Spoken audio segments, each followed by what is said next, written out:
Right here. Over there. Good evening, everyone. I would like to call to order the City Council special meeting of December 10th, 2024. City Clerk, will you please call the roll? Councilmember Tim Chisin. Here.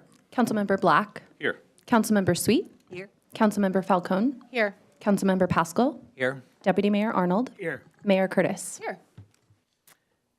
Our business item tonight is on the special meeting, is on proposed amendments to the 2024 or 2044 Comprehensive Plan. City Manager. Okay, thank you, Madam Mayor. Before I jump into that, just a little logistics overview. We obviously rearranged to try to create more seats for folks and open up the outside. We do have Olive downstairs. The Peter Kirk room is available and wired. You can see the Zoom pick up there. So as more folks come in, we are at capacity. We have our fire chief here. We will help staff and anyone else who comes, if we need to go downstairs. They can watch the meeting from there and have all the same access that anyone up here does. So just want to let council and the community know that. I want to briefly describe what's going to happen at this special meeting, and then I'm going to turn over to Adam Weinstein, our Planning and Building Director. So this is a special meeting. Council can take action tonight. The purpose of tonight is for council to take action on the staff proposed amendments that you saw on November 19th, as well as the staff or council proposed amendments that were discussed on November 19th, and any other amendments that council has that they want to submit today. So there will not be final action proposed for this special meeting. When all the amendment process is finished, we're going to be asking the council to table it to the business meeting in case there's additional work that needs to be done or you need time or staff needs time to adjust. But the final action on the comp plan will happen during the business meeting later tonight. So with that as an overview, I'm going to go ahead and turn this over to Mr. Weinstein. All right. Thanks, City Manager. Good evening, Mayor Curtis, Deputy Mayor Arnold, and council members. I'm just going to run through the first couple of slides, and then I'm going to hand it over to our team here to take you through all the amendments that are being discussed tonight. Before we get started, just want to give a quick round of thanks. Thanks first to City Council for getting us to this point. This is a really fantastic milestone to be at. We're really excited to be here with you. You've put in a lot of effort, obviously, over the last couple of years on working on the comp plan, and the changes that you've been recommending have made the plan a lot better, and I know we'll talk about those in more detail. Wanted to also thank the Planning Commission as well. They've kind of tireless hours working on the comprehensive plan, and their efforts have also made the comp plan a lot better. We're really indebted to all the work that they put into the comp plan. The community as well wanted to thank. Obviously, there's lots of engagement here tonight. You can see all the people who are attending who really care about the community. Regardless of what issue, what side of the issue that I think you're on for the comp plan, we know that we have a really engaged community and a community that really cares a lot about Kirkland, and that bodes really well for planning in Kirkland over the next 20 years. And then last but not least, wanted to also thank staff, not just the staff who are here tonight, but the staff across departments. Really every department worked on the comprehensive plan, really hard crunching numbers, developing new policies, and so wanted to thank staff throughout the city government for working on the comp plan. Special thanks as well to Janice Swenson, who's sitting right next to me, who was the project manager, who took this motley crew and made something out of it. So thanks, Janice, for that. We can go to the next slide. So this is the agenda for tonight. Not dissimilar to the November 19th meeting. We are going to take you through one by one staff-initiated amendments. And then go through council-initiated amendments. And we can run through them in any way that you think is fit, but we can pause after each one and have a discussion if you feel like that's the best way to do it. And then that will be the special meeting, and then, as the city manager mentioned, we'll consider adoption of the comprehensive plan at the business meeting. And then after the business meeting, if the comprehensive plan is adopted, staff will go ahead and clean up all the attachments to the ordinance, getting rid of strike-throughs and underlined text and making it clean, and we'll submit that to the city clerk and then present to Mayor Curtis for a signature. All right. So this is just a little bit of a recap of the November 19th meeting. What we have right now is a very moderate plan compared to what we started off with. When we started off, the comprehensive plan had capacity for something like 38,000 housing units. We're now at 23,000 housing units.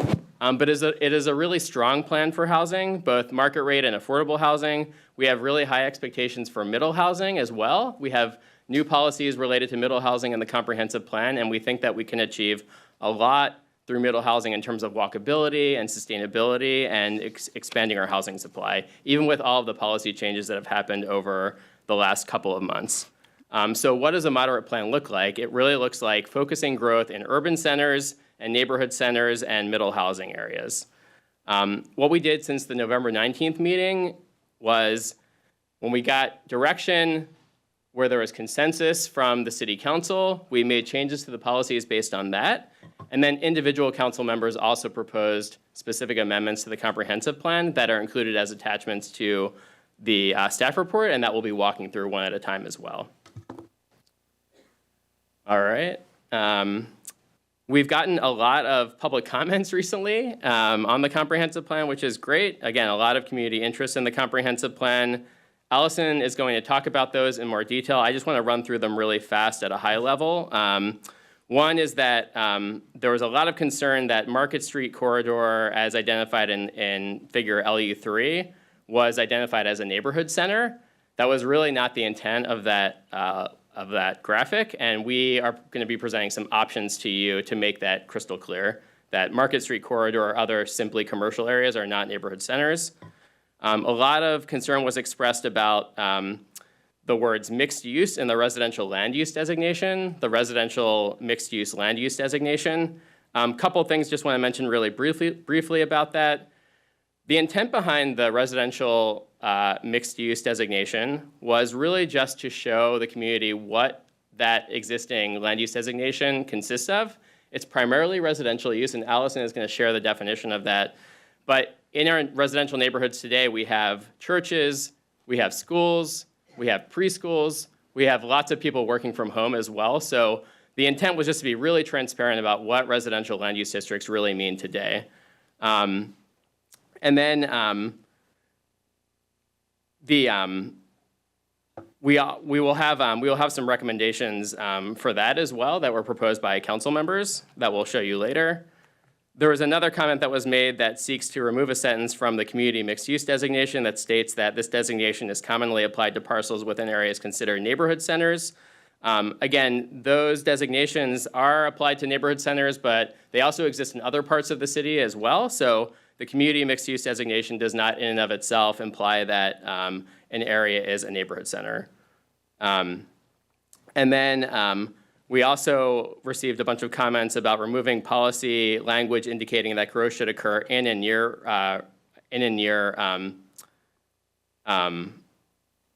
urban centers, neighborhood centers. That we believe that flexibility is really helpful to have in our policies. When we worked on the Northeast 85th Station Area Plan, that sort of flexibility and looking around centers was really helpful in making sure that the planning was very complete for that project. And we think that the same theme will hold true for the comprehensive plan. All right, and with that, I'll hand it over to Allison. All right, thank you. So the first, we're going to start working through kind of our first bucket of potential amendments, and these are the staff-initiated amendments to the comprehensive plan. These amendments are potential changes to the Planning Commission recommendation. What we wanted to make sure council understands procedurally at this point is that the changes that we're walking through, with a few exceptions that we've noted, are reflected in the ordinance versions of the elements. So as we walk through these, if council agrees with these amendments, you do not have to do anything. These changes are reflected in the ordinances. There are a few areas that we'll pause and where we do have a question for council to make a specific motion to kind of indicate what policy, you have some options for policy, so which one you'd like to adopt. So there are some places we'll be asking for motions. And with that, I'm wondering if council wants to. Thank you. I'm making eye contact with the city attorney. So in order for us to take any action, we need a motion to move forward. So I'm going to look towards Deputy Mayor. Thank you, Madam Mayor. I move ordinance 0498 so we can begin our discussion. It's been moved by Deputy Mayor Arnold, second by Councilmember Sweet to move ordinance 4896 forward. All those in favor, please say aye. Aye. Do you want to? No, we're not moving. Yeah, let me We're clarify. not moving the ordinance. You're right. Let me be clear to the audience. What we're doing is in order to pass any amendments, we need to move the ordinance forward. We are not adopting the comprehensive plan at this moment. We're just taking an action so that we can adopt individual amendments. Point of order, Madam Mayor? Yes. I believe by moving it, we've done what we need to do. We don't actually have to vote. Thank you. I was going to clarify with City Attorney. We're ready. Okay. All right, thank you very much. With that, I'll walk through first the potential amendments in the land use element, and we'll pause and make sure that council can ask any questions. Before that, just a couple quick slides with some notes for overview. The staff-initiated amendments to the land use element seek to really emphasize where we are focusing growth with this comprehensive plan over the next 20 years. They have amendments that try to clarify those land use designations and also what we mean when we say urban growth centers and neighborhood centers. They also made some administrative edits since the Planning Commission recommendation, and those were discussed on November 19th. As Adam mentioned, and just to show you all one more time, where the potential growth in this comprehensive plan has really ended up amongst all of the options that were studied in the Kirkland 2044 Supplemental Environmental Impact Statement. We did study the growth shown in that kind of top bar, so that's the total amount of growth that was studied in the Supplemental Environmental Impact Statement. The Planning Commission recommendation in front of you, even with the amendments we'll be discussing tonight, really falls somewhere in the middle and is denoted just by magnitude of scale in that middle bar there. So when we're talking about what you have in front of you with the Planning Commission recommendation, there's really 3 proposed land use changes supported by policies in this comprehensive plan draft. Those proposed land use changes recommended by Planning Commission are located, one of them is located in an existing urban center, the Totem Lake Urban Center, that's the PARMAC, Community Initiated Amendment Request. And then you have 2 other proposed land use changes that both happen to be located in the Juanita neighborhood, and those are both located within existing neighborhood centers. So the first thing we wanted to go over is the recommended land use map for 2044 and the land use designations, and those are shown in the table. We did show you what the existing 2035 land use designations are and what they're proposed to be in this 2044 plan. And this includes the land use designation that you've gotten quite a few comments on, that residential mixed use designation. Wanted to take a moment, staff is not proposing any amendments to this definition, but wanted to show it to council and have it available for you if you have any questions about it. So it's shown on the screen. That residential mixed use designation states that it accommodates predominantly residential uses with a range of allowed building types, generally ranging from single unit to middle housing. This area may include small scale commercial uses, institutional and semi-public uses. Thank you, Allison.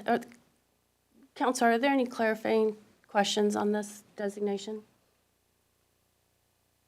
Okay, I just want to be really clear that what we're talking about is what the existing zoning is for our neighborhoods, and that those existing neighborhoods do include daycares, schools, faith worship organizations, so forth. So this designation is what we have already.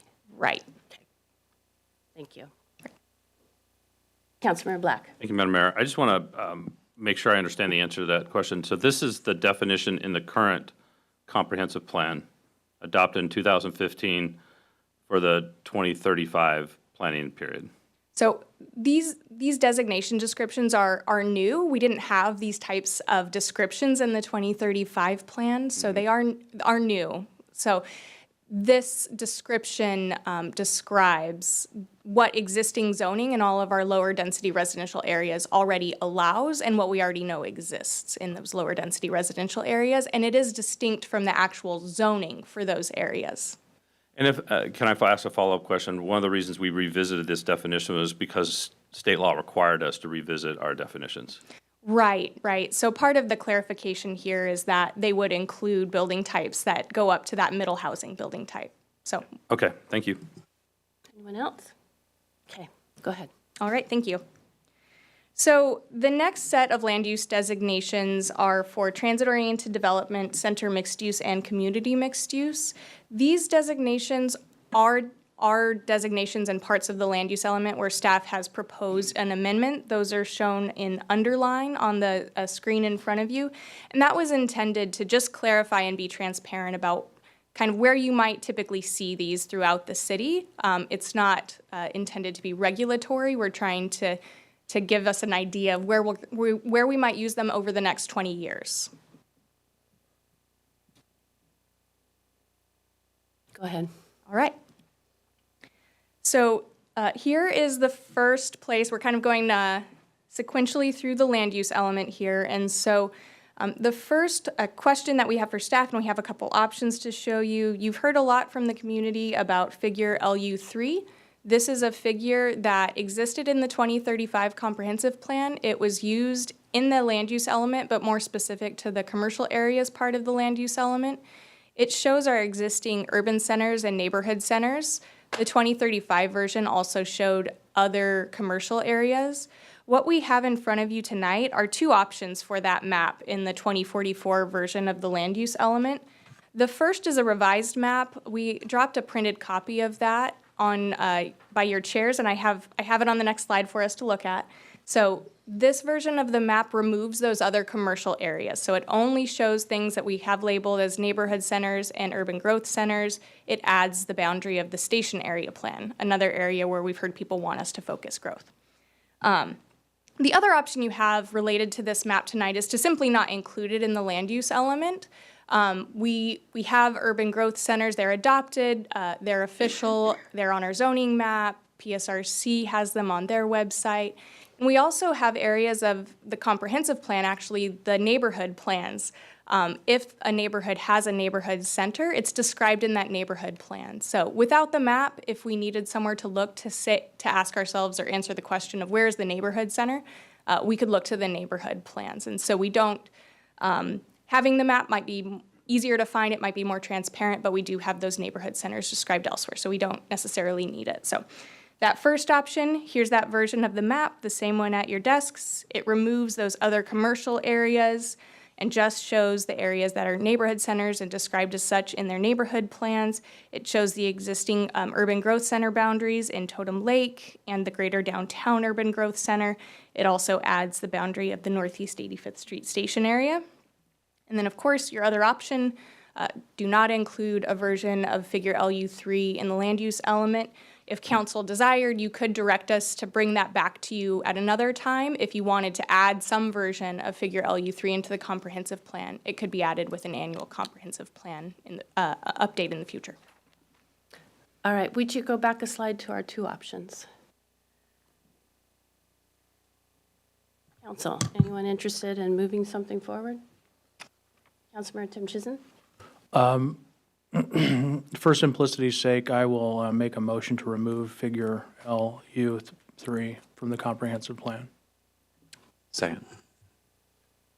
All right, it's been moved by Councilmember Tim Chizen, second by Councilmember Pascal to remove LU3 from the comp plan. Any discussion?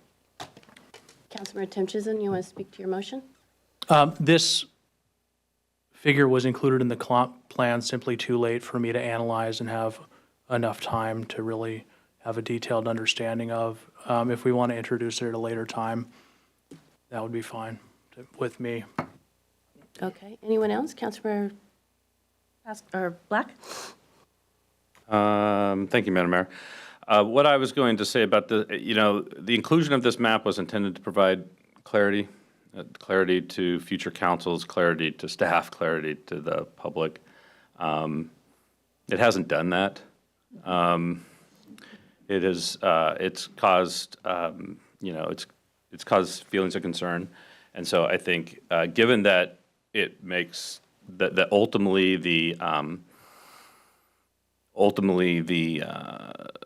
actual meaningful substantive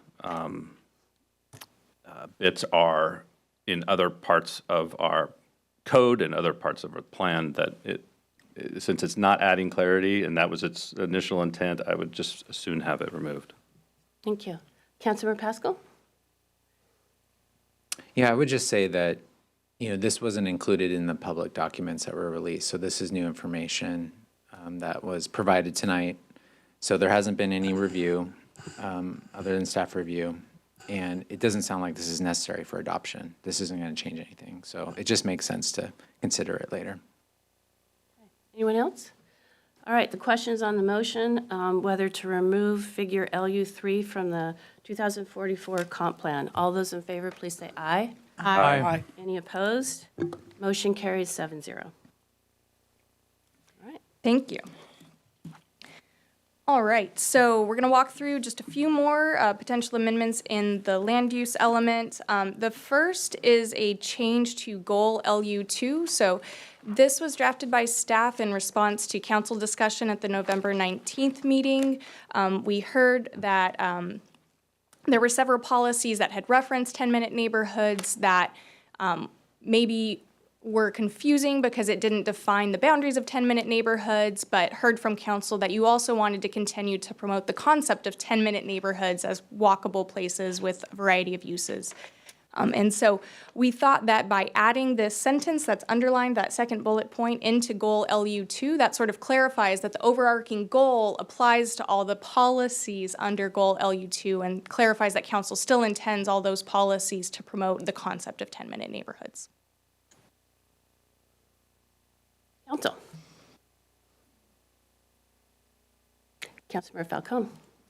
Thank you, Madam Mayor. Well, I just want to say thank you for placing this back in there. We've had a lot of really great discussion, both on Planning Commission and on City Council about 10-minute neighborhoods. There was a lot of discussion on what that means and defining it, and staff, I think, have done a really great and thoughtful job of providing clarity around the definition of a 10-minute neighborhood. So I support this now, given that. Thank you. Is that a motion?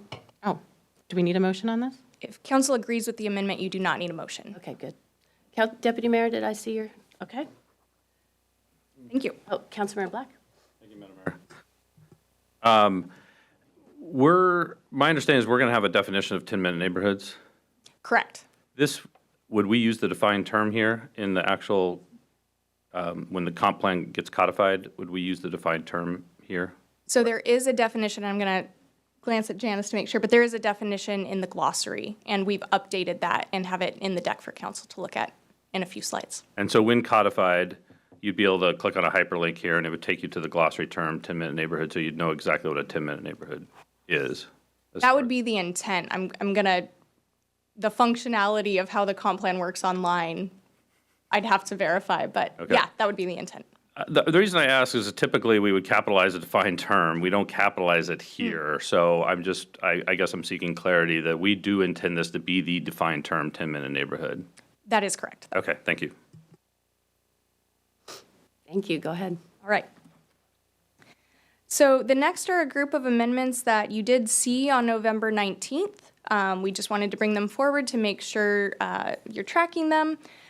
So the first is policy LU 2.6. We do understand that Mayor Curtis and Councilmember Falcone have a proposed amendment in the councilmember amendment section. So we have that on a slide for you in a little bit. Policy LU 3.7 and 4.4 are also amended. So the changes you see on screen are reflected in the ordinance version of the land use element. These changes were made to clarify where we're focusing growth, it being in urban growth centers and neighborhood centers. So this was a grouping of policies where we removed similar but slightly different language and replaced it with more kind of standardized terms across the board. And sorry, one more note that we understand Deputy Mayor Arnold also has an amendment to 4.4. And so we have those in the council member initiated section. So let's hold the discussion until we get there. All right.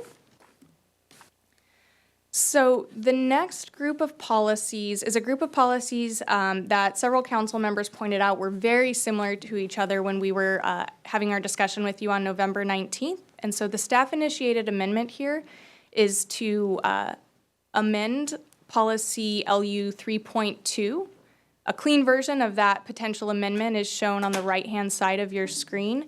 And staff's recommendation is that you adopt that amended version of LU 3.2 And that would be in lieu of adopting any version of 3.3 and 3.4. And so 3.2, as you see it on the right-hand side of your screen, is staff's attempt to consolidate those policies. And this is another one where Councilmember Falcone and Mayor Curtis do have an amendment later in the deck. Any questions on that, or should we hold it until later? Okay. Okay. So Allison, are you looking for a motion on the consolidated version? We could do two things. Council could condense it now and consolidate 3.2 and then amend it later. and then amend it later. Sure. Anybody want to make a motion? Oh, I got a wrinkle from over Councilmember Sweet. I'd just rather do it all at once. Okay. We'll hold it. All right, we might ask for that clarification later. I believe these are the last two land use. Councilmember Black. Thank you, Madam Mayor. And then I really have to stop talking, but I just want to take a moment to mourn the loss of Land Use Policy 3.2 in its original form, in the sense that we talked about this as the last study session, but this was about concentrating affordable housing, higher intensity use in places where people would have access to opportunities for commercial services, parks and open space, and good access to schools and quality transit service. Somehow, through our process, we somehow sort of lost that concept. And so I'm not suggesting amendments. I just want to acknowledge that, as we look at this policy in its now amalgamated form and our future amendments, I want to keep in mind this original proposed policy, which has sort of been lost from our comp plan. So I think you should hang on and wait for the I will. amendment. Yep. Okay. All right. Last two land use staff-initiated amendments. One is to LU 8.3. So this has been updated since November 19th. It previously said do not locate permanent supportive housing in land designated for parks and open space. So we've taken council feedback from November 19th and proposed that we amend it as you see on the screen instead. And then lastly, 8.5, which has not changed since November 19th, but we wanted to show it. Again, if council agrees with these amendments, you do not need to make a motion. Thank you. Council, any comments? Okay. All right. So with that, I will hand it over to Scott to walk you through housing amendments. Okay, so staff-initiated amendments is shown in attachment 4, which is the housing element of council meeting packet, have been incorporated, as a reminder, into the ordinance. These amendments respond to council's November 19th feedback. Other amendments address issues with terminology, whether confusing or the need to align with common terms used throughout the comp plan. Staff has reordered the policy numbers, made edits to respond to state review comments, and conducted general formatting. For slide clarity, most of the following slides will only show strike-through and underline policy amendments since Council's November 19th meeting. A full strike-through and underlines of the PC recommended housing element can be found in attachment 4. So this is the one exception to my strike-through and underline edit instructions. It was pointed out that there was not general support for the removal of the highlighted text. This text has been removed. The staff edit was in response to Mayor Curtis's comment that the policy was too prescriptive.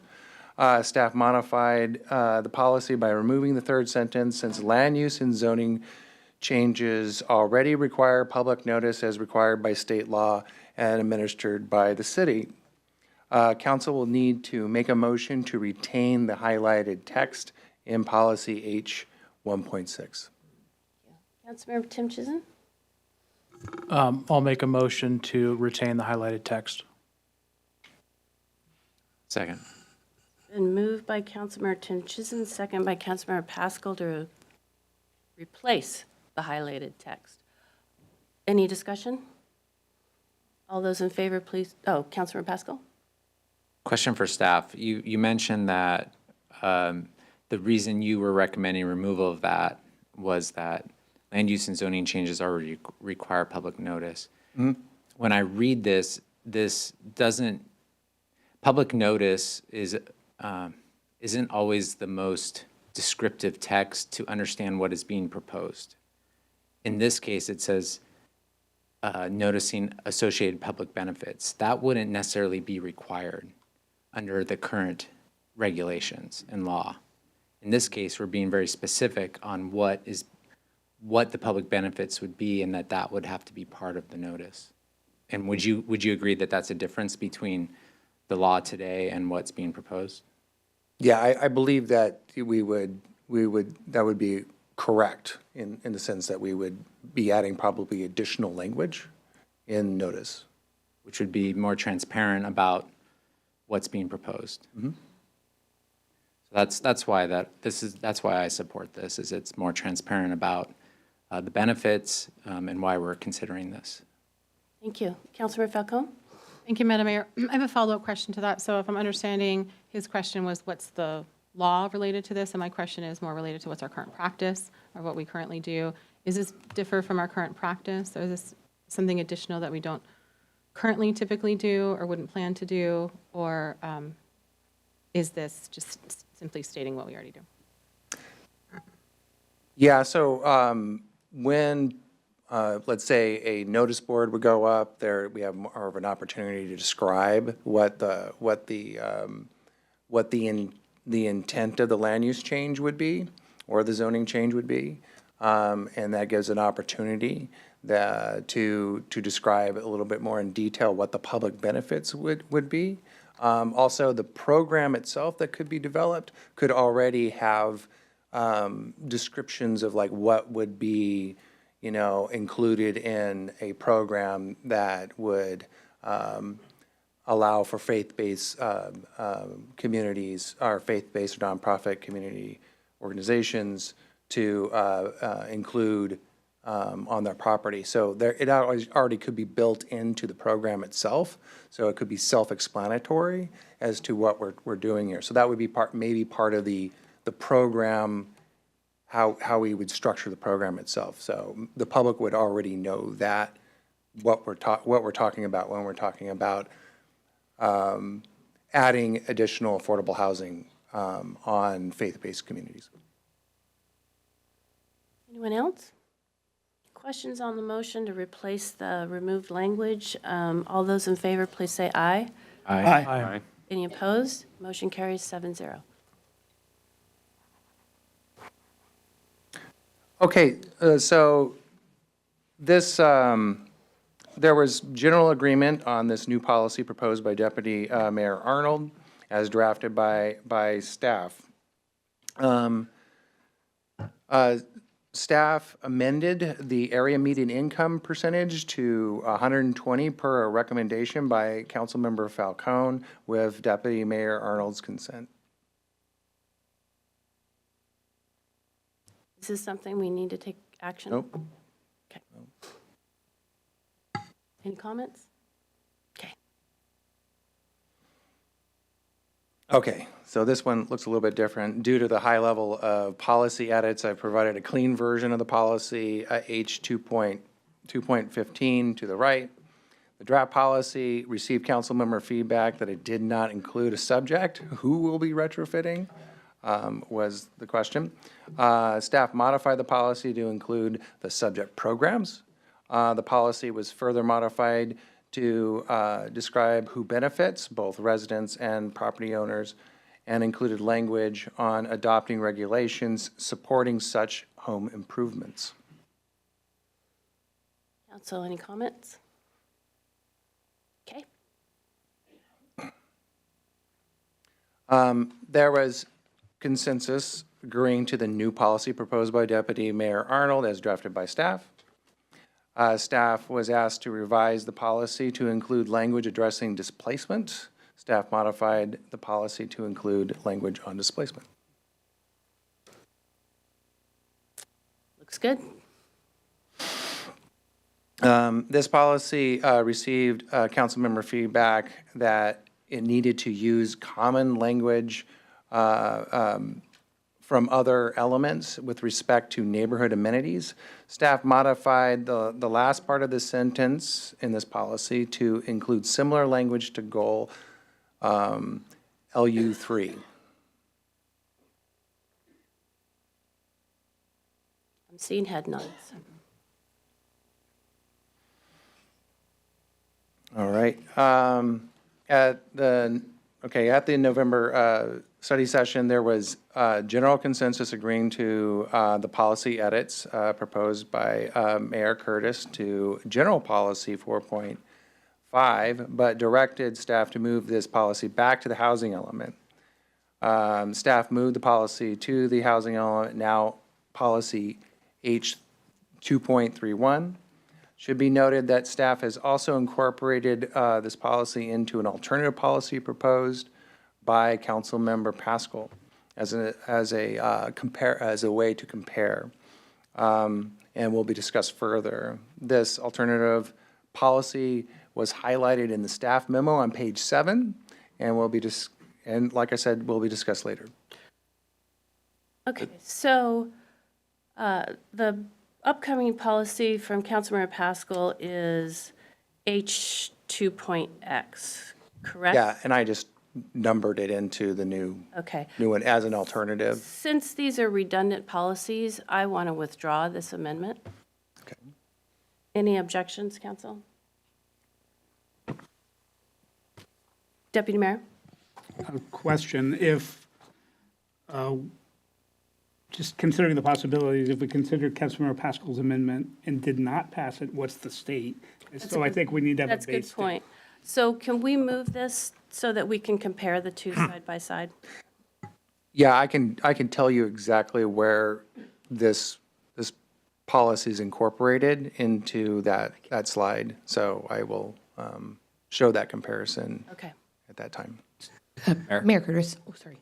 I can, this is in the existing ordinance, so if we want to take it out, we'll have to move to amend it to remove it. Right. And put back in the existing language. And I do have access to the slides, so I will put them side by side so you can see them. That'd be good. Thank you. So let's go ahead and move on from this one and come back to it. Okay. This policy received council member feedback that the terms such as livability and language like sense of place are hard to define. Staff modified the policy by removing the defined terms and language. Council, any comments? Councilmember Tim Chison? Didn't the staff put a definition of livability into the comp plan after this? That is true. There is a defined term, livable communities, that have been added to the glossary, and is in Exhibit 14.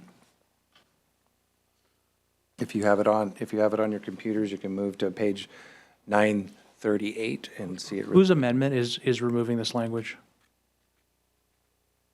This is staff initiated amendment. Okay. What was the staff initiated amendment, I guess, removed before or after the addition of the definition? It probably was before the definition was included. Okay, thank you. Anyone else? Okay.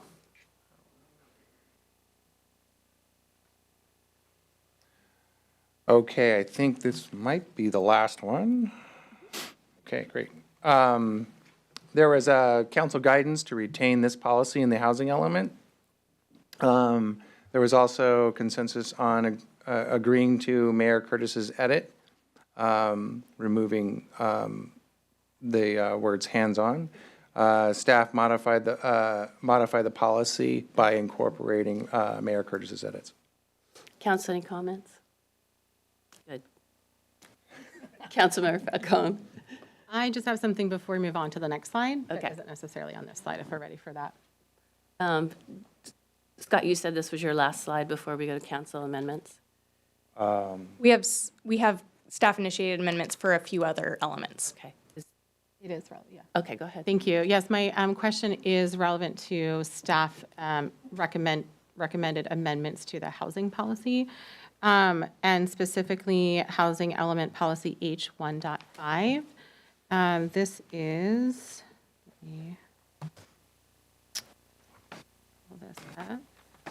Starts with support persons and families experiencing homelessness and moving towards housing stability by prioritizing local, regional, and then coming out of our last meeting, we had discussed adding state and federal to that. And my understanding in discussions with staff is that it's going to be staff-initiated amendments, the one that we don't need to make a motion and vote on.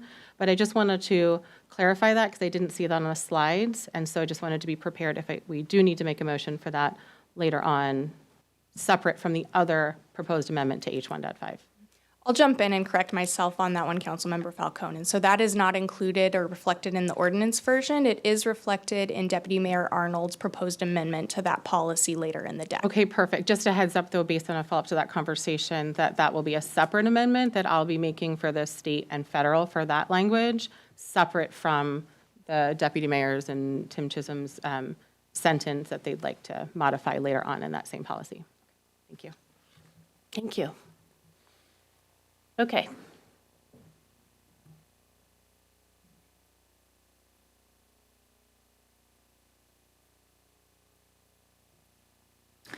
Okay, at the November 19th meeting, City Council commented that the existing version of the vision statement used on the City Council agenda sheet could be acceptable. So the discussion was having a shorter, just like now, council agenda sheet has a shorter version of the vision statement. So at the last meeting, there was discussion that that the existing 2015 shorter version of the vision statement for the agenda sheet would be acceptable with some minor changes. So this is a staff proposed minor changes, as you could see, and so we're looking for agreement from City Council on this shortened version. This will not be in the comprehensive plan itself, just the longer version that Planning Commission has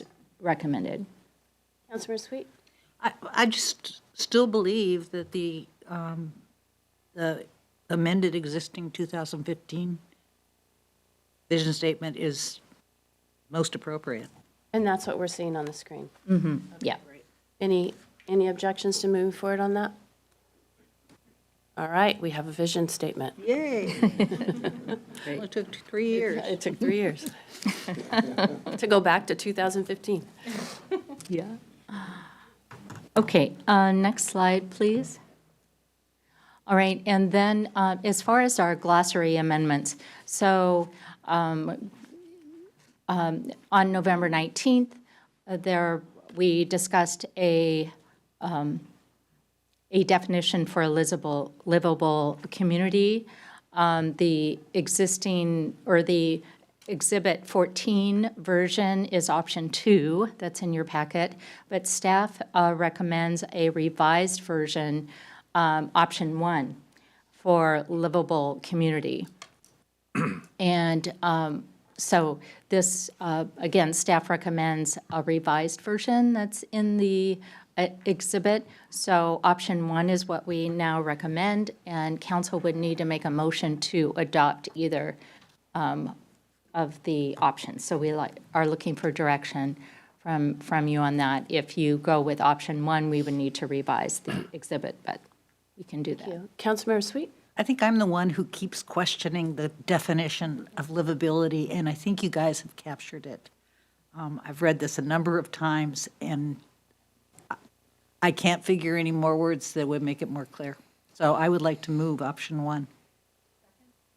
All right, any discussion? Oh, it's been moved by Councilmember Sweet, second by Councilmember Falcone, to use the staff recommendation of option 1. Any discussion? All those in favor, please say aye. Aye. Any opposed? Motion carries 7-0. Thank you. Okay, also, we took your feedback On the definition of 10-minute neighborhood, we do have an existing definition of 10-minute neighborhood analysis in the existing comprehensive plan, but this is the revised version. And so we're looking for, so we've made some slight changes to this since the November 19th meeting to be more inclusive for those who may not be able to easily walk and they use other modes of transportation, non-motorized transportation. So we made these revisions, and we're looking for council's direction on this. Council, any comments? Councilmember Tim Chisholm? Well, this got a lot longer. You noticed. It's inclusive of words. I would favor a shorter version. I'm not going to attempt to wordsmith this from the dais, but I think, yeah, thanks. Anyone else? All right, besides that comment, are there any objections to move forward with that? All right, thank you.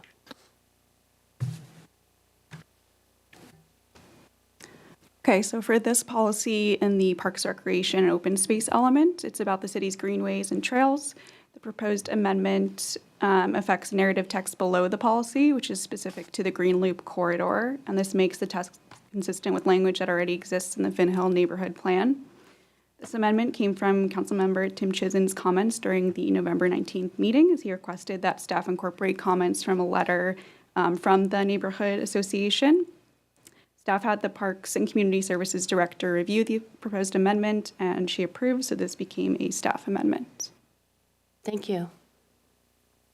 Any comments? We like it.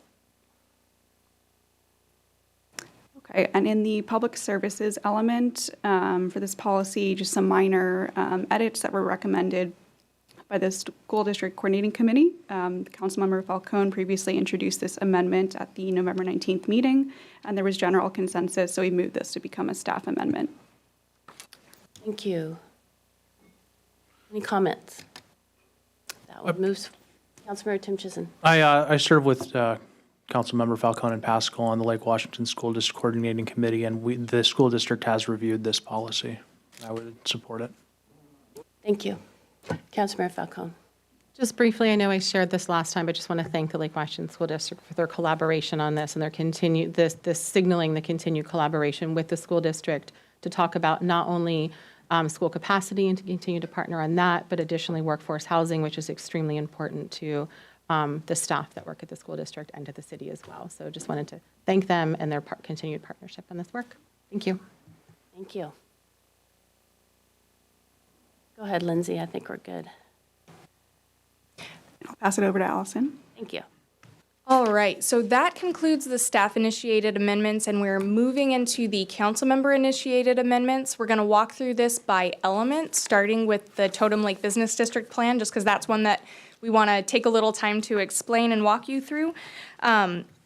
So the difference on these next slides is that all of these would require an amendment from council if you want to include any council member amendments into the ordinance. So we would be looking for a motion on all of these. Thank you, Allison. And I'll hand it over to Adam. Great, thanks, Allison. So yeah, the next couple slides are about policy, a new policy that was put forward by Councilmember Pascal, which we think has a lot of value in the context of planning for the Southern Industrial Sub-area. You know, the Southern Industrial Sub-area, Parmac, is a really complex planning area, right? It's really close to Totem Lake. It's right on the CKC, but it has really flexible industrial uses that we want to give, that we think would be helpful to think really comprehensively about in terms of protecting them in the future, while also allowing housing development potentially in the area. So the concept behind the policy is really studying sort of planning aspects and physical aspects of the sub-area to make sure that in the future it's mixed use and walkable and sustainable. As part of an initial phase, the policy would call for analyzing existing light industrial and commercial trends in the area so that we can really understand what is important about those uses. Those uses are not commonplace throughout the city. They provide a really important economic function in the city. So The concept is we really want to make sure we understand sort of the economic trends behind those uses before deciding whether to do something different with land uses in the area. And then the city council obviously would have a very important role in guiding the planning process, identifying the objectives for the planning process, and then ultimately adopting the sub-area plan. So not a process that's dissimilar to the Northeast 85th Street Station Area Plan. So we are currently recommending adoption of Councilmember Pascal's sub-area plan policy. We have a couple slides actually showing what that policy looks like, and then deferring expansion of the housing incentive area. The concept, again, is, as you know from looking around Kirkland, there is immense demand for residential uses, right? So when we change the designation of an area to residential in Kirkland, it will get developed with residential uses. The concept here is doing a sub-area plan first, figuring out what the right configuration of land uses is, how to make the area really walkable, how to make sure that it has the amenities that are needed for a complete neighborhood, and then after that to figure out whether we want to change the housing incentive area or add other housing regulations that would allow for more residential development in that area.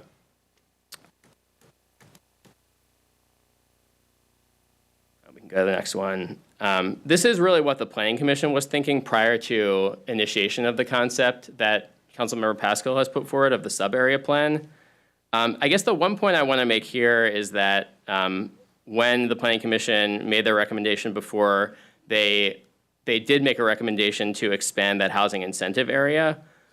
The important point I want to make is that if that were to happen with additional zoning regulations that would allow for new housing development in the area, a lot of that work would very much mirror some of the work that would be done as part of the sub-area plan, right? We'd be looking at access, and we'd be looking at open space requirements, and we'd be looking at affordable housing requirements. So what this policy does is really put all of that work first, and then seek to do amendments to housing regulations and other zoning regulations in the area. So we are recommending, again, adopting the sub-area plan policy, and then we would follow that up with zoning work.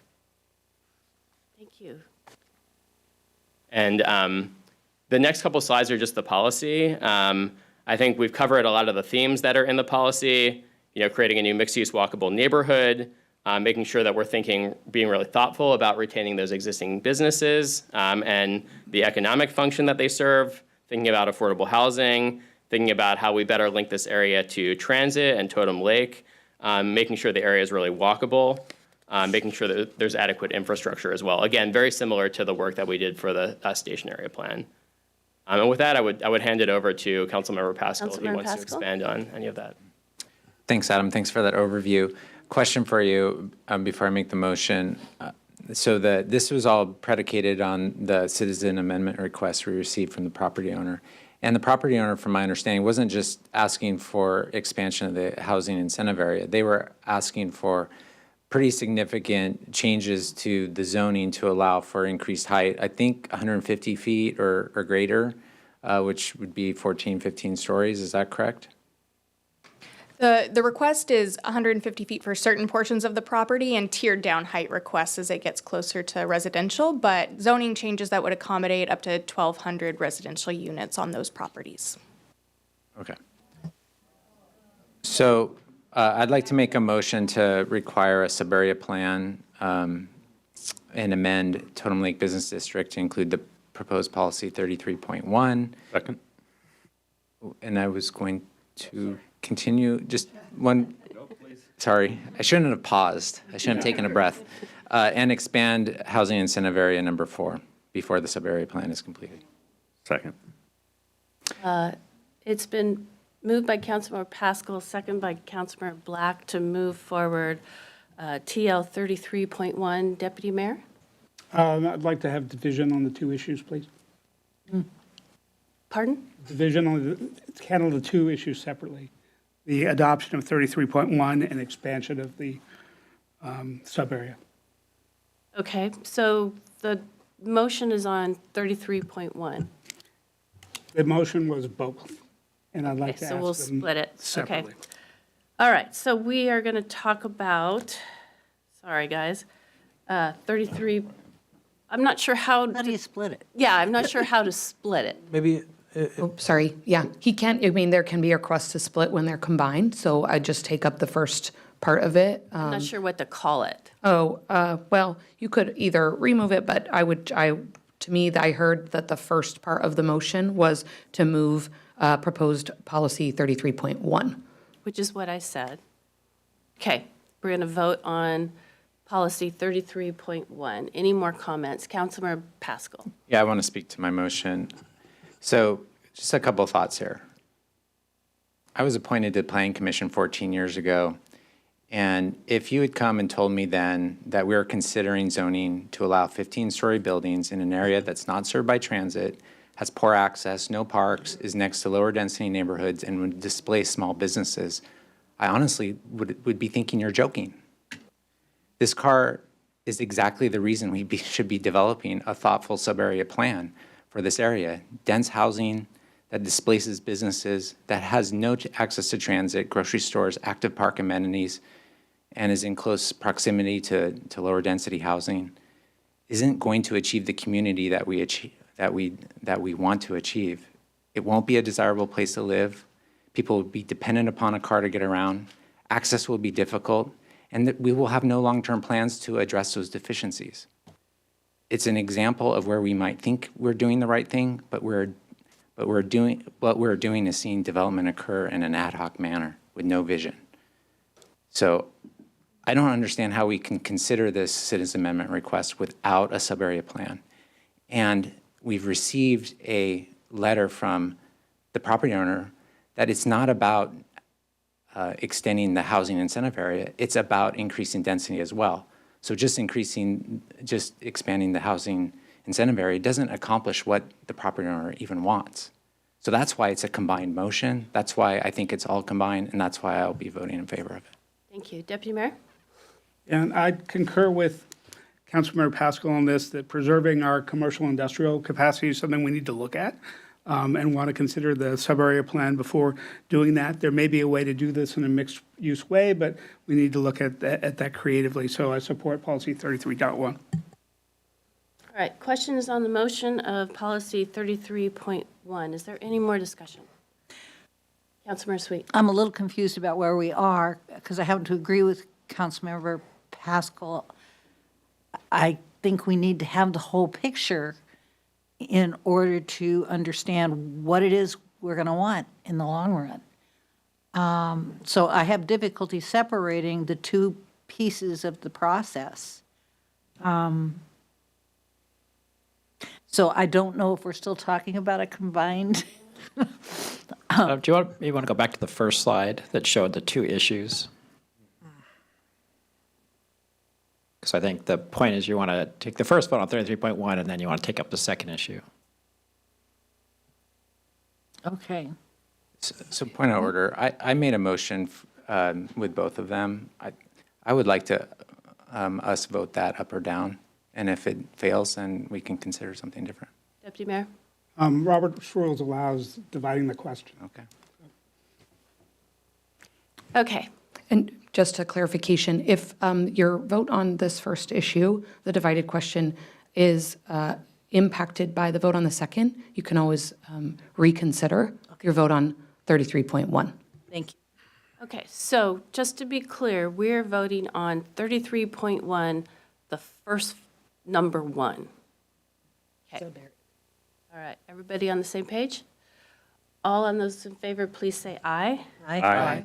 Any opposed? That motion carries 7-0.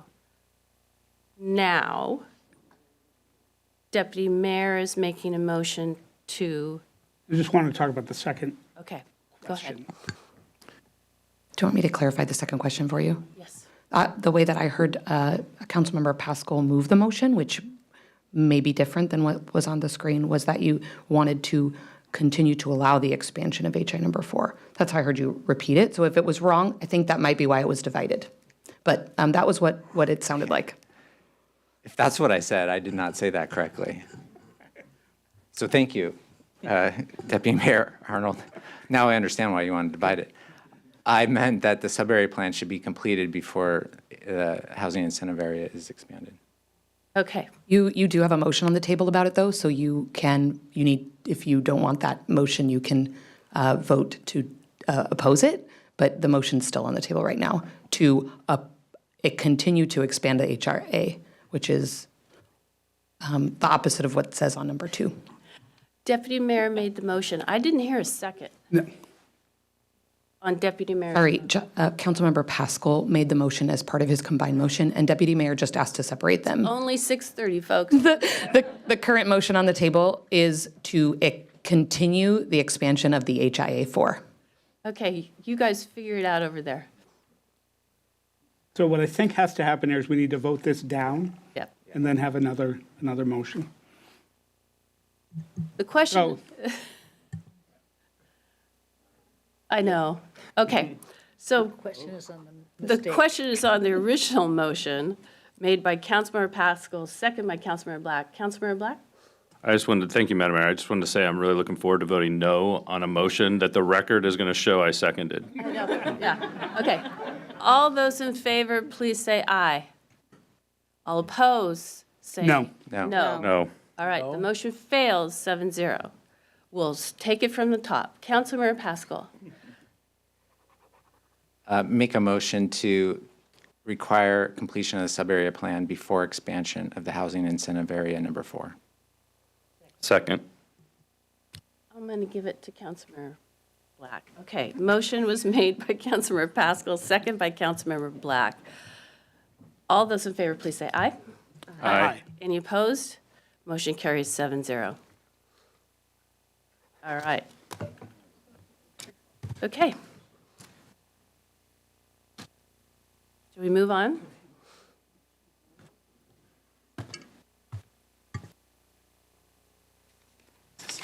Next slide, please. To the introduction section. Mayor Curtis Yes. offered this amendment. So what I asked was to compare this amendment to Councilmember Pascal's amendment, which I believe says basically the same thing, which was his revised policy H2X. So is there any way to put them side by side?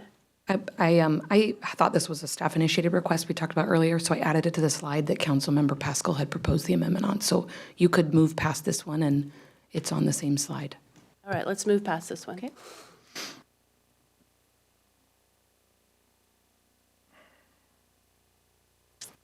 Right, so, should we go ahead? So this policy was suggested by Councilmember Tim Chisholm to add this new policy, GP.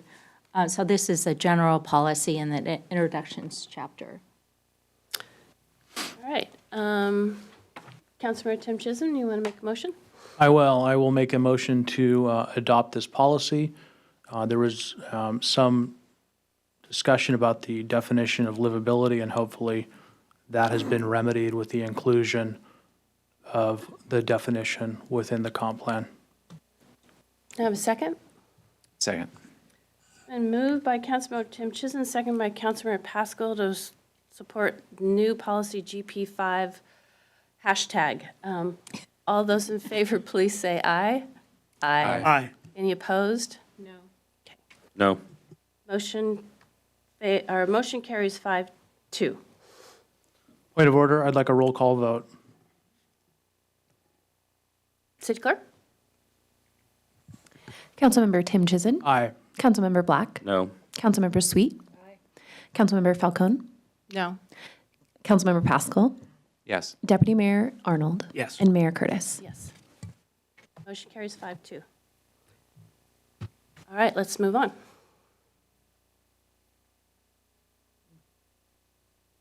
Okay, the next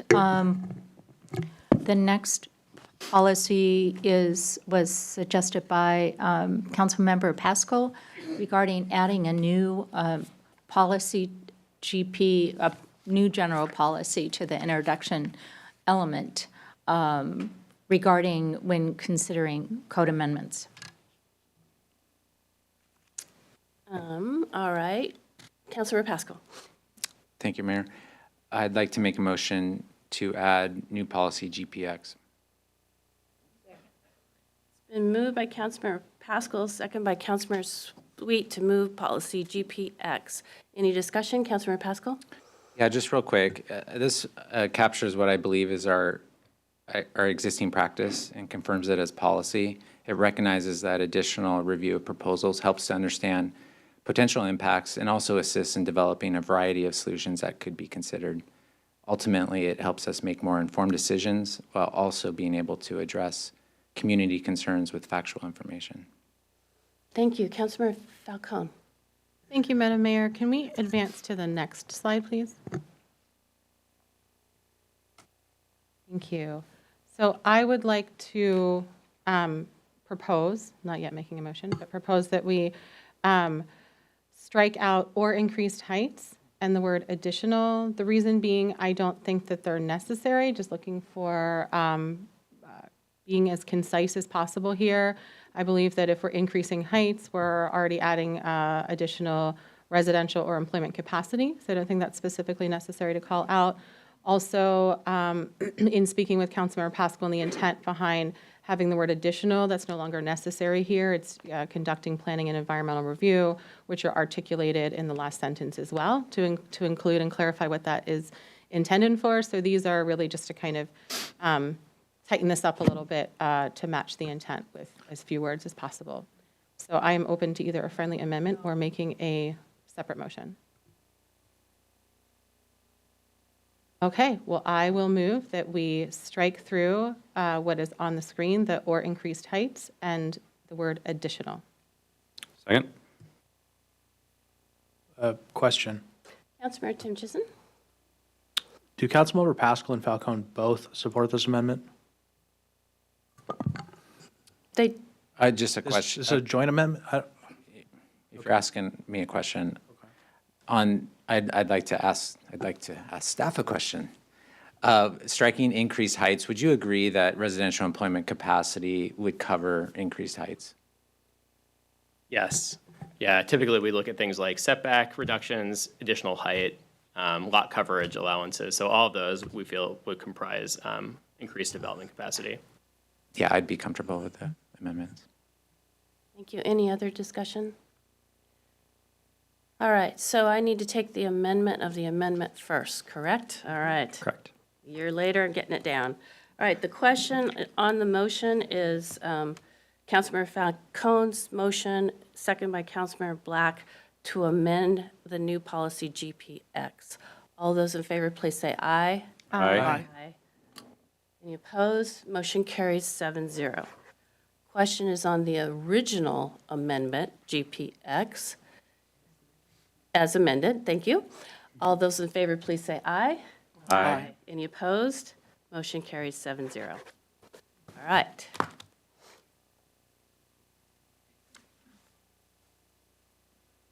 Another amendment was suggested by Councilmember Pascal to add this this revised policy to the economic development element.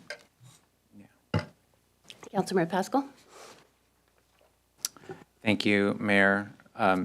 We discussed this policy, proposed policy last meeting, and the deputy mayor suggested some edits. And these reflect those edits that the deputy mayor had mentioned, talking about land capacity for commercial industrial uses. This really recognizes that commercial industrial land uses are critical to supporting our economic goals and job creation as a community, while also providing a space for services that our residents depend upon. Once our commercial industrial land is gone, it is gone. And this is also very supportive of other policies found throughout the comprehensive plan, such as reducing vehicle miles of travel. People don't have to leave the city to find the services that they depend upon, for example. So this really goes towards the complete communities concept. Thank you. And I assume that's a motion.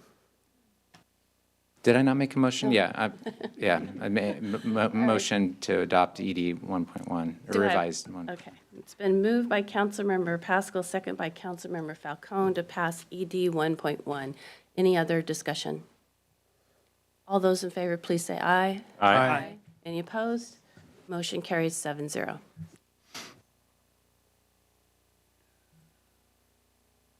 Okay, we accidentally, I think I overzealously clicked, accidentally skipped. We got to go back?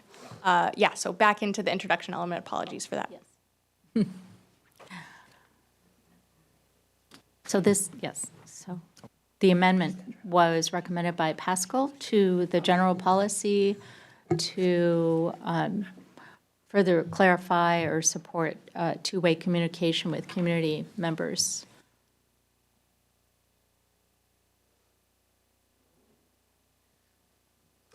Sorry, I was processing. Councilmember Pascal?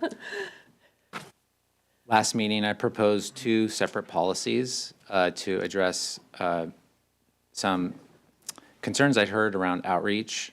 And from that discussion, I believe, Mayor, you had mentioned that, hey, why don't you try to combine them into one policy and make it more concise and succinct? And I listened to you. So I struck policy 4.6 and combined it and kind of expanded 4.5. So my motion is to adopt new policy GP 4.5. All right, it's been moved by Councilmember Pascal, second by Councilmember Falcone to pass GP 4.5. Any additional discussion? I just want to explain, just for the audience, a little bit about the intention here. Is really about putting in writing what I believe our practice should be, provides clarity around our intentions with outreach. It highlights that engagement by all community event members should feel like conversations, not one-sided speaking points, that everyone is valued. We need to listen to one another and have opportunities for two-way dialogue. It also emphasizes that during that dialogue, that the conversation needs to both be at the neighborhood level, but also at the citywide level. Decisions at the neighborhood level affect the city. Decisions at the city affect the neighborhood, and we need to understand those. Thank you. Anyone else? Questions on the motion on GP 4.5? All those in favor, please say aye. Aye. Any opposed? Motion carries 7-0. All right, so back into the land use element now. That first amendment is from Deputy Mayor Arnold. And just to clarify here, the highlighted words that you see are reflected in the ordinance as staff-initiated amendments. So Deputy Mayor Arnold's proposed amendment is limited to that second sentence. Deputy Mayor. Thank you. From the original discussion of the first sentence, we're talking about what we're doing in neighborhood centers. I thought a complement of that to say, what are we doing outside of neighborhood centers? The focus on neighborhood housing would be clarifying. It's the first of a set of Department of Redundancy department amendments to be very clear and transparent about our intentions moving forward. Thank you. And I'll take that as a motion. Is there a second? Second. All right. It's been moved by Deputy Mayor Arnold, second by Councilmember Pascal to move LU 4.4. Any further discussion? All those in favor, please say aye. Aye. Any opposed? Motion carries 7-0. All right, next set, still in the land use element. These are others where there's staff-initiated amendments. Those are highlighted, and the additional amendments are by Councilmember Falcone and Mayor Curtis. All right, let's take these one at a time. Councilmember Falcone? Thank you, Madam Mayor. Well, thanks again. As we discussed earlier, staff has done a lot of work on clarifying and revising the definition of a 10-minute neighborhood. We had a discussion a few meetings back about 10-minute neighborhoods, and the discussion was really around wanting to clearly define what they are and not removing them from these policies. And just in all of the staff-initiated amendments that happened over the past couple meetings, there were some policies where the 10-minute neighborhoods were dropped. And now that we have a very clear definition, I think it's time to shape up and fix what I think was likely a Scrivener's error of eliminating some of that language and adding it back. So what I've proposed here is just simply adding back what was the Planning Commission recommended language. So I haven't tweaked the language, modified the language in any way, simply just putting it back how it was before the November 19th meeting. I also just want to say, in reading through the 10-minute neighborhood glossary definition that was presented earlier, the rationale for this is staff has done a really good job of really articulating why it's so attractive to live in a 10-minute neighborhood, right? And the work that we're doing around affordable housing, it's really with a lens of wanting to make sure that everybody, regardless of wealth or income, can enjoy the type of amenities and services that everybody else gets to enjoy, right? And it's not about how much wealth or income you have, whether you can enjoy being able to walk to all your daily needs or roll to all your daily needs. If you don't have access to a car, you can take transit to your local needs. And so that's the intent here, is really to make sure that we are being inclusive, we are being equitable, and we're not just focusing our affordable housing work in specific areas that, as we know, are more likely, as an environmental justice issue, are more likely to be heavily polluted, have noise pollution, have air pollution. And if we exclude the 10-minute neighborhoods, which is something that we've all agreed is a very attractive place to live, then we're really excluding those who don't have the wealth and income to be able to live there. So that's the intent. Again, not modifying the language, just bringing back the language from the Planning Commission. So with that said, I will take them one at a time. Is your preference, Madam Mayor? Yes. I move that we amend policy LU 2.6 to add the language on screen, including and areas that have potential to be 10-minute neighborhoods. All right, it's been moved by Councilmember Falcone, second by Councilmember Sweet to move for LU 2.6. Any further discussion? Councilmember Black? Yeah. So I agree with, I mean, we elsewhere in our comprehensive plan, we specifically state that our goal is to foster 10-minute neighborhoods. We now have an actual definition of 10-minute neighborhoods. My original concern about this language is as proposed by the Planning Commission, and it used to say something about grocery stores as well, was that it was confused. It was the way it was written, and areas that have the potential. It was confusing our stated goals of our comprehensive plan with defining areas within our city, and that confusing defining areas within our city with our goals was troubling to me. So what I'd like to do is propose an amendment to this amendment, and what I would propose is an amendment that simply says "and 10-minute neighborhoods" instead of and striking areas that have potential to be. And the reason is, oh, sorry. I guess I should stop right there because I just made a motion. I want to see if there's any, Councilmember Falcone? Before you make a motion, I just wanted to say procedurally, I like that. Could I just make a friendly amendment to my amendment, or what is the procedural way to do? I know we've done that before in similar situations. Can I agree to a friendly amendment that it would read "and 10-minute neighborhoods"?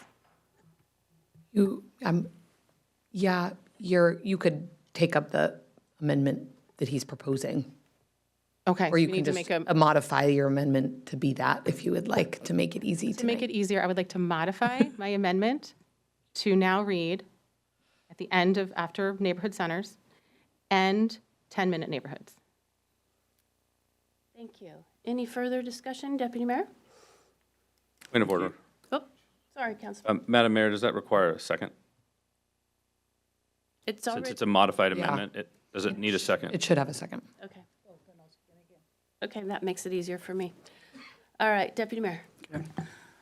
One of the things that we're looking at that we've spent a lot of time to clarify is what are we doing where? And that's why we've focused and said we're doing the urban growth centers and the neighborhood centers. And I agree with the goal of a 10-minute neighborhood, but I am struggling to identify what it is that we're talking about here. of a 10-minute neighborhood, which we have defined as being within a mile walk of services that is not already an existing neighborhood center. So unless one of you can tell me what part of the city that we're talking about here, I think this gets away from having a number of policies clarified that we've worked very hard to do.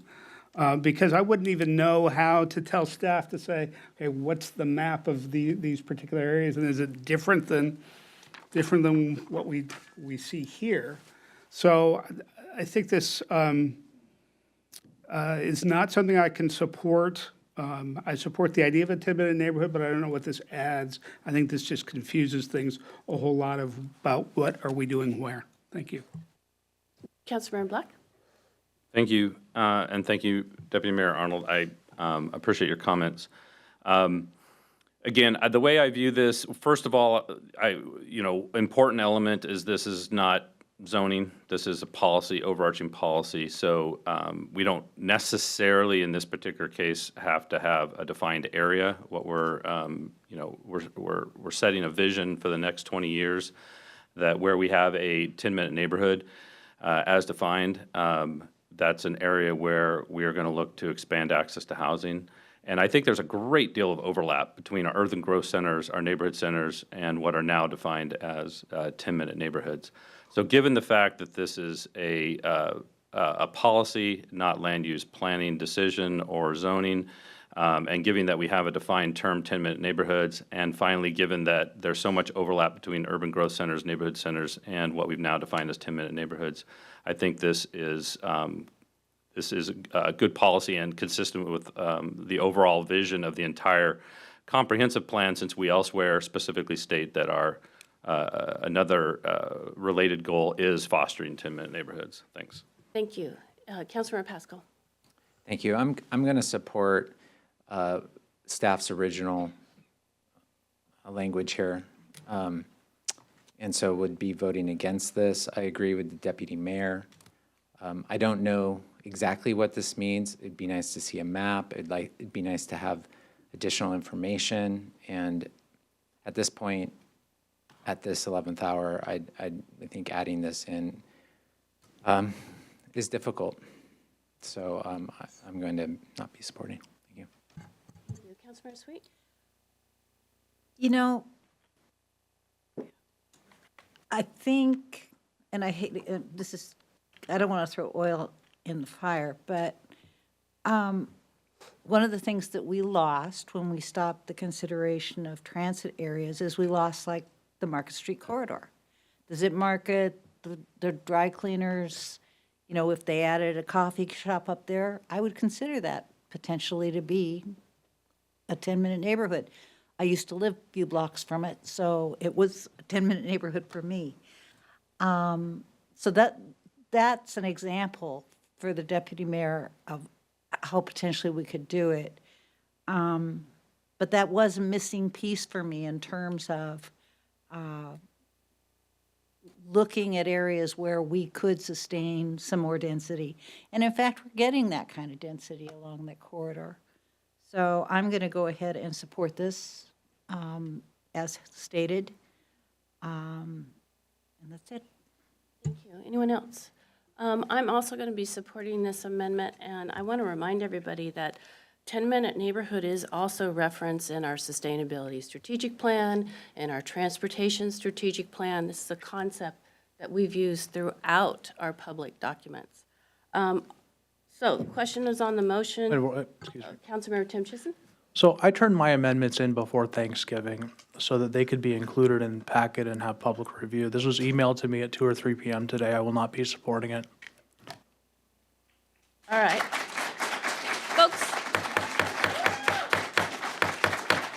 Folks, you've been awesome. You've been a very good audience. Let's maintain that.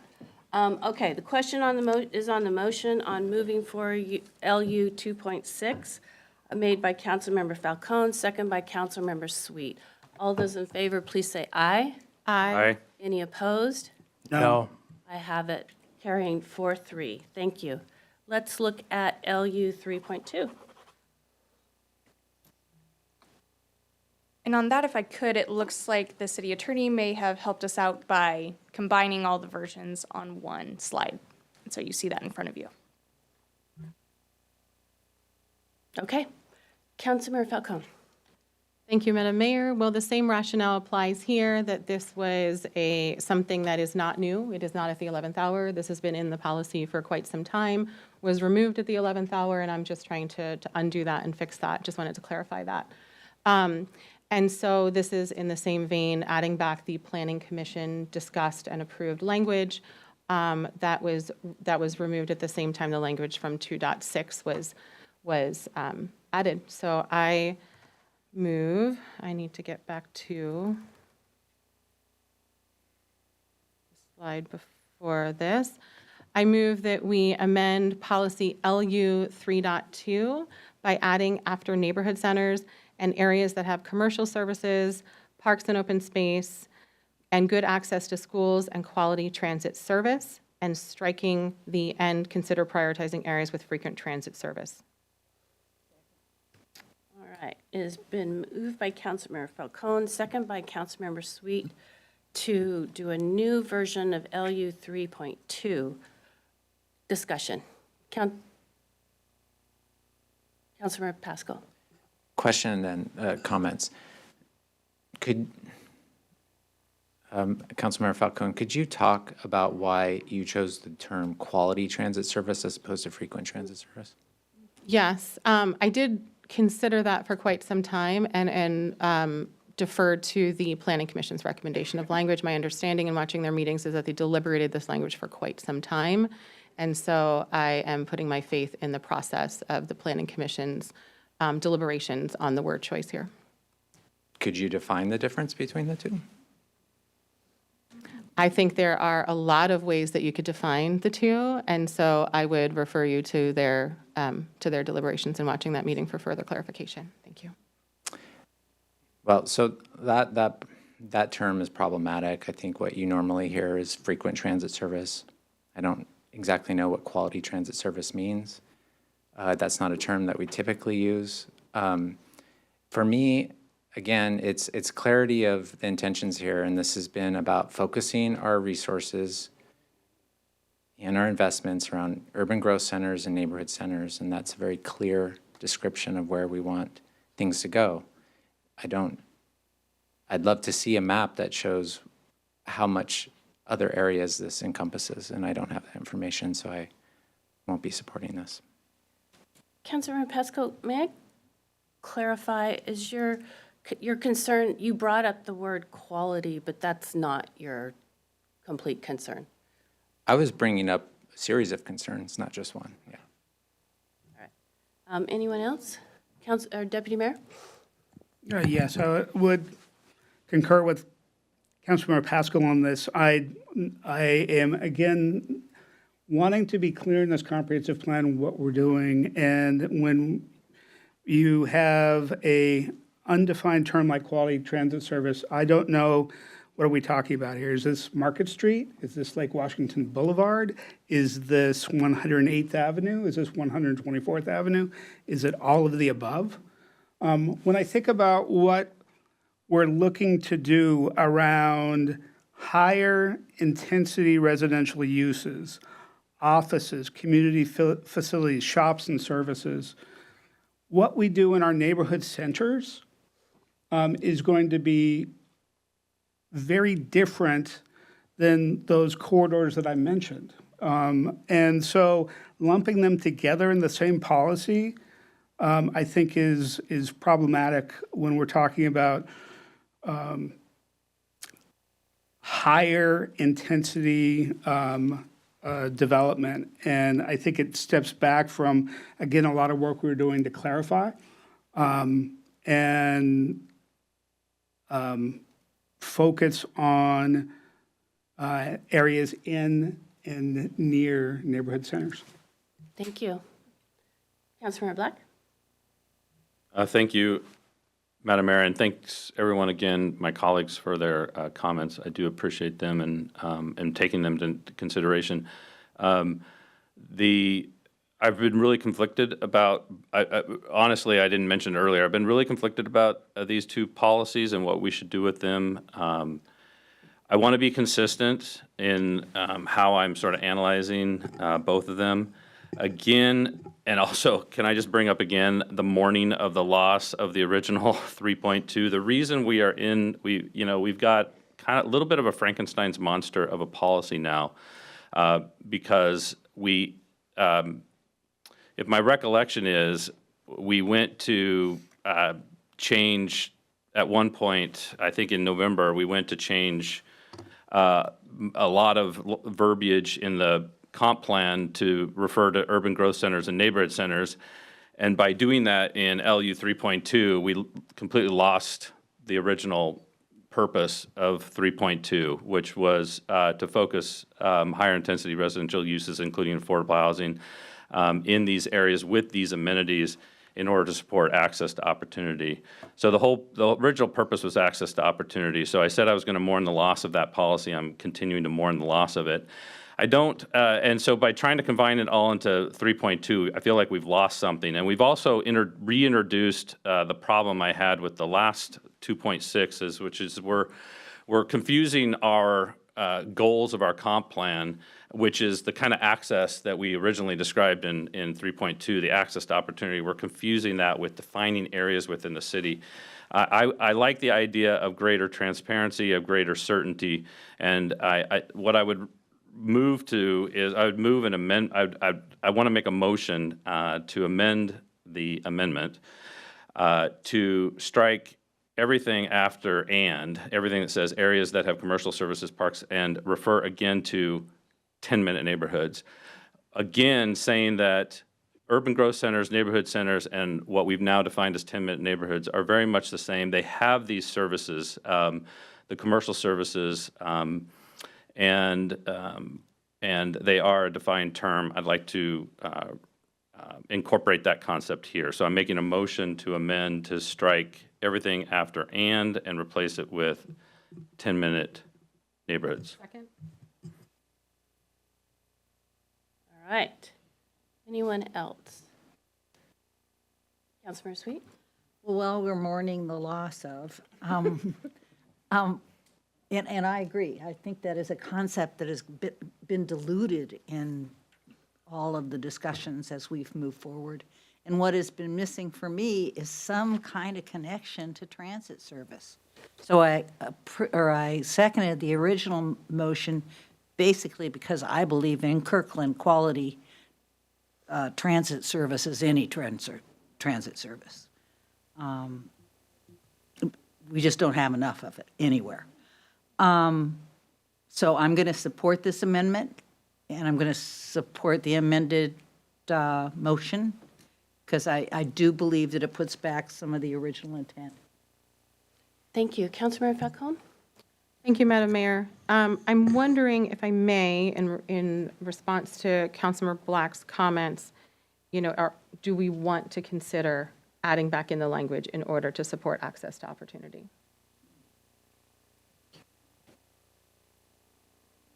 Just throwing that out there in case you have a thought about that with your motion, or,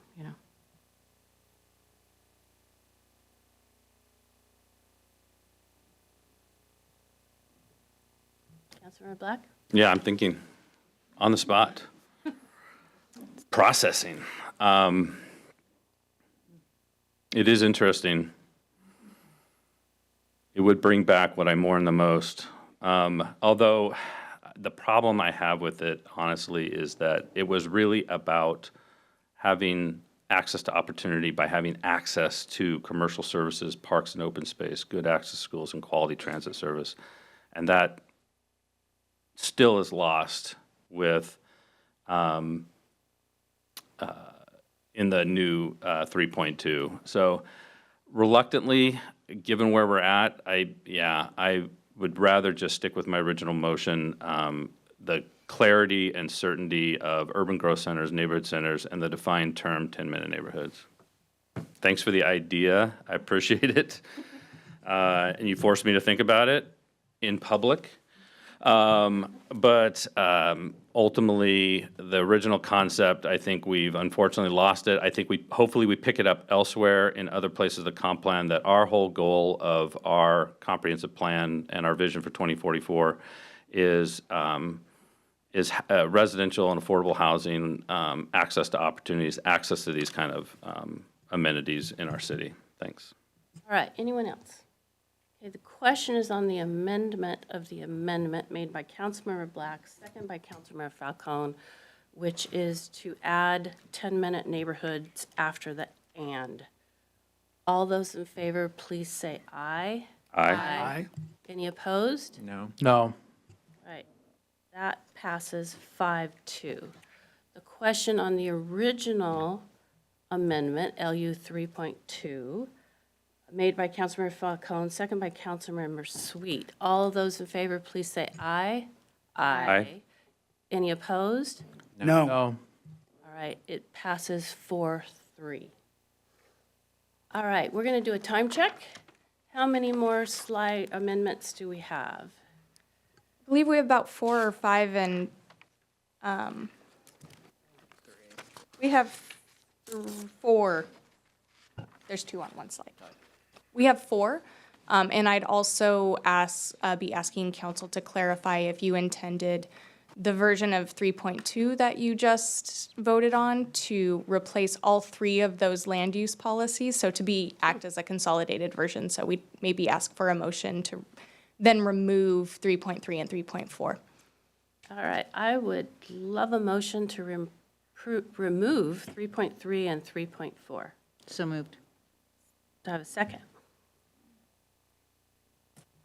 Second. Thank you. I didn't hear you. It has been moved by Councilmember Sweet, second by Deputy Mayor Arnold, to remove LU 3.3 and 3.4. All those in favor, please say aye. Aye. Any opposed? No. Motion carries 6-1. No, I'm no. All right, motion carries 5-2. Okay. All right, so we have 4 more to go. Correct. Council, you want to stick it out a little bit longer? Okay. Deputy Mayor, do you have something to add? Oh, I was going to propose that we move the amendment discussion to the business meeting. From here. All right, who would like to move forward? Got 3, 4, 5. Okay, let's try. All right, next one is still to the land use element and from Councilmember Tim Chissen. Councilmember? Thank you. I proposed, this change was contained in the comprehensive plan and has never been moved forward by the city council. I'm proposing an amendment to change it back to residential. This, I believe, is supported by the majority of our residents, the Finn Hill Neighborhood Association, and others. Guys. All right, can you be more specific? Oh, there it is. I could not see the strikeout. Okay. So Councilmember Tim Chissen has made a motion to remove mixed use under residential.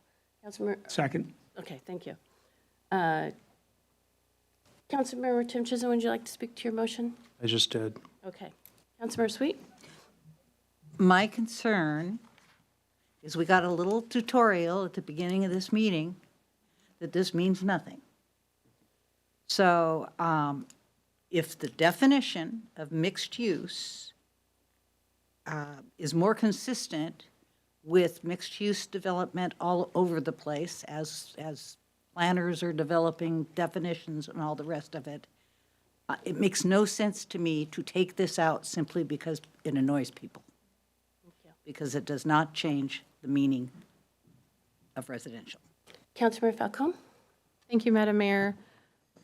One of our most cherished values as a government is transparency and being really saying what we mean and meaning what we say and really doing our best to communicate as clearly as we can. And given what Councilmember Sweet just said, I believe that the most transparent thing to do is to have the most descriptive, accurate language. And so I support keeping it as residential mixed use. Thank you. Anyone else? Oh, Deputy Mayor. We've had a record number of people sending us feedback, many of whom have not been involved in city issues before, certainly not the comprehensive plan. In previous discussions about planning, we've often talked about the term mixed use in a context with taller multifamily and retail. In the station area, in our neighborhood centers with community amendment requests,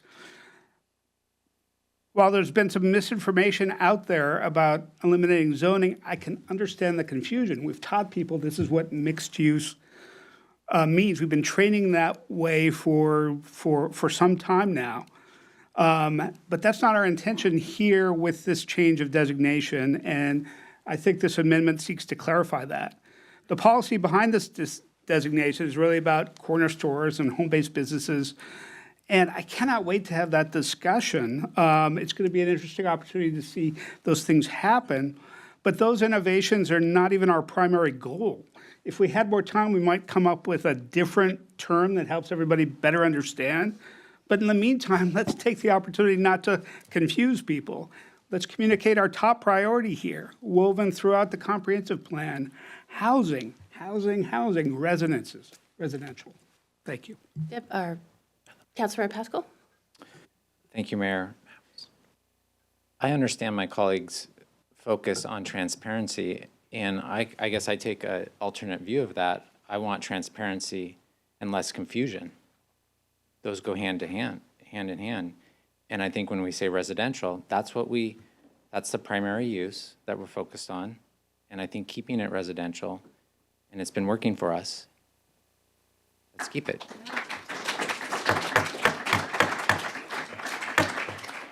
Councilmember Black? Thank you, Madam Mayor. So I was really conflicted about this all along, and always understood in all the conversations we had leading up to this that this was not really a substantive change. It was originally proposed by the staff as a matter of transparency. I've been trying to figure out sort of how to be disciplined in my thinking about this. It really goes back to the land use map. I already, spoke on that. The original intent was to be more transparent. We've heard comments that, Redmond and Bellevue don't do this. Kirkland does, because our goal, our staff and our planning commission and our council was originally to provide greater transparency to the public, that residential uses, including in Bellevue and Redmond for that matter, are not limited to only homes. They do include these other things, and this doesn't change the definition at all. And that definition is a longstanding definition. But to be intellectually disciplined about this thinking, the goal was to be transparent, and unfortunately, it has not led to clarity.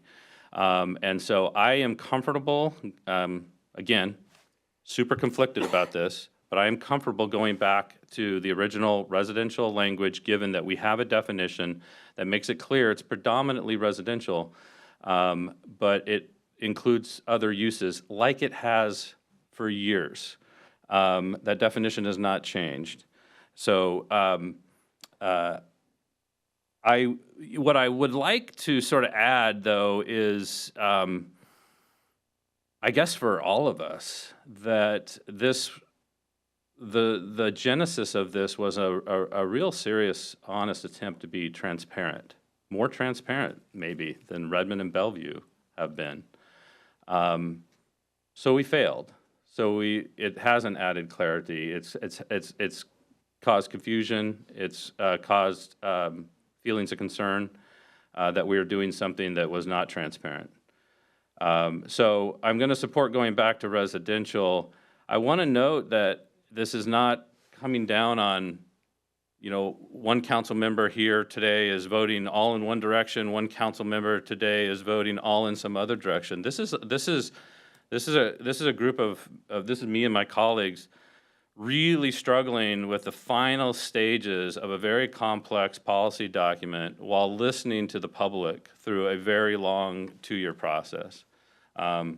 So I want to emphasize again just how conflicted I was on this one. I want to emphasize again the reason to go back to the language is because although it was originally about transparency, it has not added clarity. And because of that, and consistent with my statements on the land use LU3 map, I would rather just go back to residential, knowing that the defined term that we've had in place for years remains the same. Thanks. Thank you. All right, guys. The question is on the motion by Councilmember Tim Chisholm, second by Councilmember Arnold, to remove the two words mixed use in the land use element. All those in favor, please say aye. Aye. All those opposed, say no. No. No. Motion carries 4-3. All right, I'm going to call a break and then we will resume our regular business meeting at 7:30. Point of order? Go ahead, Deputy Mayor. Oh, thank you. I was moving too fast. I move to postpone ordinance 04896 until we consider the 2044 comprehensive plan item on our regular business agenda this evening. That was a motion. I need a second, please. Second. It's been moved by Councilmember, or Deputy Mayor Arnold, second by Councilmember Pascal to postpone moving forward on ordinance 4896. All those in favor, please say aye. Aye. Any opposed? Motion carries 7-0. We are now, that concludes our special meeting for the evening. As you heard earlier, final action on the comprehensive plan will take place during the regular business agenda tonight. We'll be back for our meeting in 13 minutes. Thank you. We have more amendments left, right?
All right, we are back in session following a special meeting where we took action on amendments to the 2044 Comprehensive Plan. The special meeting replaced our usual study session. If we could have everybody sit down and stop the conversations, that would be great. Otherwise, we're going to have to close those doors.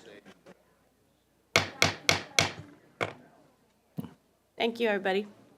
I know we have many community members in the audience tonight who would like to provide comments on the 2044 Comprehensive Plan.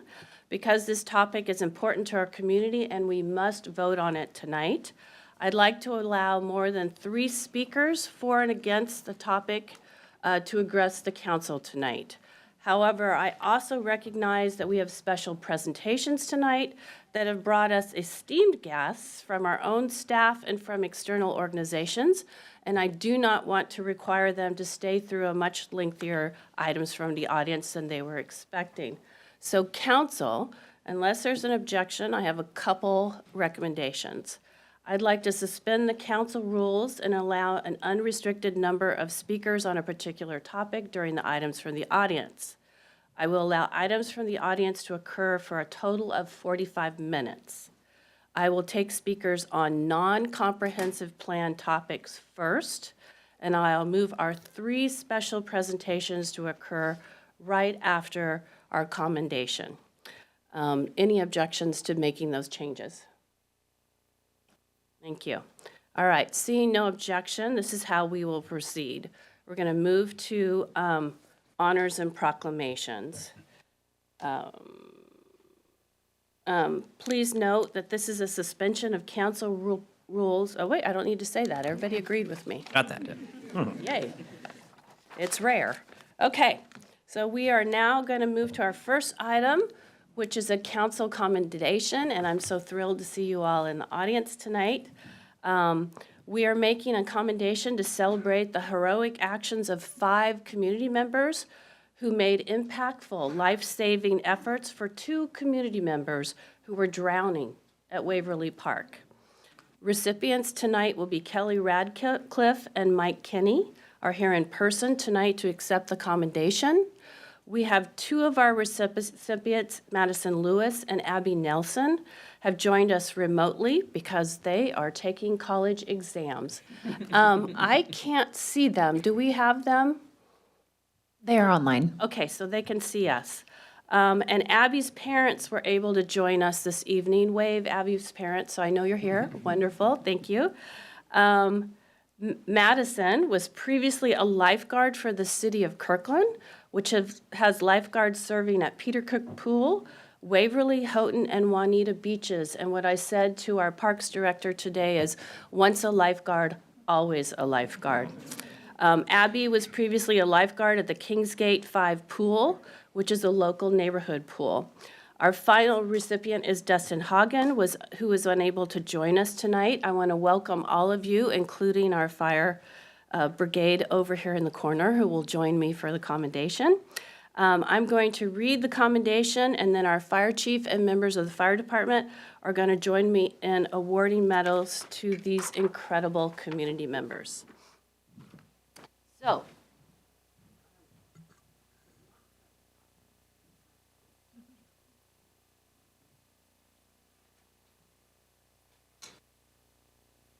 if our recipients, including Abby's parents, can come join us up here.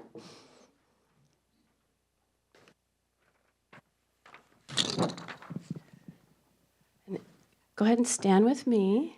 And this is what we're going to do, is I'm going to read the commendation, and then the chief is going to present the awards. Everybody's going to shake your hands, and then you're going to have to walk down the council and shake all of their hands. And then when we're all done, we're going to take a fantastic group picture. So, and welcome you two, and good luck on your college exams. And I know everybody's happy to have you home soon. Commending courageous community members for extraordinary bravery during life-saving efforts. Whereas on May 10th, 2024, 2 individuals were in imminent danger of drowning at Waverly Park in Kirkland, creating a life-threatening emergency. And whereas community members witnessing the situation selfishly sprang into action, demonstrating extraordinary courage and compassion. And whereas without hesitation, they took immediate action to assist 2 individuals in life-threatening situation. And whereas through their swift and decisive actions, they worked together to bring the 2 individuals to safety, providing critical assistance until first responders arrived. And whereas their actions exemplified the highest qualities of community members, reflecting a profound commitment to the well-being of others and a willingness to act in times of need. And whereas their bravery as an inspiration to all, highlighting the profound impact of quick thinking and selfishness in saving lives. Now, therefore, I, Mayor Kelly Curtis, do hereby commend Kelly Radcliffe, Mike Kenny, Madison Lewis, Abby Nelson, and Dustin Hagen for their extraordinary bravery and life-saving actions. Thank you.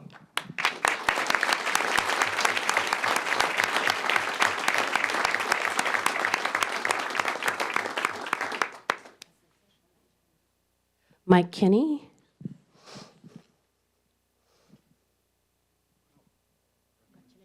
They're going to want to shake your hands, too.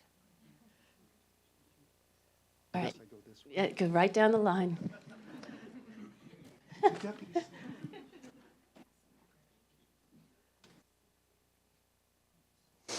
Abby Nelson.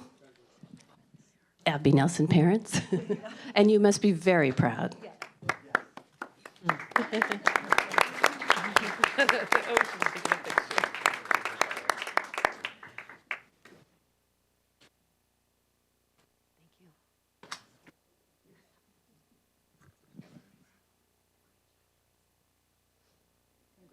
Kelly Radcliffe.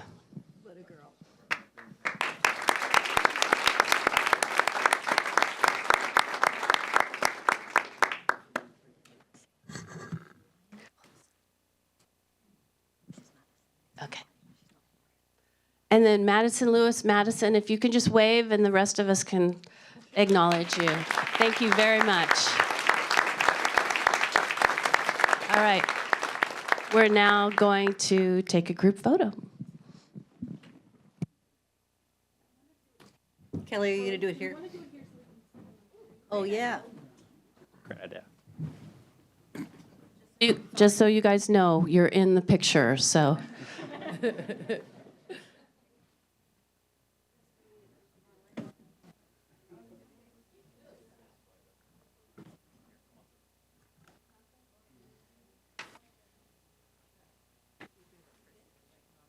There we go. 3, 2. Good. Hi, Sharon.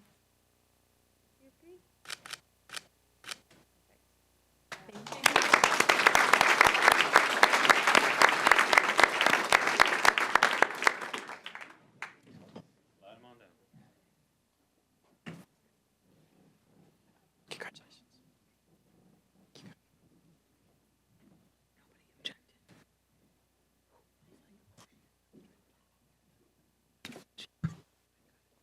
Abby and Madison, you're welcome to stay for the rest of our business, or you can go back to studying.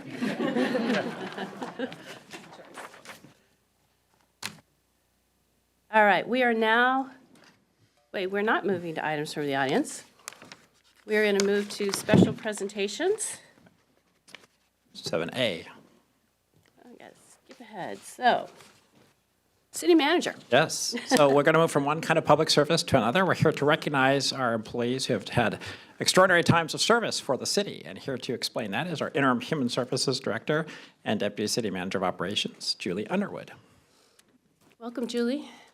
Good evening, Mayor and Council. It is such a privilege and honor to recognize our team members who have devoted years of service to our community. Whoops. Thank you. Is that okay? So you kind of know the drill. Every 6 months, we bring up our staff members that have served 20, 30, or 20, 25, 30, 35 years. So tonight, it's a pleasure to recognize our 20 years of service, our 25 and 35. So first, Patricia, or Patty, as we like to call her, Patty, in our police department, have served with the city of Kirkland for 20 years. 25 years, Lee Winston in our Public Works Department has served for 25, and then 35 years of service, Steve Hoops in Public Works, or as we like to finally call him, Hoops. Really happy Dawn Nelson is here from our Planning and Building Department, and then Cliff Olixko in our Fire Department as a firefighter has all served 35 years. So if it's okay with you, we could ask them to come up and get recognized formally, take a picture with the council. So I believe Patty is here, so if we can ask Patty.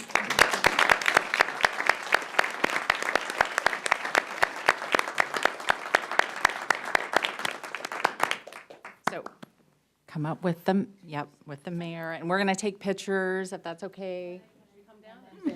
No, here, seal. Come on down. Patty, good job. Are you coming down? No, no, we don't need to go there. Seal, seal. Okay.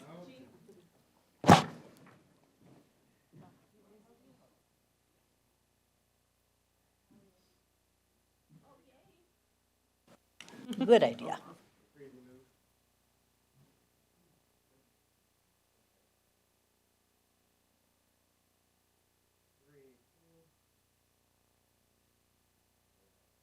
One more.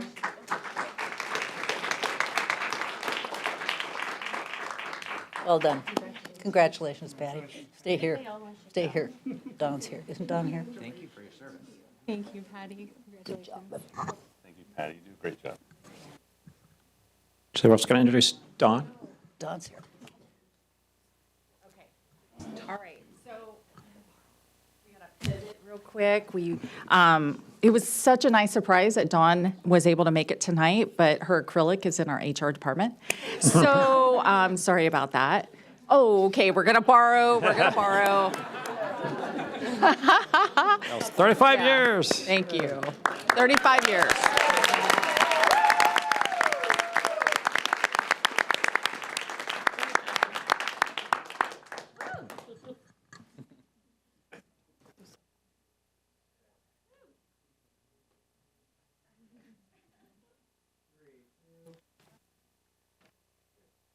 Dawn.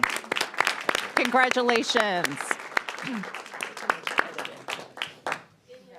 Thank you, Dawn. No, thank you. Patty. Thank you for adjusting. Patty, I called her Patty. I've known her. No, with it. All right. Go ahead. Our second special presentation is about the Water Environment Federation's MS4 Phase 2 Innovation Award. City Manager. Okay, thank you. Yes, so we are very honored to receive a national award for our dual parks and public works project at 132nd Square Park. Here to provide you more description on that is Kelly Jones, our surface water manager, is going to accept the award, and also we have the Water Environmental Federation member John Phillips, who's going to make the presentation. Kelly, welcome. Hi, thank you. And good evening, Mayor, Deputy Mayor, members of the council. As our city manager mentioned, I'm excited to share with you that we have won a national award for innovative stormwater management. John Phillips is going to come up. He is a Water Environmental Federation Stormwater Community member, and he's going to share with you our 2024 National MS4 Innovation Award.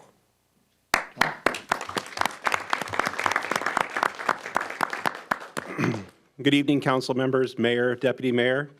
I am here representing over 30,000 water quality professionals globally around the world to recognize the city of Kirkland for the 2024 Water Environment Federation Phase 2 Innovation Award.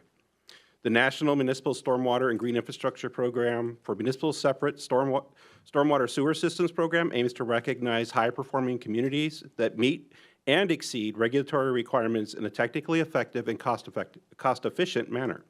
Led by the Water Environment Federation, the program was established in 2015 through a cooperative agreement with the U.S. Environmental Protection Agency. Submissions undergo a thorough review by an expert peer committee for innovation. The highest performing programs are honored annually at our WEFTech with over 20,000 water quality professionals in attendance. The City of Kirkland was judged to be first place nationally. The City of Kirkland, Washington completed 2 innovative projects that earned them the 2024 Phase 2 Innovation Award. The Interactive Creek Health Dashboard is a new dashboard allowing residents to find their watershed, learn about the health of their neighborhood creek, and see what the city and they can do to help. It includes data on water quality, stream bugs, and habitat, and has been visited by 2,700 unique users, far exceeding their 1,000 goal. The other project was the 132nd Street Square Park Stormwater Retrofit and Renovation, a $12.2 million project that combined stormwater treatment infrastructure with park upgrades. The park now features updated facilities and a large stormwater vault that treats runoff from nearly 50 acres, improving water quality and reducing flooding. These projects highlight the City of Kirkland's commitment to environmental innovation and community engagement. On behalf of the water quality professionals globally, I am delighted to recognize their ingenuity within the stormwater section, congratulate the City of Kirkland, and encourage stormwater managers globally to emulate your success. And with that, Kelly.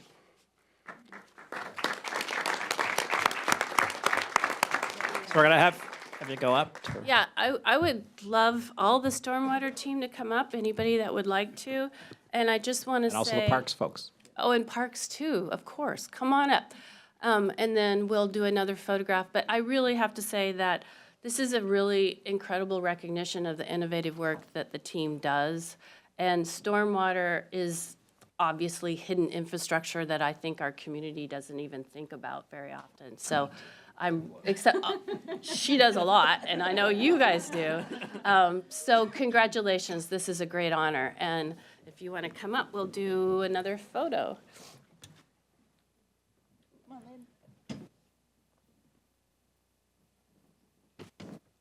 Go this way.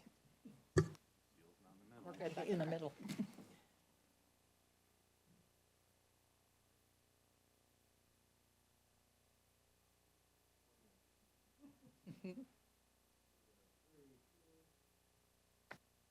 Congratulations. Well done.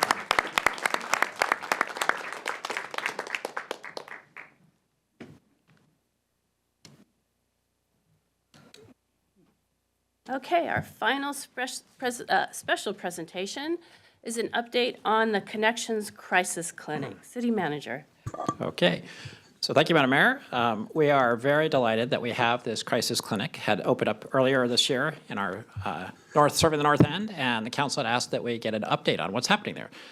So we are pleased to have the Connections West President, Joel Conger, here, as well as the Connections Kirkland Medical Director, Kyle Jasper, who's going to give the council an update on what's happened since they've opened. So welcome, gentlemen. Welcome. Thank you so much.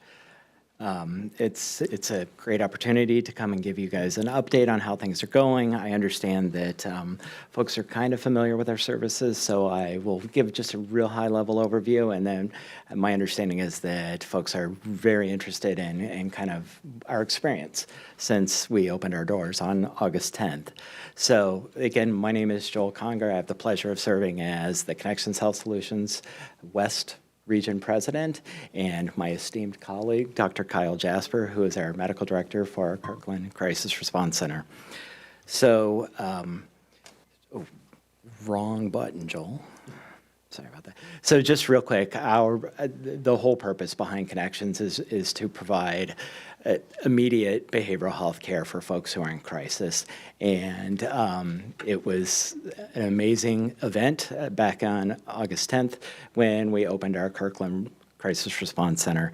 And just again, for folks who might not have seen it, this is our beautiful location, and if you haven't seen it, it's pretty amazing, and I encourage you to come take a peek.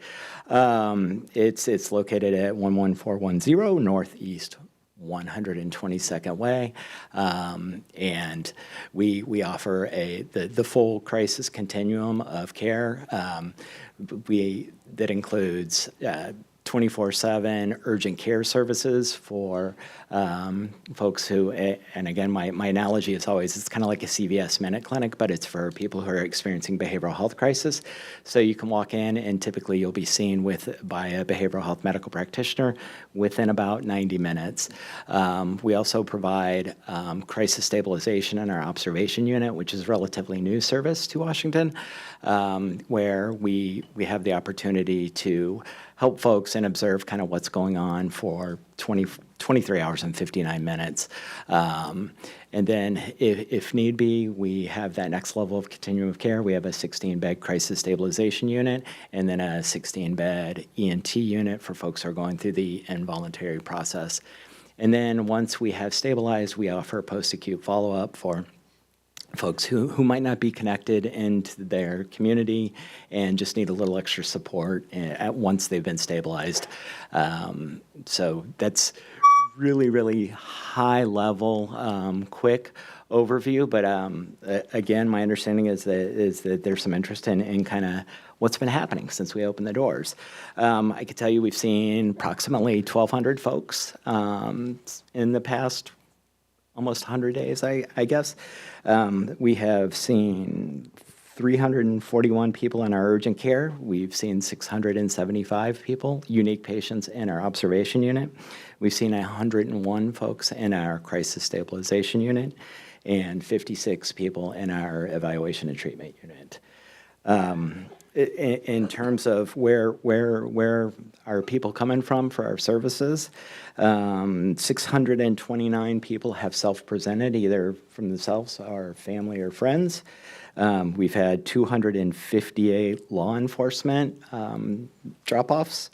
We've had 25 crisis mobile teams and 20 hospital transfers and 10 emergency room transfers. And that's certainly an opportunity we look to continue to increase because we believe our services are the best intervention for people who are having behavioral crises.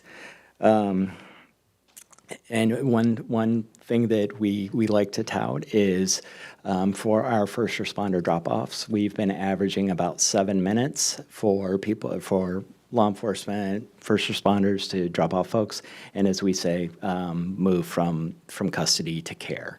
So in terms of where are people coming from, I asked for that data today, and holy smokes, there's a lot of cities and counties in Washington.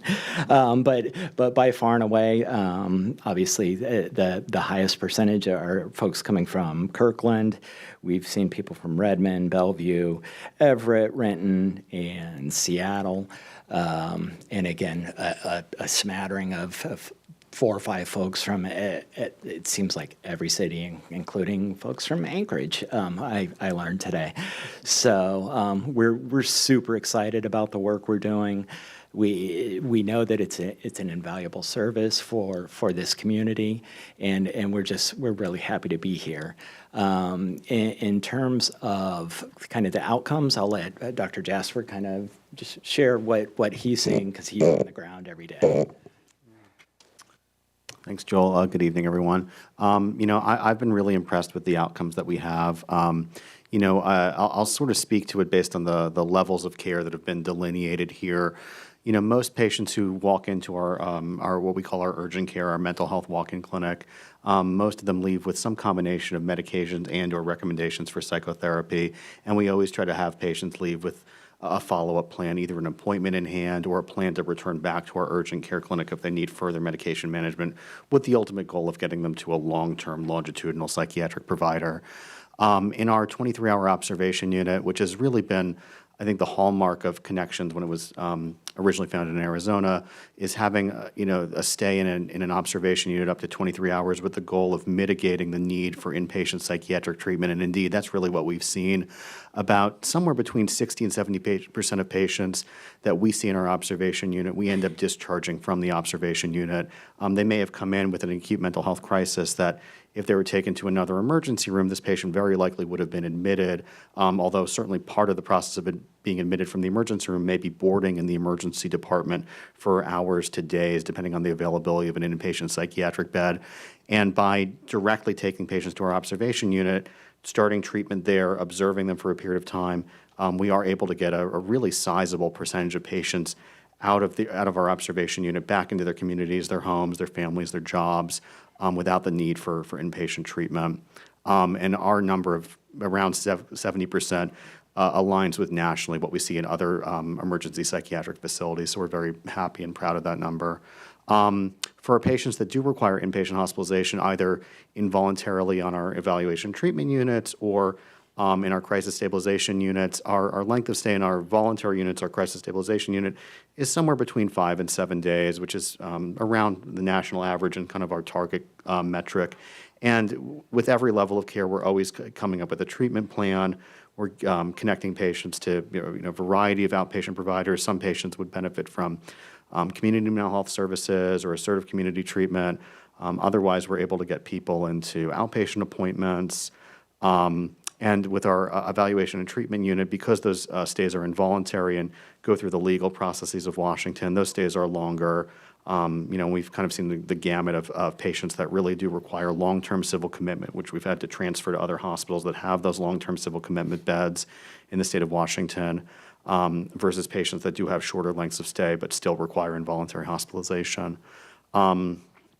We've had a very small number of readmissions. I don't have the exact percentage, but what is to be expected, I think, with this patient population. But, we take patients for whatever reason, any time of day, regardless of insurance status, and, we'll continue to do so. I understand there's additional questions around the behavioral health crisis workforce. Wow, it's since we opened, our capacity for staff is 170 folks, and we are constantly hiring, and that's every discipline. I don't believe we're unique to some of the challenges with some of our individually independently licensed clinicians, and psychiatric nurses continue to be our biggest challenge in recruiting, and then our psychiatric providers, that's an ongoing effort as well. Again, not unique necessarily to the behavioral health space, but that's the reality of where we're at. But we're doing a really, really great job, and we're very fortunate to be here. So thank you. Thank you. We are very fortunate you're here. So thank you. We're both proud and grateful that this clinic is in the city of Kirkland with support from our North King County cities. And we look forward to continuing to maximize our partnership and collaboration. So thank you. Council, any questions? Councilmember Falcone? Thank you, Madam Mayor. Well, thank you so much for being here. As the mayor so eloquently stated, we're really proud of the partnership, and we're really thankful for the work that you do to address this huge need in our community and growing need, as we're all aware. Personally, I'm a mom to 3 school-age children, so I'm very aware of the ever-growing behavioral health needs among children and adolescents in our community.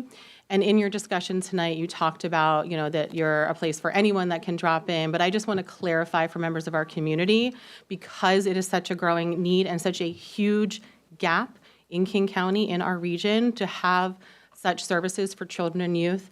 Can you just clarify for members of the public the ages of folks that you serve in your facility? Absolutely. Currently, we're serving 18 and older. We're not currently providing youth services. That is something that we do in other facilities, and something that we're certainly open to exploring, because we know that need is huge. Thank you. I appreciate that. I'm looking forward to seeing what the future holds. I know the King County levy includes a youth facility, a funding for a youth facility, and looking forward to those conversations about how and where to site that, and as quickly as possible, just given the growing need. So thank you for clarifying that. Thank you. Councilmember Black? Thank you, Madam Mayor. Thank you, Dr. Jasper and Mr. Conger. I want to first thank Dr. Jasper for this morning. He led a tour of the facility of leaders throughout King County, and I appreciate it. You did an amazing job. I really appreciated your remarks. Basically expanding on some of the things that you talked about here, and leading a group of regional leaders virtually through the facility. And so I just want to thank you for taking the time to do that. I think that's really important. I just want to say too, I appreciate your addressing the question of workforce. The behavioral health workforce is something that our council has made a legislative priority for advocacy with the state.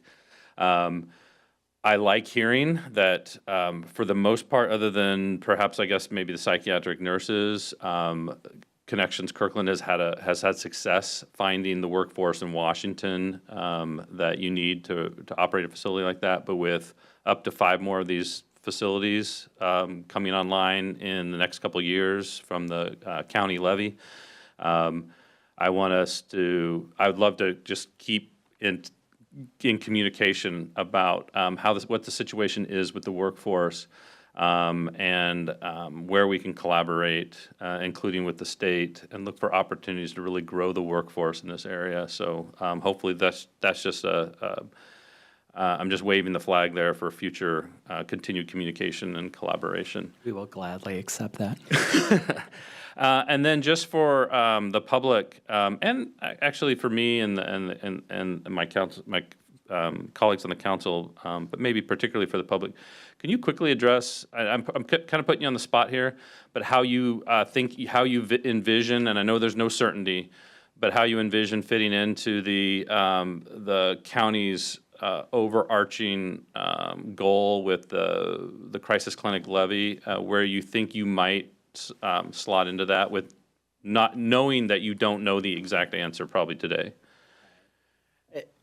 I think that's a fantastic question, and that is something that we're in real time. We're learning every day, is trying to figure out how and where does crisis Connections Health Solutions fit into the existing kind of behavioral health crisis fabric in King County. And so we're continuing to do different ways of engaging Dr. Jasper. Actually, he's participating in one of our nearby hospitals' rounds on a daily basis, so that we're able to identify those folks who meet. But really, our task at hand is continuing to educate the community that we're here, and that we do fit in, and obviously we want to continue to grow that. But that's really our focus right now, is trying to just really delineate how we fit into the bigger system, the bigger existing system. Great. Thank you very much, and thank you for being here. Yeah, thank you both. We appreciate it. Thank you so much. Have a wonderful evening.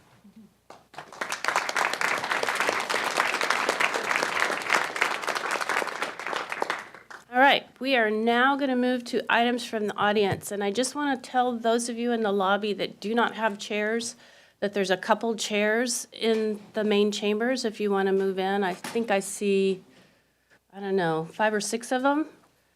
So come on in. And the audience members are helping flag those, so don't be shy. So, unless you want to stay in the back. Okay, moving to items from the audience. This is time in our meeting. We are normally here for the public on matters that are not quasi-judicial or scheduled for a public hearing, of which there are none scheduled this evening. Please limit your remarks to 3 minutes. We temporarily suspended the council rules tonight to lift restrictions on the number of speakers per topic. I will allow items from the audience to occur for 45 minutes total. So we will fit in as many community members as we can during that time. If you are present or in person or virtually and would like to address the council during this items for the audience period, please sign up using the online comment instruction link or in person using the posted QR code. For those participating by phone, please dial *9 to be recognized to speak. Items from the audience is an important part of our business meeting, and we ask that everyone is treated with kindness and respect. We ask that you please not clap or applaud after a speaker, otherwise openly express your agreement or disagreement with a speaker. When that happens, even when being openly supportive of a speaker, it can be disruptive of the meeting and discourage others from sharing a different point of view. We discourage people from using obscenities or personal attacks, and we ask that you direct your comments to the council, not to staff or other audience members. In addition, because they can be disruptive, signs and placards are not allowed in council chambers during our meeting, regardless of their content. Kirkland prides itself on being a respectful, welcoming community. We want everyone to feel they belong in council chambers, expressing their viewpoints, regardless of content. City Clerk, who do we have signed up to speak? And we're doing non-comp plans first, okay. Correct. Our first three speakers are Evan Sexton, Jennifer Loy, and Luke Travis. Evan.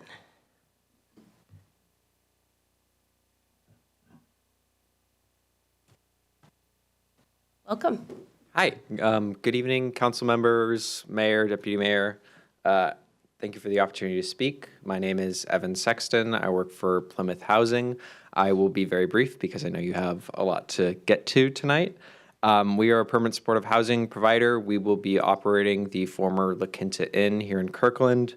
And we also believe that community engagement is part of our mission. That's why I'm here tonight. I'm just here to announce that we will be doing monthly open office hours for all of our East Side communities, that being Bellevue, Redmond, and Kirkland, at the Together Center, which is in Redmond from 11 a.m. to 1 p.m. starting tomorrow.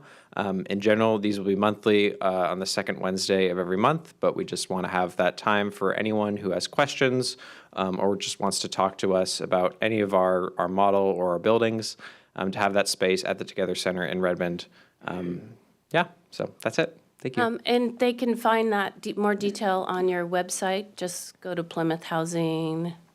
Yeah, we've sent out an email to our existing email list, but we're also trying to get that out everywhere. It's also on the Together Center's website. They have a calendar, so it'll show when we'll be there. Excellent. Thank you. Thank you. Jennifer Loy.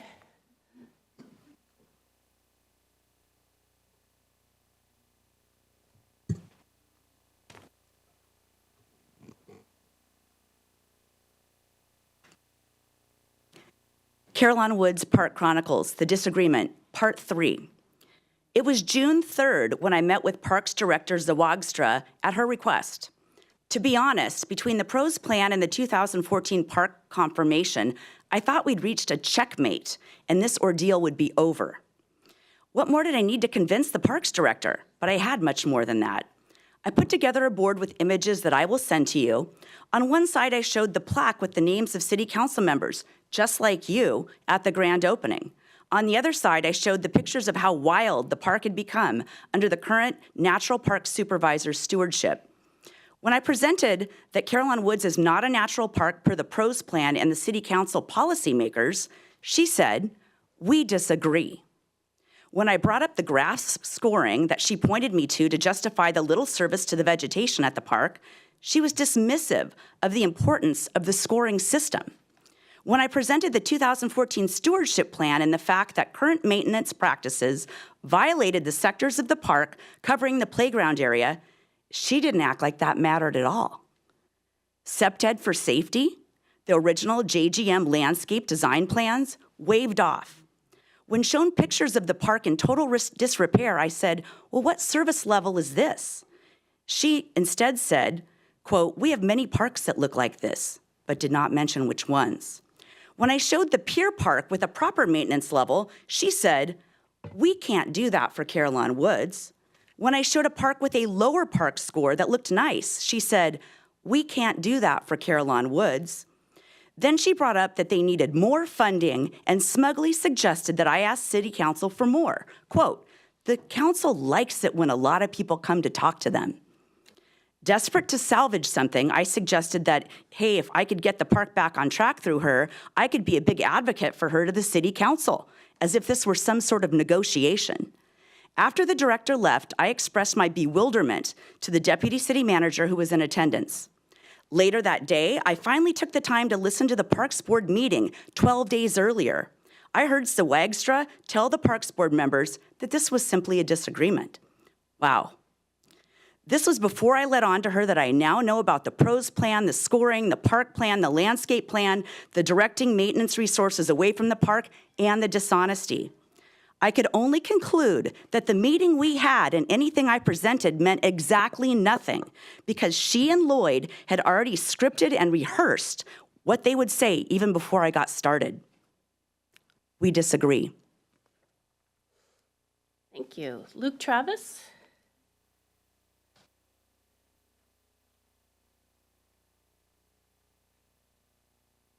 Good evening, Council. For starters, I want to apologize. As my topic, I put, thank you for the hard work or something like that. And this is tangentially related to the comp plan. So I apologize that I'm in the wrong slot. I wanted to say, though, as the title implies, thank you very much, both for your own hard work and for that of the Plan Commission and our commissioners, and also the neighborhood teams and the neighborhood associations. Honestly, there's been a lot of people who spent a lot of time on this comp plan over the last year, not to mention all of the community members who have provided insightful, respectful, constructive comments. It's been a real help, and it's really what drives our city forward. We're not stagnating as a city. We're always growing and evolving. And I just want to say that, you know, like many people here, I may not have agreed with everything. I may have had differences of opinions with many people, but I am very thankful that all of us can put in this much hard work for our city. So, thank you. Thank you. City Clerk, before we call the next ones, I didn't look at the clock, did you? Okay, so what time will we be ending? We started at 8:06, so 45 minutes would be 8:51. Okay, thank you. Who do we have next? Our next three speakers are Jennifer Ohayon, Joseph Ayala, and Tan Trung. Jennifer Ohayon.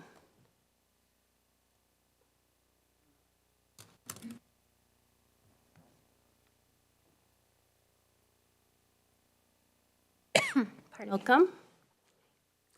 I just want to talk about the deep divide I'm feeling between the city and the residents as of about the last year. It used to feel like the city and the residents were in this together, supporting each other, but now it really feels to me like Kirkland's lost its way a little bit and that the city's beholden to everybody but the residents. It started with the elimination of the Houghton Council, and then we got stuck with the dump again. And now the lack of transparency and communication for a comp plan that threatened to change the residential character of 30% of Kirkland. Thank God for the work of a few Kirkland residents who care, because otherwise I wouldn't have found out that even though I've lived here for 24 years, I'm not considered to be in a priority population or a priority person in the eyes of the city, as defined by the city's DEI roadmap for engagement with the comp plan. That sucks to hear for longtime residents. At Lakeview Elementary, the PTSA just created an unprecedented City Affairs and Advocacy Chair on their board because so many of the parents are concerned about the radical attitudes of the City Council. They worried about the traffic-inducing monstrosity going in at the PCC site and the rose-colored glasses regarding La Quinta, and the quest to increase density in Houghton without a plan in place for already overburdened roads and schools.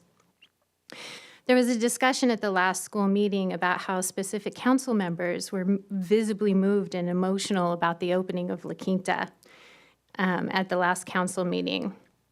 1/3 of Lakeview families live within a quarter of La Quinta, and the city is crying happy tears while they're preparing for the crime and the decrease in property values and other issues that come with living next to it. I'm worried that the city has sold out the residents to groups like the master builders and realtors and developers and FutureWise and other groups. As a realtor and someone who's married to a developer, I'm a member of some of these groups, and they're not really your friends. They are lobbyists who are paid to buddy up and cozy up to planning commissions and planning directors. And we're giving them way too much weight. So if we're not priority persons, how do the longtime residents get their voices heard? What power do we have left to protect the neighborhood sanctuaries we have? And the answer is with our vote. The comp plan has really poked the bear with the suggestion that we would put high-density buildings in residential neighborhoods. Kirkland, and I would say especially the women I've noticed, especially the moms, have woken up. Moms have loud mouths and they mobilize like hell when their neighborhoods are threatened. I'm guessing that most of this room, like me, leans left. But if the last election cycle taught us anything, it's that people want common sense and moderation. They are done with radical policies and identity politics. I always voted in Kirkland, and I always voted for the incumbent because I loved living here. Jennifer, your time is up. Okay, all right. Thank you. Folks, I did ask you not to applaud.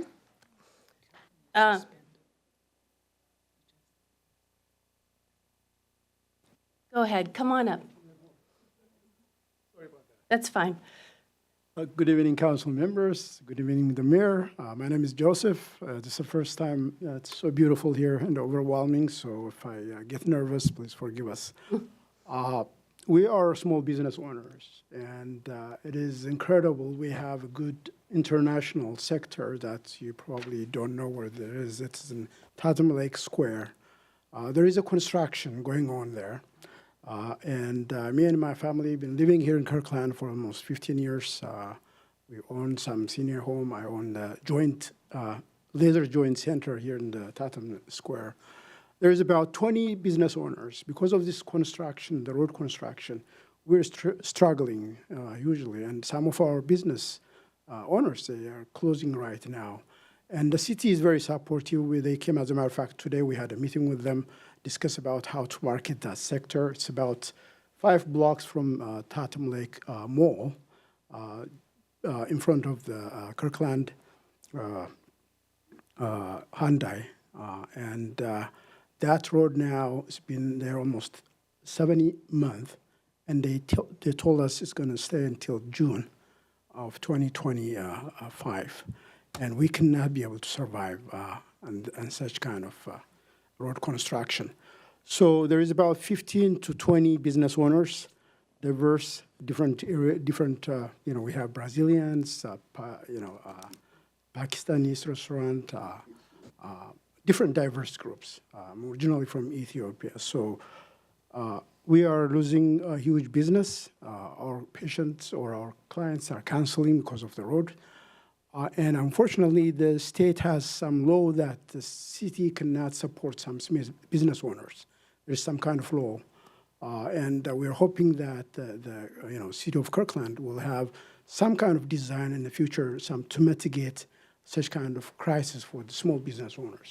We don't have a luxury of going to get some finance from the conventional financing if you're losing business. So we're here to get your guidance and support. We also accept Bitcoins if you have extra Bitcoins. No, I'm just kidding. But one thing that this construction company, they don't do any kind of work on the weekends. And I don't know why that is, the city didn't negotiate to get that road done quicker if they work on the weekends. So we are really struggling. We need your guidance, support, and we're here to just discuss our struggle in the business. So I'm representing here. We have about 15 business owners. They didn't come, but we need your guidance. Thank you so much for your time. Thank you. Do you also want, okay. Would you see the city clerk in the back there, Quinn? He's raising his hand. Go ahead and leave your contact information with him and we can follow up. Perfect. Thank you. Thank you. City clerk? Our next speaker was Tang Trong, but would you like to speak or you're with him? Yeah. Okay. So then our next speaker is Jill Stoddart, and she is remote.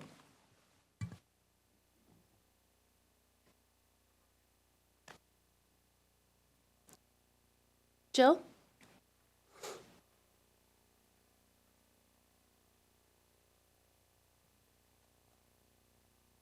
Jill, are you there?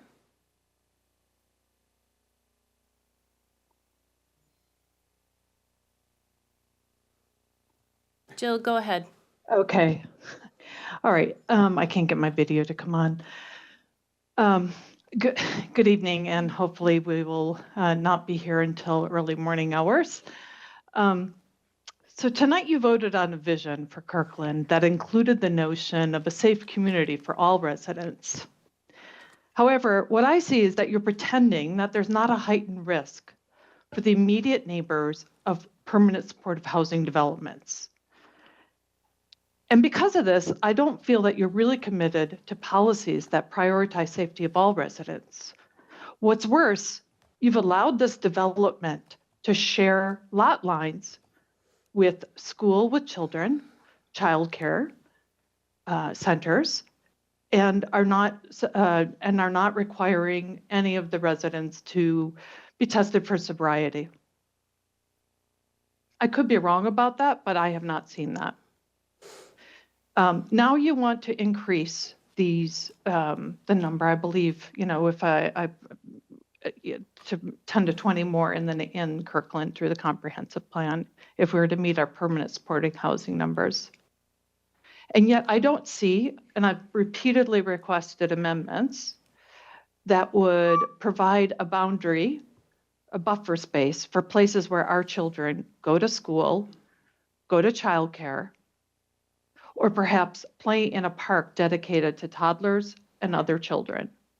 I think this is a huge risk, and I don't feel safe at all about this.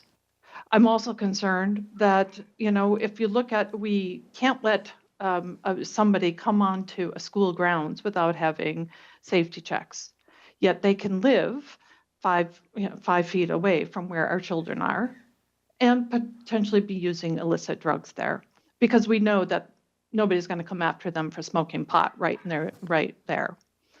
So I ask you to reconsider where we are locating these permanent supportive housing developments in our community. Because I think what you've heard, we want to keep Kirkland great. We want to welcome new neighbors. We want to welcome affordable housing, but we want to do it in a way that is equitable to all of us and maintains the vision of Kirkland to keep all of our residents safe. Thank you very much. All right, City Clerk, I think we're now moving on to comp plan conversation. That is correct. Who do we have first? Our first 3 speakers are Debbie Lacey, Brady Nordstrom, and Lauren Hall-Steigertz. Debbie Lacey.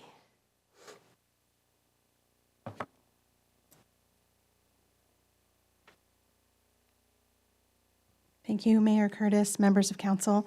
I'm Debbie Lacey. I am a resident here in Juanita, have been for 20 years, and a homeowner. And I'm the founder of Eastside for All, a nonprofit organization that serves Kirkland and the neighboring Eastside community. I have the privilege of connecting with residents and workers impacted by the lack of affordable housing, and also with Eastside city leaders, planners, and community developers, all grappling with the complexities of affordability and livability in our growing region. Thank you to the staff, Planning Commission, and also past city leaders who have served for many years championing the need to close the gaps in affordable housing. The vision statement outlined in the comp plan paints a picture of the future aligned with what many have been hoping for and working toward. Quoting from the vision statement, seeing Kirkland as a city accessible for people of all abilities to walk, bike, roll, utilize transit services, and new innovative models of travel. Diverse housing accommodates residents in every stage of life and is accessible to shops, services, and job opportunities citywide. The vision needs your support to ensure all the tools and strategies are available to the city for smart design and urban planning that puts more housing in the places where it makes the most sense and creates real pathways for more affordable and equitable housing. This includes allowing mixed-use development throughout the city and densities to maximize and meet affordability requirements. This vision has been many years in the making. Kirkland is responding to key data that you are all very well aware of about the need for affordable housing and the gaps that exist, legislative requirements led by all of our state amazing leaders, and the needs of community members, present and future generations. With your leadership and support, the 2044 plans will be a part of an important and positive legacy. I thank you for your support and your leadership. Thank you. Thank you. Brady Nordstrom.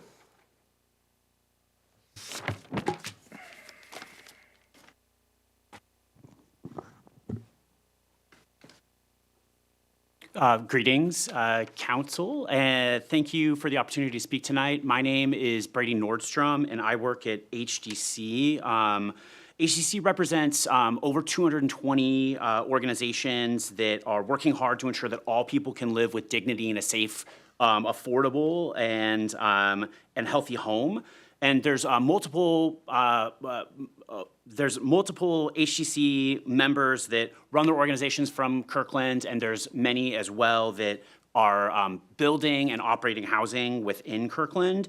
And so I think I'm just going to try and keep it simple tonight. That we appreciate you keeping the center and the focus on affordable housing and not losing sight of that through this whole process. It's been years in the making. There's staff has done amazing work with analysis. There's been community outreach, discussions. You've been talking about these amendments.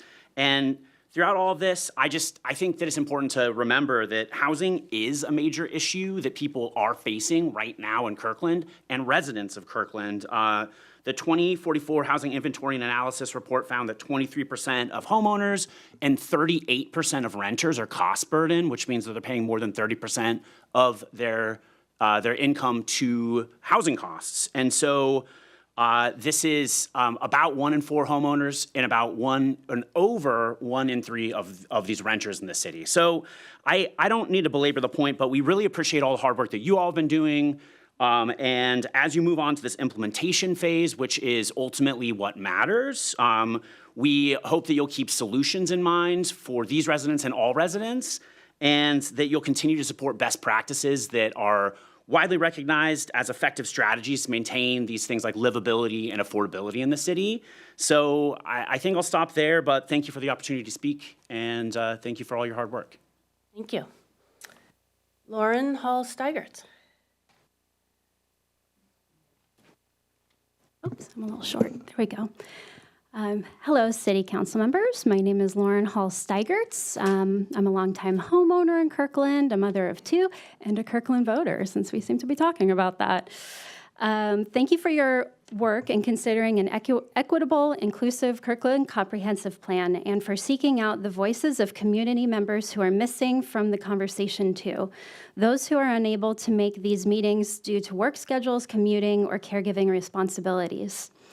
I'm happy to see that allowance for mixed uses are being considered. I've lived near Juanita Beach for 21 years, and through this comprehensive plan process, I've been inspired to start adopting more active modes of transportation when I can. I've been biking or walking to the Columbia Athletic Club and to shop in Juanita Village, and I'm committed to being one less car on the road. However, the lack of a grocery store is a major barrier to me using my bike or walking more frequently. I need to visit Totem Lake, Rose Hill, or downtown Kirkland to go grocery shopping, and it's a long walk and bus ride or a dangerous bike ride if I don't drive. I'd love to see the Michaels land be redeveloped to mixed use that includes residential, a grocery store, and underground parking. I'm so glad we're considering 10-minute urban centers, but I'm concerned about using it to replace transit corridors. Folks who live more than a 10-minute walk from urban centers or need to commute to work will be incentivized to use their car over public transit, driving up, no pun intended, overall traffic as we do the important work of increasing affordable housing options to address the housing crisis. I would love to see both the 10-minute urban centers and transit corridors be considered in the comp plan to align with our vision of an inclusive, equitable Kirkland. Let's see here, where am I? Oh, there we go. Our city's 2044 Housing Inventory and Analysis Report found that 23% of Kirkland homeowners and 38% of renters are cost-burdened, paying more than 30% of income to housing costs. We should not make decisions based on fear of a changing Kirkland, but on hope that Kirkland will become more affordable for everyone who makes our city a wonderful place to live. Thank you very much for your work. Thank you. City Clerk? Our next 3 speakers are Jasmine Smith, Charles O'Clair, and Camille Walton. Jasmine Smith? Hi, Council. My name is Jasmine Smith. I'm Director of Local Advocacy over at FutureWise, and on behalf of the Eastside Housing Roundtable, I'm here speaking in support of the Kirkland 2044 Comprehensive Plan.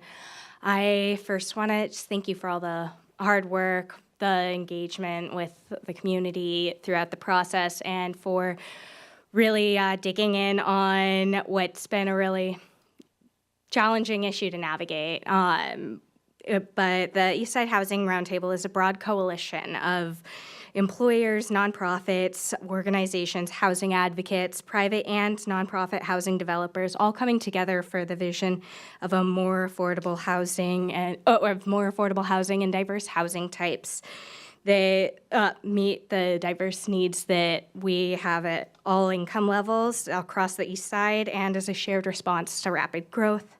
We believe that solutions should center equity and inclusion, and that all those that live and work in the East Side and in Kirkland should be able to share in the benefits of that growth. That's why we thank you for putting together such a strong, comprehensive plan in pursuit of increasing affordable housing in Kirkland.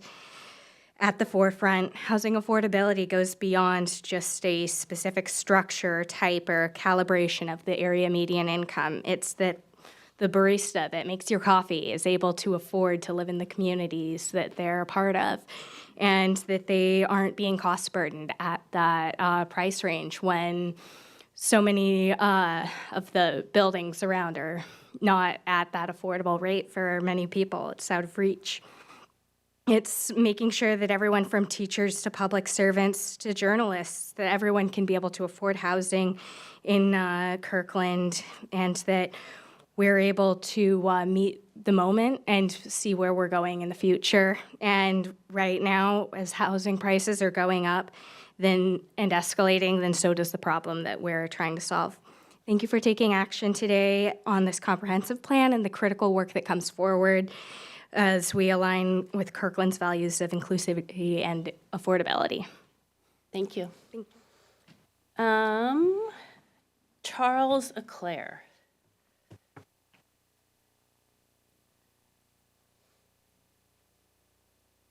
Thank you. My name is Charles Auclair. I've lived in Kirkland for 29 years. I'm a small business owner for 17 years. I started out in a small starter condo and moved to an affordable neighborhood next door to a couple who worked at QFC. That couple could not afford to live in Kirkland anymore. Affordable housing is not about drug dealers and alcoholics and homeless people. Affordable housing is about those people who work in QFC, Fred Meyer, the restaurant down the street. I support your efforts in creating an affordable housing stock for those people. If it means a little more density, and maybe my neighborhood gets a little more crowded, so be it. Thank you for your hard work. Thank you. Excuse me. Next, we have Camille Watson. She's virtual.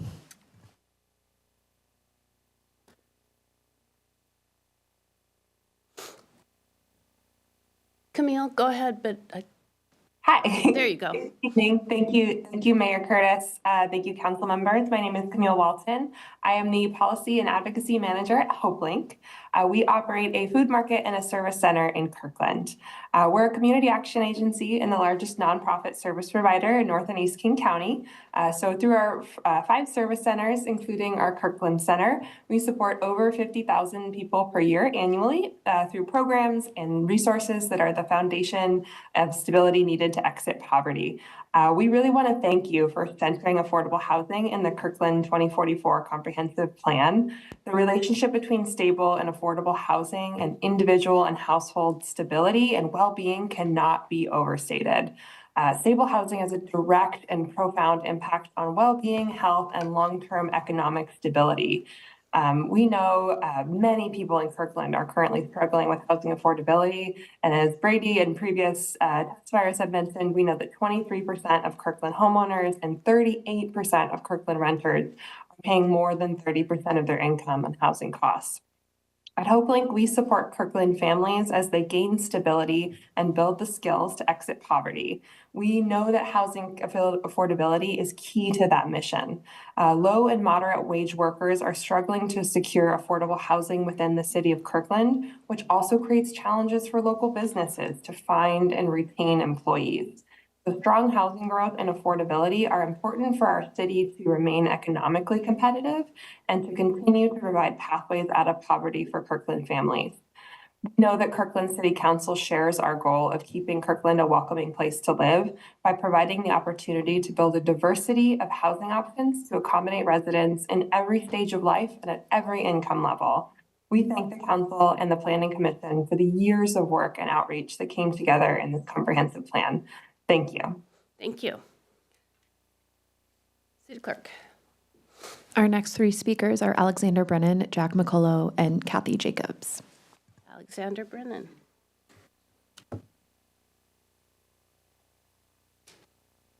Welcome. Thanks so much for having this chance to speak tonight to you, council members. My name is Alex Brennan. I'm the executive director at FutureWise. I'm here to primarily say thank you, as many others have said, for centering housing needs and housing affordability in the plan tonight. I also want to I think the council knows this well, but remind everyone here today that this is also something that the state requires all cities to do.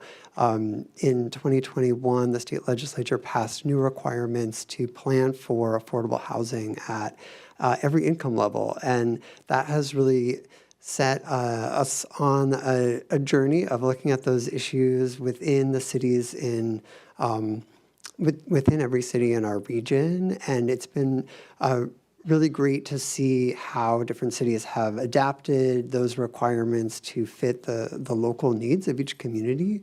But I also think it's important to recognize that this is something that Kirkland is doing, and there are a lot of similar changes happening in other cities all around the region. And I think that the collective impact of those changes, while if just one city was making these changes, we might not see as much of an impact together. I think we're really going to be able to see a big impact on addressing the housing needs of our communities across the region. So again, thank you all. I know it's been a lot of work up to this point, and I want to say congratulations for getting so close to passing a comprehensive plan that really addresses the housing needs of your community. Thank you. Thank you. Jack McCullough. He is virtual. We don't currently see him in the Zoom. Okay, let's go ahead and move on to Kathy Jacobs.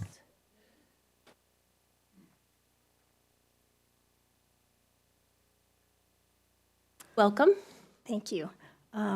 Good evening, Madam Mayor, Deputy Mayor, City Council members. Thank you for listening to all of us. You must be exhausted. I applaud you for not nodding off. My name is Kathy Jacobs, and I've been a Kirkland resident for 52 years. My husband, Steve, and I first lived on the corner of Central and Market in little bungalows on the lake, and then west of Market for 43 years. And now, due to the property taxes we couldn't afford to pay, we're on Finn Hill. I have been extremely concerned about the 2044 comprehensive plan and have attended most of the meetings since May 2024. My concerns are as follows. Even after this meeting, I'm still unclear on the designation of the Market Street corridor as a neighborhood center.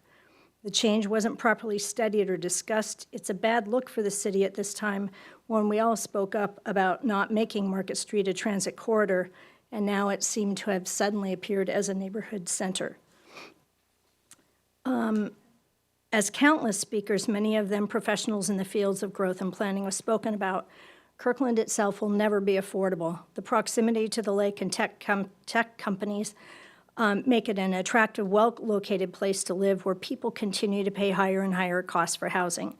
To go beyond anything more than the required affordable housing is to put the burden on already overtaxed property owners. We've moved once due to high taxes, and the next move will have to be out of the area if we're forced to pay for the tax breaks given to developers for this type of housing. I see the options as follows. Ask the taxpayers to make up the shortfall. Many of us will be priced out of the city. Ask the builders to build without any tax breaks. That's not going to happen. Cut your city budget and services to make up the shortfall your current comprehensive plan policies are creating. That would hurt all residents, or reduce the number of affordable units to only what is required to avoid the problems I've mentioned above. This is an anecdote. Recently, on a weeknight, my husband and I needed to get to Totem Lake by 6 p.m. from an appointment on 10th and Market. Leaving the appointment by 5:15, we felt 45 minutes should be double what we would need to make our Totem Lake destination, which closed at 6. Market Street, 405, 124th, and 132nd Streets were so gridlocked, we made it with only 2 minutes to spare and some very creative driving. There were no accidents on any of the roads reported by the news. How can we be contemplating growth, especially growth beyond what is required, without significant infrastructure change and transit availability? And finally, thank you for keeping the residential designation and taking out the mixed-use residential designation this evening during this meeting. Thank you. Is Mr. McCullough back? He is not. Okay, we'll move on, but if he does, yeah. All right, so who do we have next? Our next 3 speakers are Zoe, Martin Stoddart, and Veronica Shikoto. Zoe.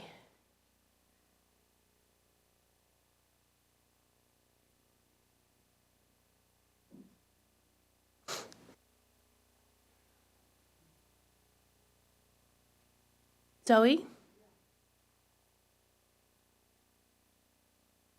Come on up to the podium. My concerns are that, like, I spoke to 300 people in Kirkland, and not one of them is aware of what's going on, which is not informed consent. And legally, people have a right to know. So I'm asking if you will consider postponing this so that others can get involved. This is the middle of December. People are in the middle of a holiday, and because it's convenient to pass this through and other people have worked on it for 2 years, doesn't change the catastrophic effect it's going to have on all of us.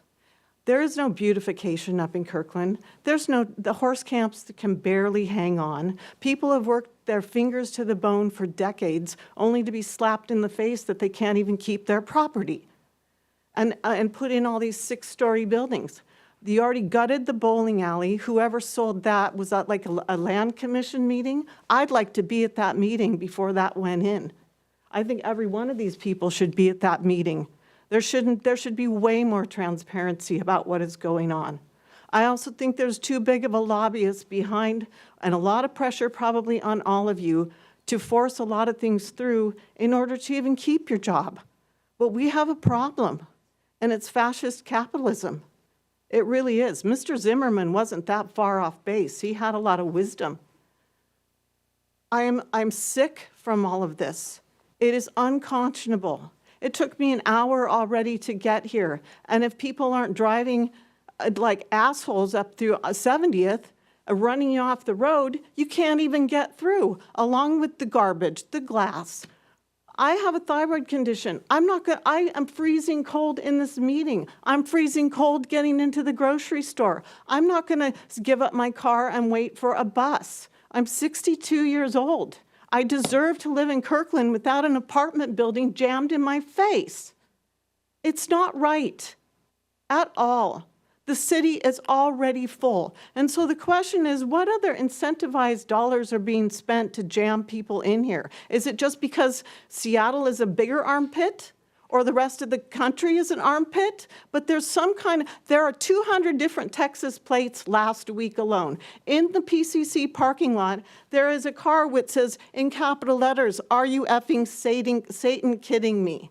With the word F-U-C-K-I-N-G in letters this big, with Texas plates. So what is really going on? It's like white trash Magaland, and then we're supposed to walk everywhere. It's 42 degrees out.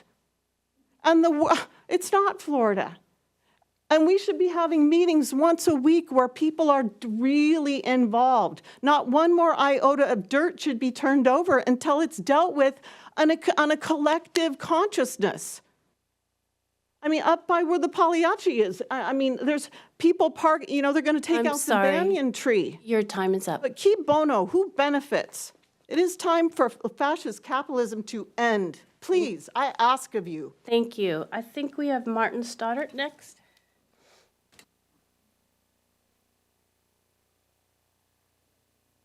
Thank you. And now for something completely different. Thank you very much. I'm a Kirkland resident, and I'm back here again. Let me start by just indulging on a few things that I like. I do like transparency. Who doesn't? Transparency is good. Clarity is good. I always like to see a plan with clarity. I like a good map. I always like to look at maps and see what's in them. And I like housing density that's targeted and thoughtful and not sprinkled around the city. So, with those things in mind, I'm concerned about two things that have seemed to have been crept back into the plan at the fairly last minute. First is this concept of 10-minute neighborhoods, and the second is the seemingly innocuous phrase of in and near. 10-minute neighborhoods. I've got the document here. I've got the amendments to the definition. I'm still confused as to what is a 10-minute neighborhood, how big is it, where can it go? I'm looking at the red lines, there's red lines on red lines. I don't think these have been discussed yet, but as far as I can tell, it includes phrases like being able to travel short distances from home to destinations. I don't know what a short distance means. It includes the phrase at the bottom that says, similarly, a more walkable neighborhood may also be considered a more bikeable neighborhood. Well, I can get quite a long way on a bike in Kirkland in 10 minutes. So I don't know where to, I think to one of the council members' points earlier, I don't know where these 10-minute neighborhoods are going to be. All I know is they've been thrown into the mix now when we're considering increased density areas. In addition to urban centers and neighborhood centers, we've got 10-minute neighborhoods, wherever they may be, and however many there may be, I don't know. The second thing is the phrase in and near. I understand the phrase in. I can look at a map and I can see what's in. I don't know what near means. Is near 10 minutes? In which case I can be near, 10 minutes near a 10-minute neighborhood. As far as I can tell, that's the entire city. So, be great to have some clarity there. So my concern here is that these things have been thrown into the last minute. I think they're compounding phrases that add up to one another in the document, which basically means that transit corridors are out, but the entire city is back in. So I ask the council to rethink these additions, rethink these phrases, push for more clarity, reduce the ambiguity, and please just give me a map that I can look at. Thank you very much. Thank you. All right, next we have Veronica. Hi, good evening. My name's Veronica Shakotko.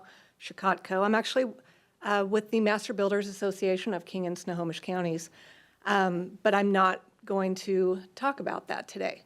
I'm going to talk about myself for a moment. I'm a single mom. I have a daughter. I live in Sumner, Washington. I would love to live in Kirkland. I cannot afford to live in Kirkland. The only way to combat that, and I don't make a poor living. I make a decent living, and I still can't afford to live here. I love, coming to Kirkland.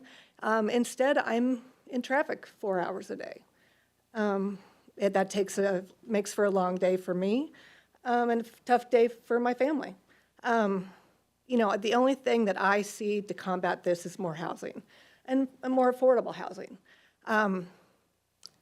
I appreciate all the work you've done. You have been working on this for years. We have been involved through most of the process. I've been here with you where you've had many, many 5-hour meetings. The Planning Commission has had many, many 5-hour meetings. It's an incredible amount of work. You have given the folks behind me and folks that live here grace. I think that they have brought their concerns. This is a difficult process, and there are no perfect answers. But I think at the end of the day, everybody has come together, let their voices be heard, and I think the product is good. And so I thank you for that. Thanks. Thank you. City Clerk, no Mr. McCullough yet? Okay. No. Who do we have next? We have Calvin Tonini, Liz Hunt, and Nicole McKenzie.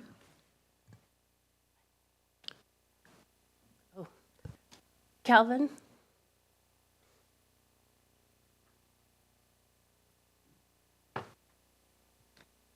Hello, my name is Calvin. I wanted to comment on the transportation element of the comprehensive plan. I was reading it over last weekend, and during the transit section, I think I saw a outdated part. It describes that the 230/231 combined section is frequent. That's not true anymore after the last round of service cuts. So the transportation element overstates the amount of frequent transit that there is in Kirkland, unfortunately. So I would encourage that be corrected, so it kind of correctly states the amount of frequent transit there is in Kirkland, so that 230/231 is not frequent in any segment. Thank you. Thank you.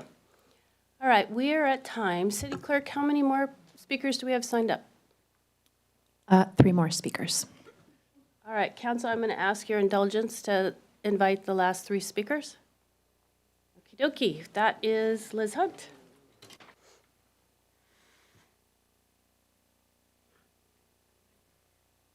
Hey, Council, I will be quick. I've been at every single public hearing for this plan. I've read every chapter. You've made a lot of progress tonight. I'm sorry that that's so late in the game. There's a lot of good in this plan, the comprehensive plan. I think there's still some significant weaknesses, unfortunately. I'll just add one comment. I think it's very telling that in the last meeting, you guys recognized that you needed a shortened version of the vision from this plan to put on the council agendas and so forth.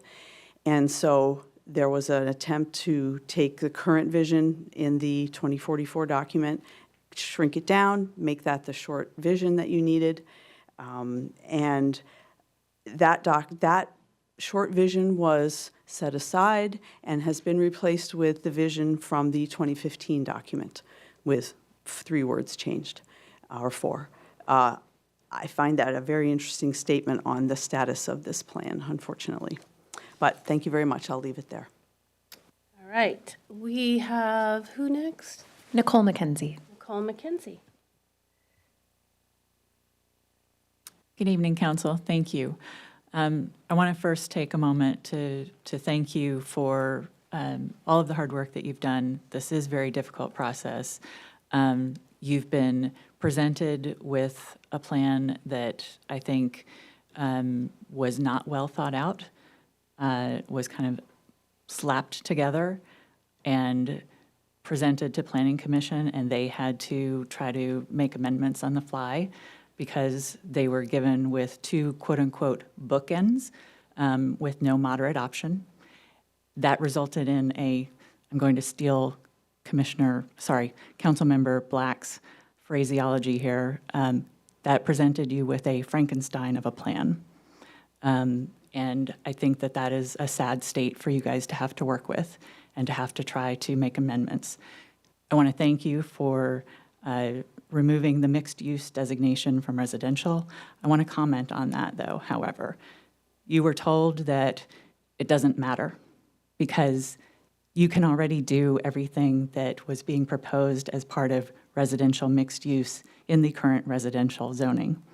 1, changing it to mixed use, adding mixed use to the residential name would allow future amendments to that zoning to allow far more. There's a lot more that's allowed in mixed use zones than in residential zones.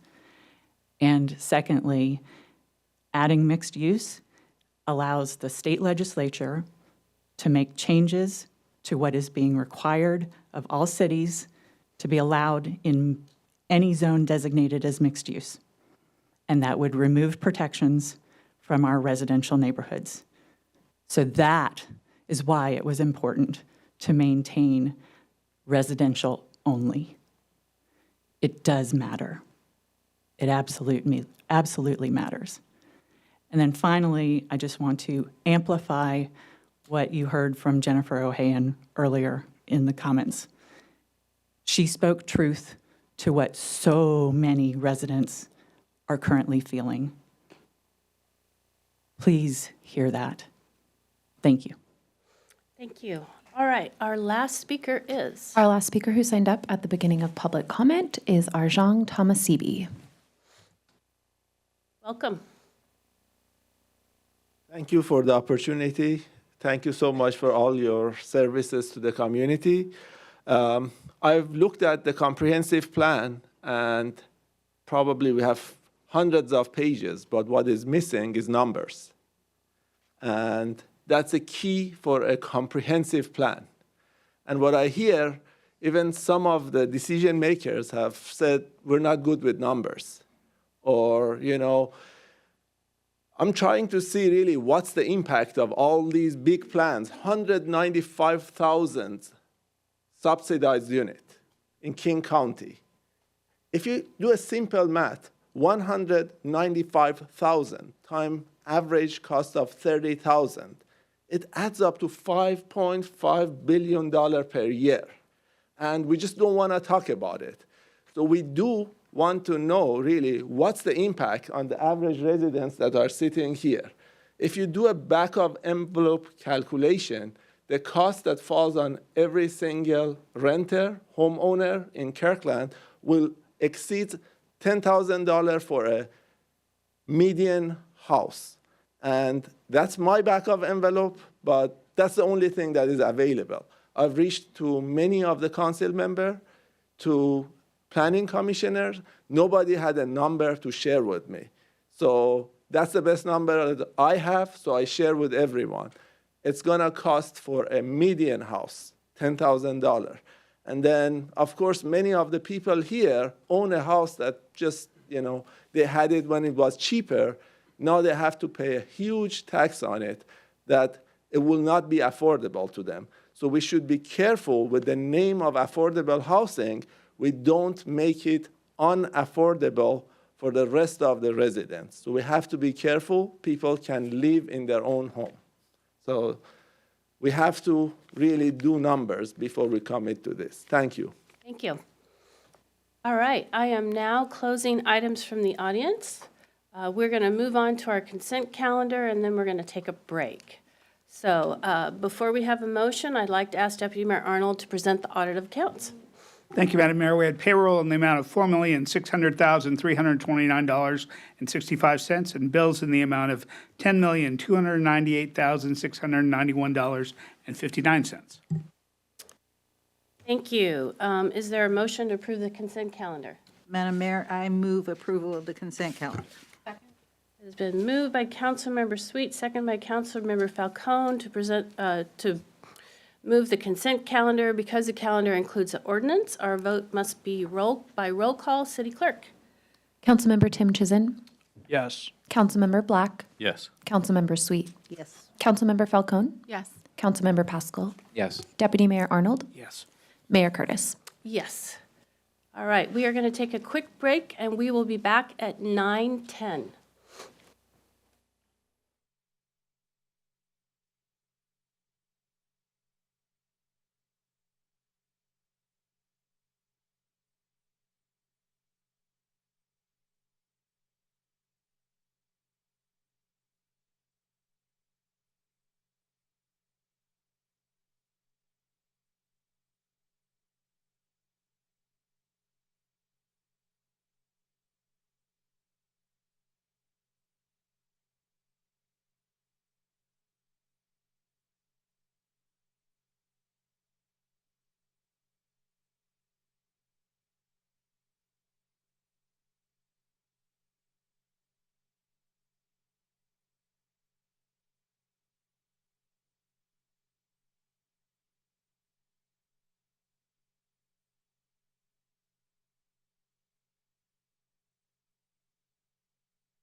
Manager.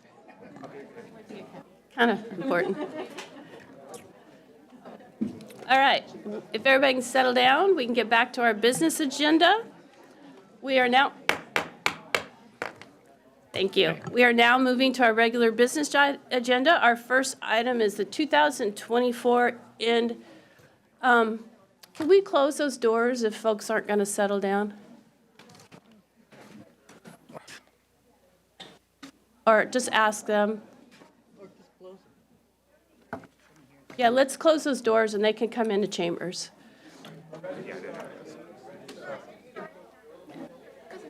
All right. We are now moving to our regular business agenda. Our first item is the 2024 year-end budget adjustments. City Manager. Okay. Thank you, Madam Mayor. So we have 4 consecutive budget-related items. The way we're suggesting we do this with the council, it's all presented by the same awesome folks, Kevin Pelstring, our interim financial planning manager, and his team.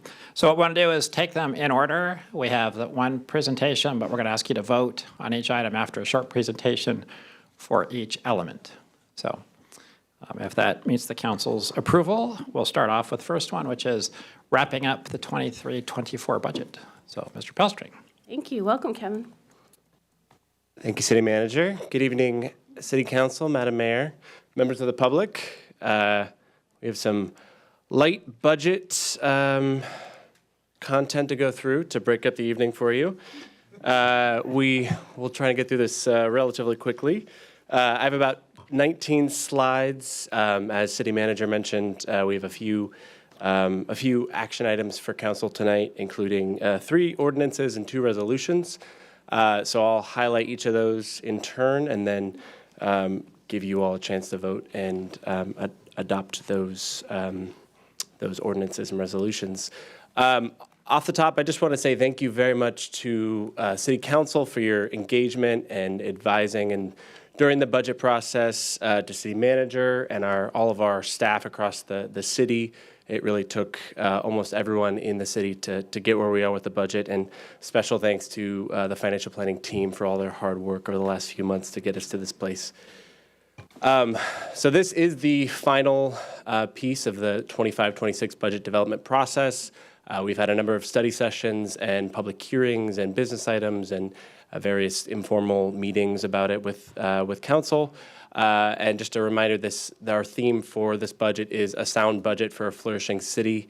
I think we made a lot of strides towards that, and as well as just as highlighted in the memo, a historic investment in human services as part of this. So that's a huge, huge win and testament to all the hard work and council's guidance that went into this. So there are 5 actions tonight. There's the ordinance 4893, which is amending the biennial budget for 23-24. So it's our final budget adjustments for the current budget. Ordinance 4895, which is adopting the 25-26 budget. Resolution 5664, which is adopting the amended fiscal policies for the city of Kirkland, reflecting some of the amendments that we've talked about over the last few study sessions with council.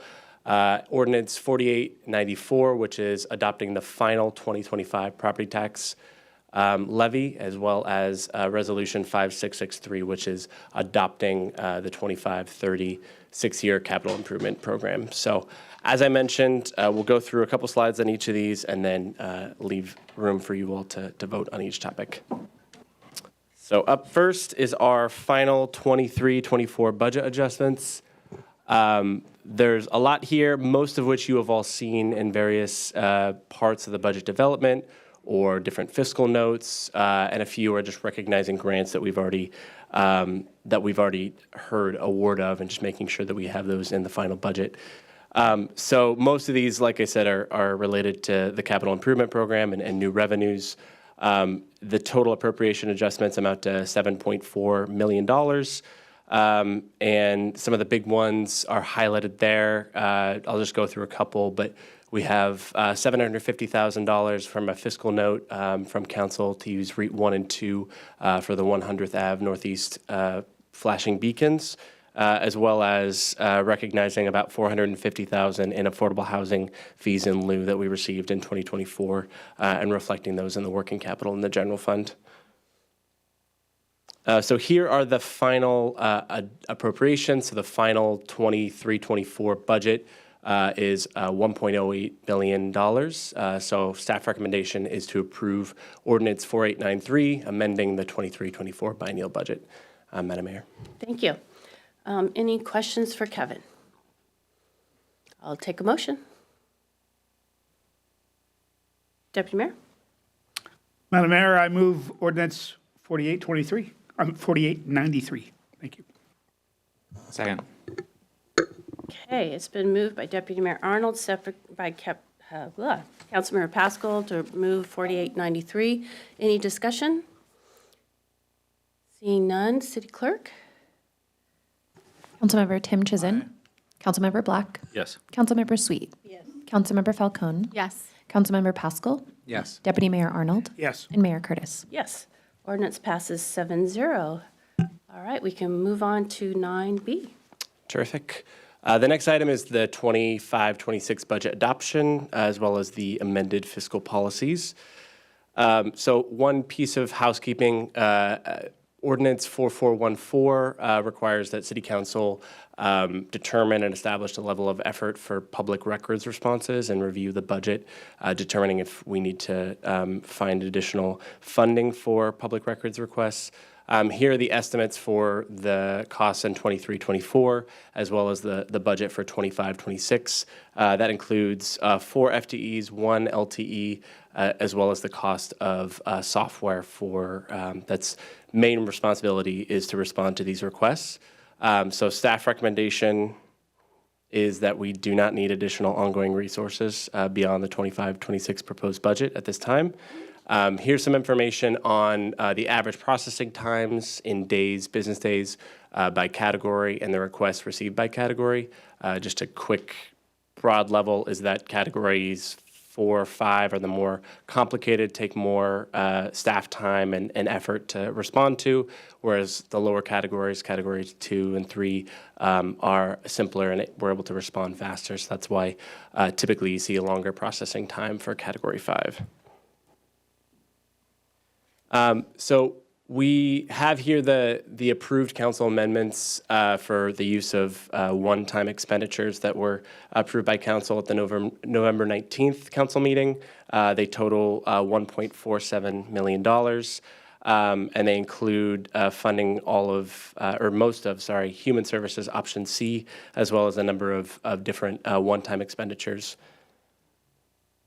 And I believe we have one amendment. Madam Mayor? I think we need to make the motion. Do we need to go? Okay. So here's the list of one-time expenditures with a amendment, which we'll get to in just 1 second. We also wanted to highlight with the attachment in the memo, we're highlighting the, as I said, historic investment in human services. So wanted to show that on a per capita basis. So here's that number. It's $32.47, $32 per capita of grant money that's going in human services in the 25-26 budget. And you can see the graph there. We're able to surpass what was passed in 23-24. Okay, so here is the recommendation is to approve Ordinance 4895, which adopts the 25-26 biennial budget with the approved council amendments from the November 19th meeting. Thank you. Council, I will take a motion for Ordinance 4895. So moved. It's been moved by Councilmember Sweet, second by Councilmember Falcone to move forward Ordinance 4895. Any discussion? Councilmember Falcone. Thank you, Madam Mayor. Well, first, let me start off by saying that I really don't want to make a motion to amend the budget on the night that we're adopting it. So this is just speaks to the how strongly I feel about this motion. You may recall that when we discussed the Human Services Grant application, that an organization called Pride Across the Bridge submitted an application that was well received. However, the ask was too small to be worth the administrative cost, according to staff. That is my understanding based on a couple of previous council meeting discussions that we've had about that application, and it was intended to be listed on the slide, if you can maybe go back a few slides that had, yes, that, thank you, with these other organizations, with East Rail and East Side Pathways and Leadership East Side, but it was missed, and I wanted to make sure that we had this list as intended based on our previous council discussions. So therefore, I'm switching screens here because I have multiple things open. I move that we, I'll speak to it in a minute. Yes. I move that we amend the one-time expenditure amounts allocated in the council adjustments to the final 2025-2026 budget as described in the table on page 236 to reduce festivals and functions by $5,000 and add $5,000 for Pride Across the Bridge. Second. Thank you. It has been moved by Councilmember Falcone, second by Councilmember Tim Chisholm, to shift $5,000 from festival and functions to dedicate to Pride Across the Bridge. Councilmember Falcone? Thank you, Madam Mayor. Well, I gave you a little bit of the background as to why I'm proposing it tonight and why that need exists, but wanted to provide a little bit more about this ask in the organization as well. Pride Across the Bridge is an organization that provides services and events and other general support for the LGBTQIA+ community here on the East Side. They do continue to serve Kirkland without any current support from the city of Kirkland. I should say, they do have some support from the city of Kirkland, but without anything officially in the budget. We have partnered on events such as the holiday potluck to bring folks together. But this specific funding would go to translating a lot of their materials to make them more accessible for folks in the community, and would also go to making some of their events even more inclusive than they already are. These are efforts that align with our values, that is something, an organization we're supporting based on our previous discussions. And so that is why I am putting forth this amendment this evening. Thank you. Thank you. Question is on the Falcone amendment. Deputy Mayor? Question for staff or Councilmember Falcone. Could you remind us what sort of things were in the festivals and functions category that we're shifting the money from? City Manager? No, so we don't actually have a specific festival or function. We had originally not funded that. When the council asked us to find additional dollars, we talked about should there be something set aside for whether it's a community building event or looking at the possibility of the 120th anniversary. So it was a general discussion about the council would like to have some ability to have an opportunity to invest if you find the right thing to invest in. So there's no specific thing that would be not funded if you shifted this money at this time. Thank you. Any other questions? All right, so questions on the amendment, Falcone amendment. All those in favor, please say aye. Aye. Any opposed? Amendment carries 7-0. Now the question is on the ordinance, 4895. Any discussion on the ordinance? Deputy Mayor? Thank you. I just wanted to note a couple of things on this budget. Kirkland's strong fiscal policies have served us well.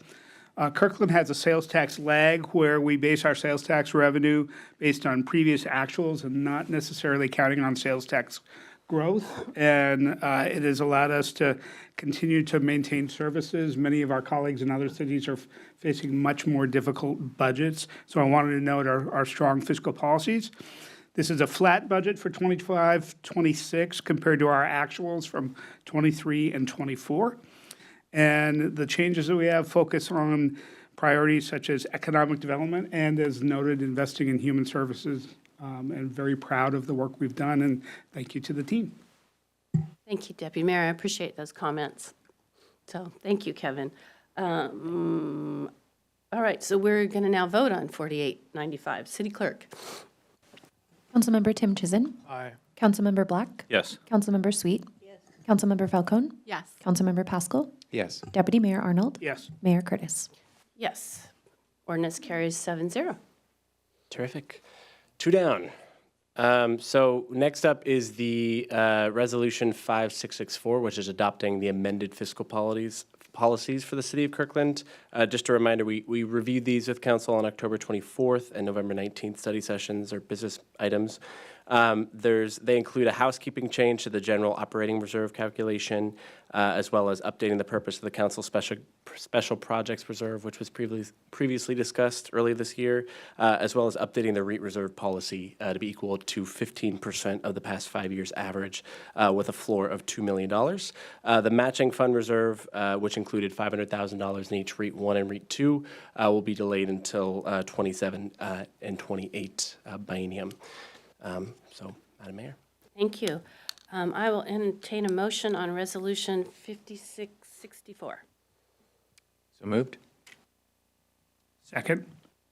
It's been moved by Councilmember Pascal, second by Deputy Mayor Arnold to move forward Resolution 5664. Any questions or comments? All right. All those in favor, please say aye. Aye. Any opposed? Resolution carries 7-0. Next up is the final 2025 property tax levy adoption. So we've received the final new construction amounts from King County, which allow us to set our final levy rate. So just a reminder, council has already approved the preliminary numbers. These are the final that will actually reflect what the city will receive in 2025. So the levy amount is $43.9 million. And with the AV, the final levy rate will be 92 cents, 569 for every 1,000 of assessed valuation. We also have the property tax levy rate there for the past 15 years or so for comparison.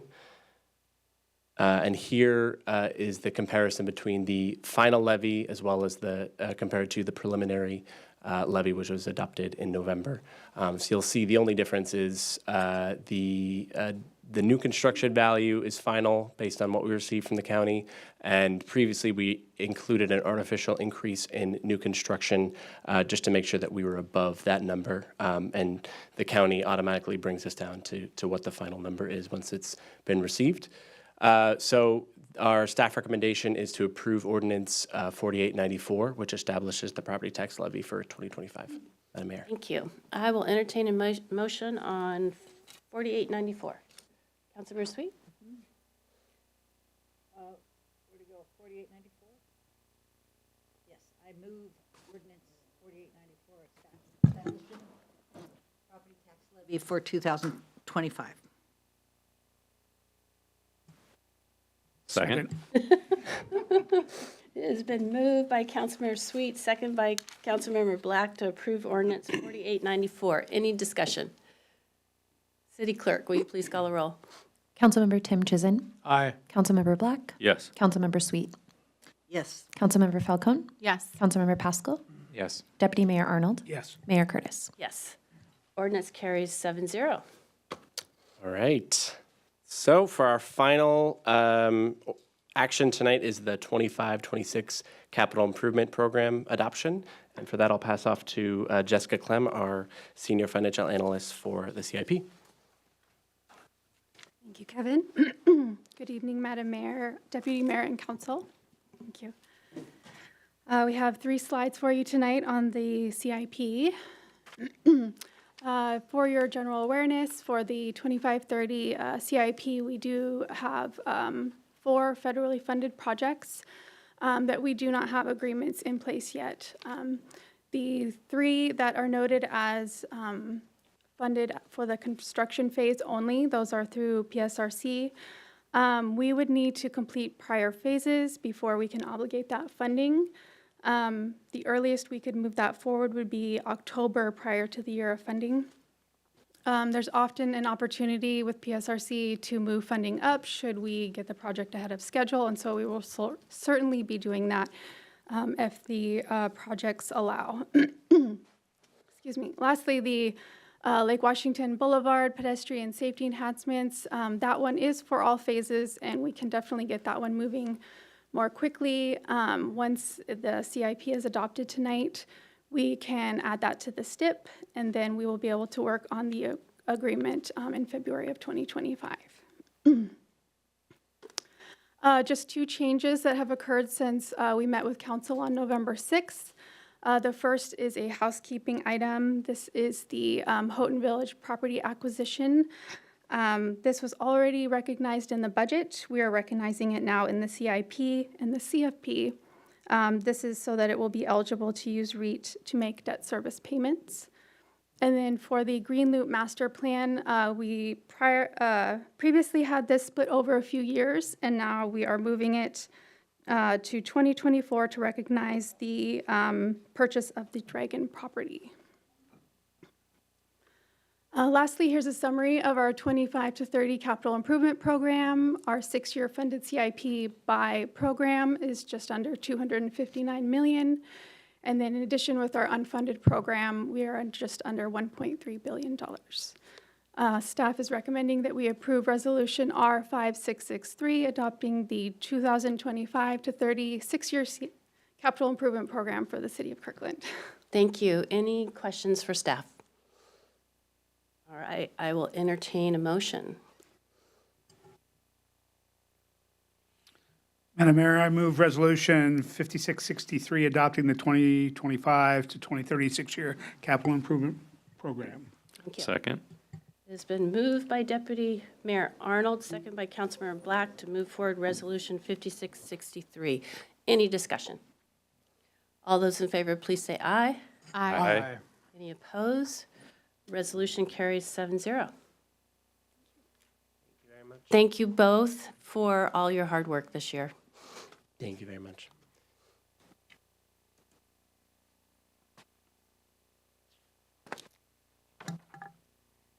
All right, we are now moving on to item 9E, which is our 2044 Comprehensive Plan adoption. This matter was postponed earlier from our special meeting. The question is pending on the motion to approve ordinance 4896. City Manager. All right, thank you. So as you said, the previous actions you've taken, the amendments are in the ordinance. When we bring it back in front of you, we're going to walk through the remaining amendments that the council has suggested, and then if any other amendments have emerged or discussion the council wants to have since the special meeting earlier, we will cover those as well. But with that, I'm going to turn it back to Allison Zeich, our Deputy Director of Planning and Building. Welcome back. All right, thank you. Thank you, Council. So just as a reminder, we are in the council member initiated segment of our presentation with you tonight. And so we're going to start where we left off. We still have the full team with us. They're just not on the special table in front of you. So if any questions come up and we're not up here, give us a sec. We'll get the right person to the mic. So we're going to jump in. We're in the middle of the land use element, council member amendments to that land use element. And we have two potential amendments proposed by council member Tim Chisholm. Okay, Councilmember Tim Chisholm. Thank you. I proposed this because the housing element, Deputy Mayor Arnold placed some language in there about middle housing and valuing middle housing. The land use element had a lack or no policies that addressed this, and that is the reason for my proposed policy. Thank you. You're referring specifically to LU 3.x, right? Correct. Okay. Not the bottom one. Just Yes, thank you. Any comments? Is that a motion? Yeah. I That's a assume motion. That's a motion. That's a Yes. motion. Thank you. All right, get back to it. Okay. It has been moved by our Councilmember Tim Chisholm, second by Councilmember Falcone to move forward LU 3.x. Any discussion? All those in favor, please say aye. Aye. Any opposed? Motion carries 7-0. All right, Councilmember Tim Chisholm, would you like to talk about LU 4.3? Yes. This language, I revised it to use the word review instead of establish. The purpose of this is that after serving on the Planning Commission for 7 years, I want the Planning Commission to have discretion to do two things. One, to not reduce minimum lot sizes if that's what they feel is appropriate, and two, to reduce minimum lot sizes differently in different neighborhoods or different areas of our city if that is what they select to do. But ultimately, I don't want to have a policy which tells the Planning Commission what to recommend. Thank you. Thank you, and that also is. That is a motion. Second. So it has been moved by Councilmember Tim Chisholm, second by Deputy Mayor Arnold, to move forward a revised version of LU 4.3. Discussion. Deputy Mayor. One other note, in addition to Councilmember Tim Chisholm's comments, I do think that there may be some examples of areas where we don't want to have a citywide minimum lot size. Goat Hill is one of them. So I want to preserve some flexibility for the Planning Commission to consider that. Thank you. Councilmember Falcone. Thank you, Madam Mayor. Thank you for putting forth this amendment for us to have this discussion tonight. I think it's a really important discussion. I will not be supporting this proposed amendment, and the reasons are, there are a few reasons. The first is the intent of this policy is to reduce minimum lot sizes, and that this edit changes that. Secondly, related to that, there are some efforts in other jurisdictions around the state to circumvent recent state legislation related to missing middle housing to increase lot sizes, because that policy language specifically talks about units per lot, not units per acre. And so this opens up the opportunity to do that, and that is something that goes counter to all of the other work in our comprehensive plan. So I believe it's contradictory to in fact, to the other policy that we're seeing right above it on the screen. I also object to having just select residential zones throughout the city. I believe strongly that that is kind of picking this side of the tracks, that side of the tracks for this work. I do appreciate Deputy Mayor Arnold's comment about making sure that we're thoughtful about this. The original staff proposed language, and my interpretation of that in discussions with staff, is that would not prevent us from having that kind of thoughtful, nuanced approach to this work. It is not going to be a cookie-cutter approach. This is just a policy saying that we're going to move forth in this endeavor, and that there will be those thoughtful discussions and nuances to make sure that we are looking at the different needs and topographies, et cetera, of different neighborhoods throughout our city. So for all of those reasons, I do not support this amendment. Thank you. Thank you. Anyone else? Deputy Mayor? Thank you. Councilmember Falcone, you bring up a good point that I hadn't considered before in removing the word reduced. And I'm wondering for Councilmember Tim Chisholm if you would have an objection to restoring the word reduced in your amendment. Review reduced minimum lot sizes. Because I don't think the intention here is That's not the, I increase minimum lot sizes, but I wasn't sure. We hadn't talked about this. I think you brought up a good point, because I certainly am not interested in gamesmanship around missing middle housing requirements.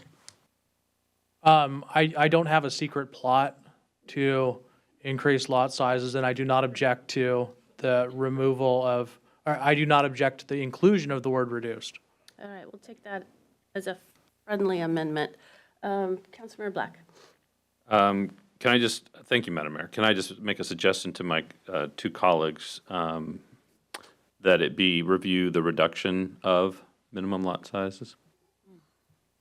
Not just simply putting reduced back in there, because that's what we're asking them to do. We're asking the planning condition to review the reduction of minimum lot sizes. If we put reduced back in, yep. It's fine.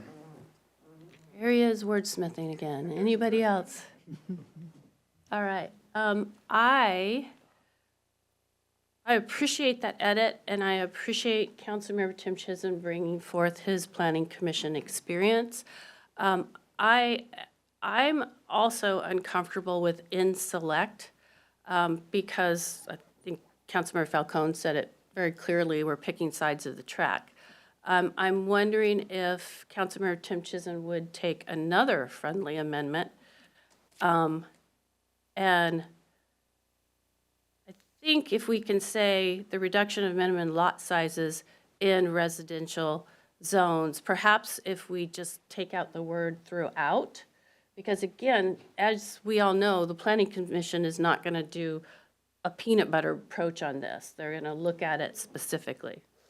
My intention, may I? Mm-hmm. My intention is to allow the Planning Commission to adopt different policies in different areas of our city. If staff believes we can achieve that with your suggested language, that's fine. Yes. Okay. All right, so the friendly amendments to LU 4.3, did anybody write it? Yes. I have it. Okay. You guys are awesome. So, review the reduction of minimum lot sizes in residential zones to support housing affordability and more opportunities for fee simple ownership is the current amendment. All those in favor, please say aye. Aye. Any opposed? No. Okay, amendment carries 6-1. Thank you. So with that, we'll be moving into the housing element and council member amendments to that one.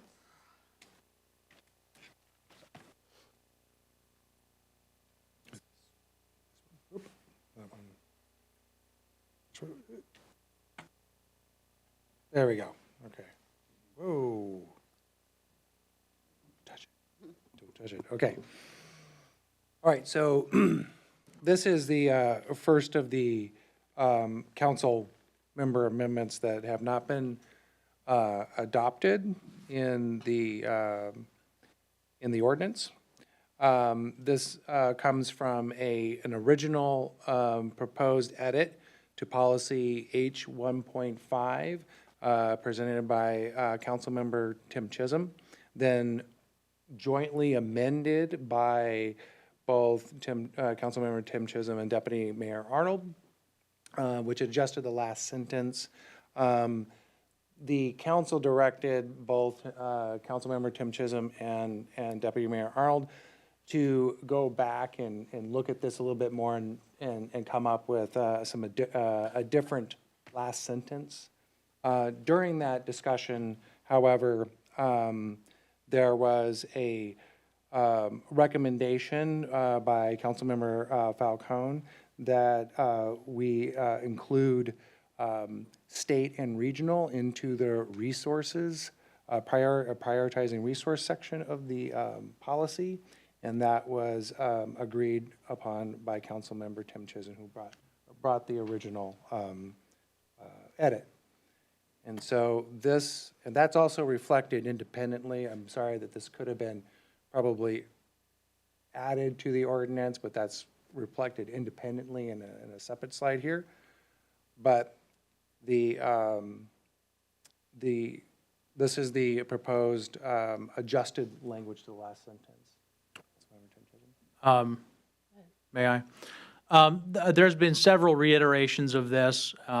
I mean, the basis of the amendment is that we learn from existing permanent supportive housing. The comprehensive plan suggests that we increase our permanent supportive housing by a factor of 20 from the capacity of the La Quinta, and I think it's important to learn from existing sites. Thank you. I'll take that as a motion. That's a motion. Second.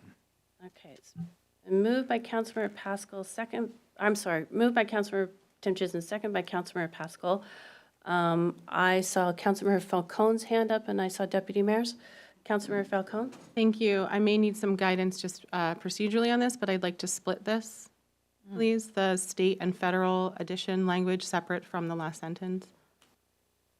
The next slide has the language on the state and federal, and so if this amendment were to fail, then we'd go to this next one, and if this amendment passes, then it'll be incorporated.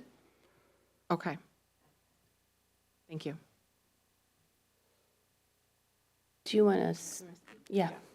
Thank you. The reason I asked for that is because I do support the addition of state and federal. That was my amendment, and so I think that's a good add.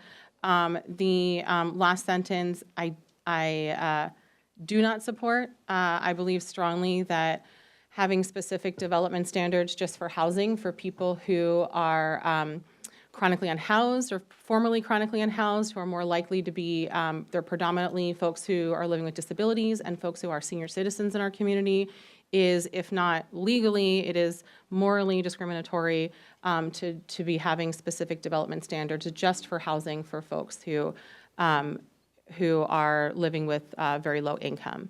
And so I will not be supporting the addition of the last sentence, but I will be supporting a potential future amendment for adding the state and federal. Thank you.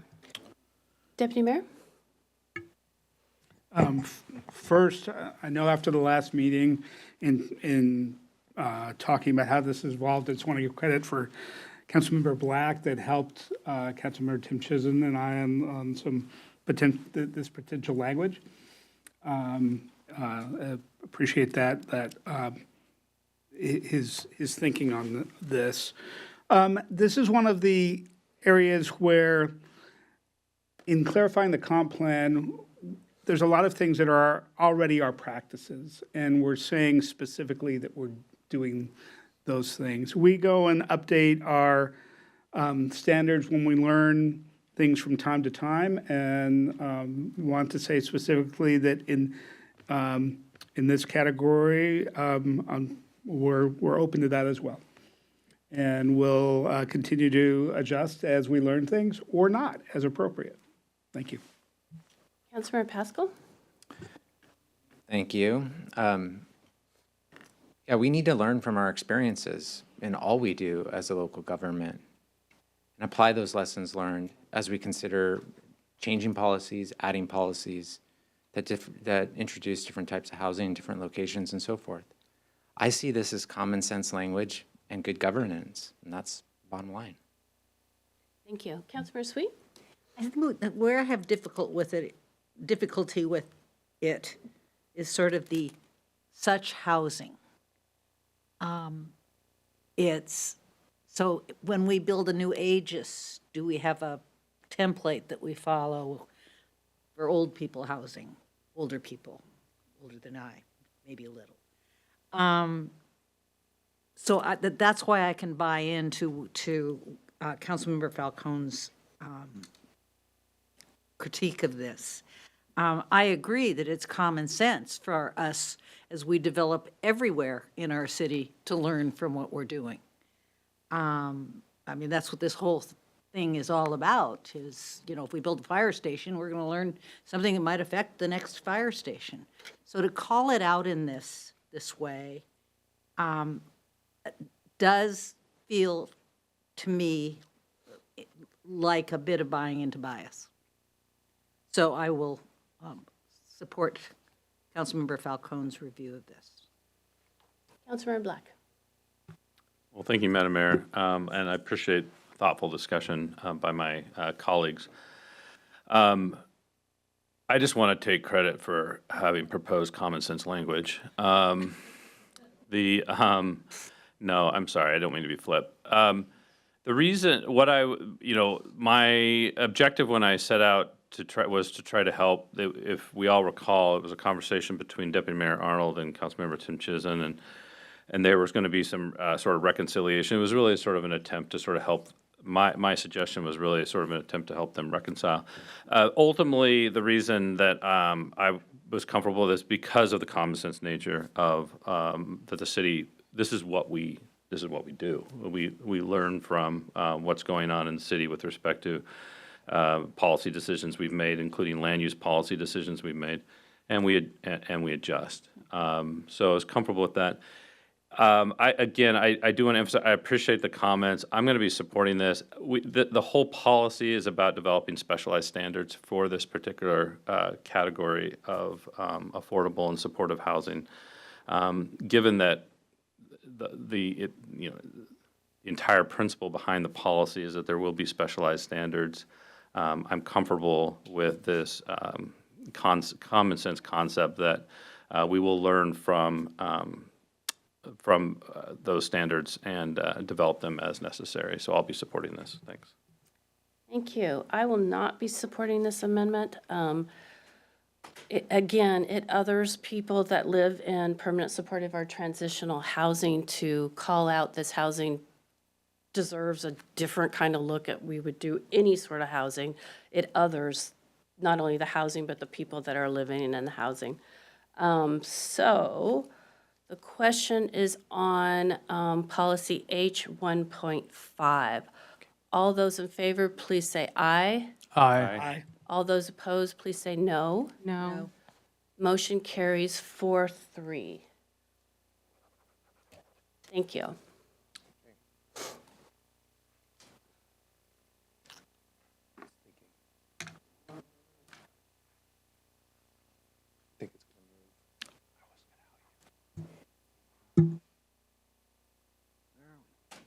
Wait, we're waiting for them. There we There go. we go. It moved. Okay.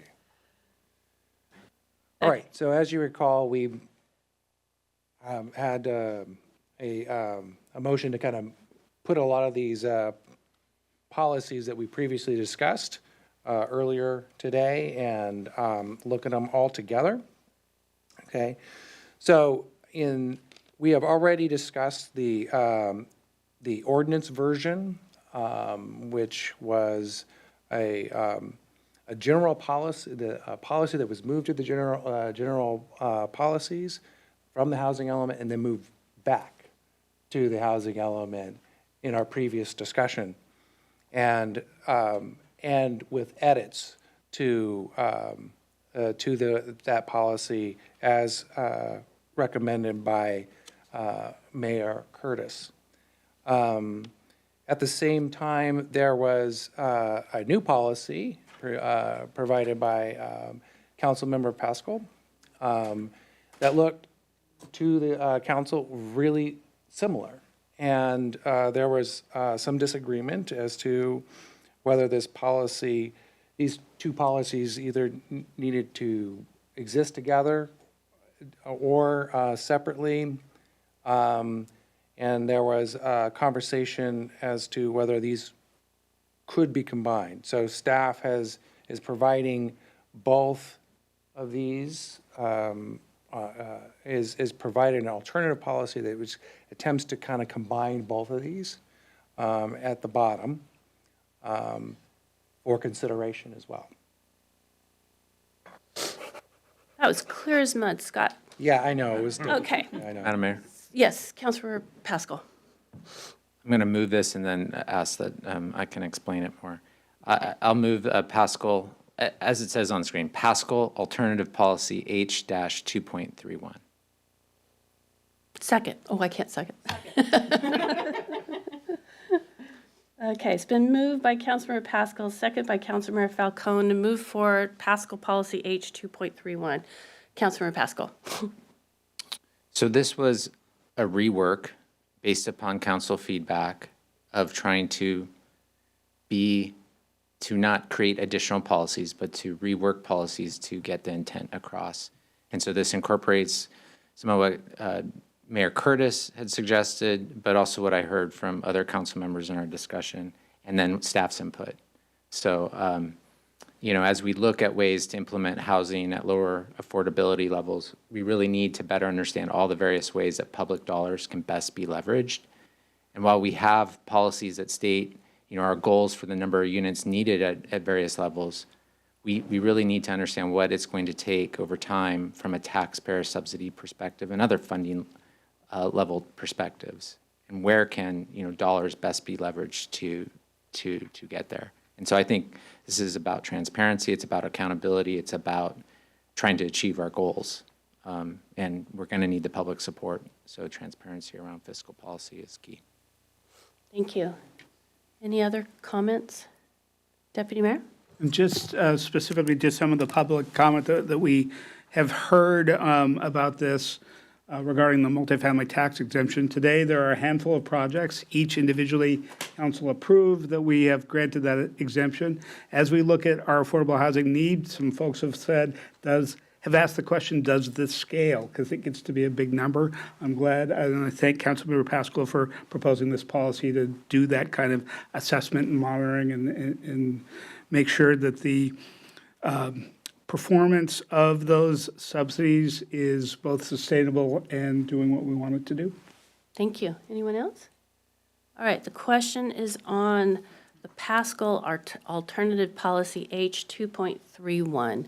All those in favor, please say aye. Aye. Any opposed?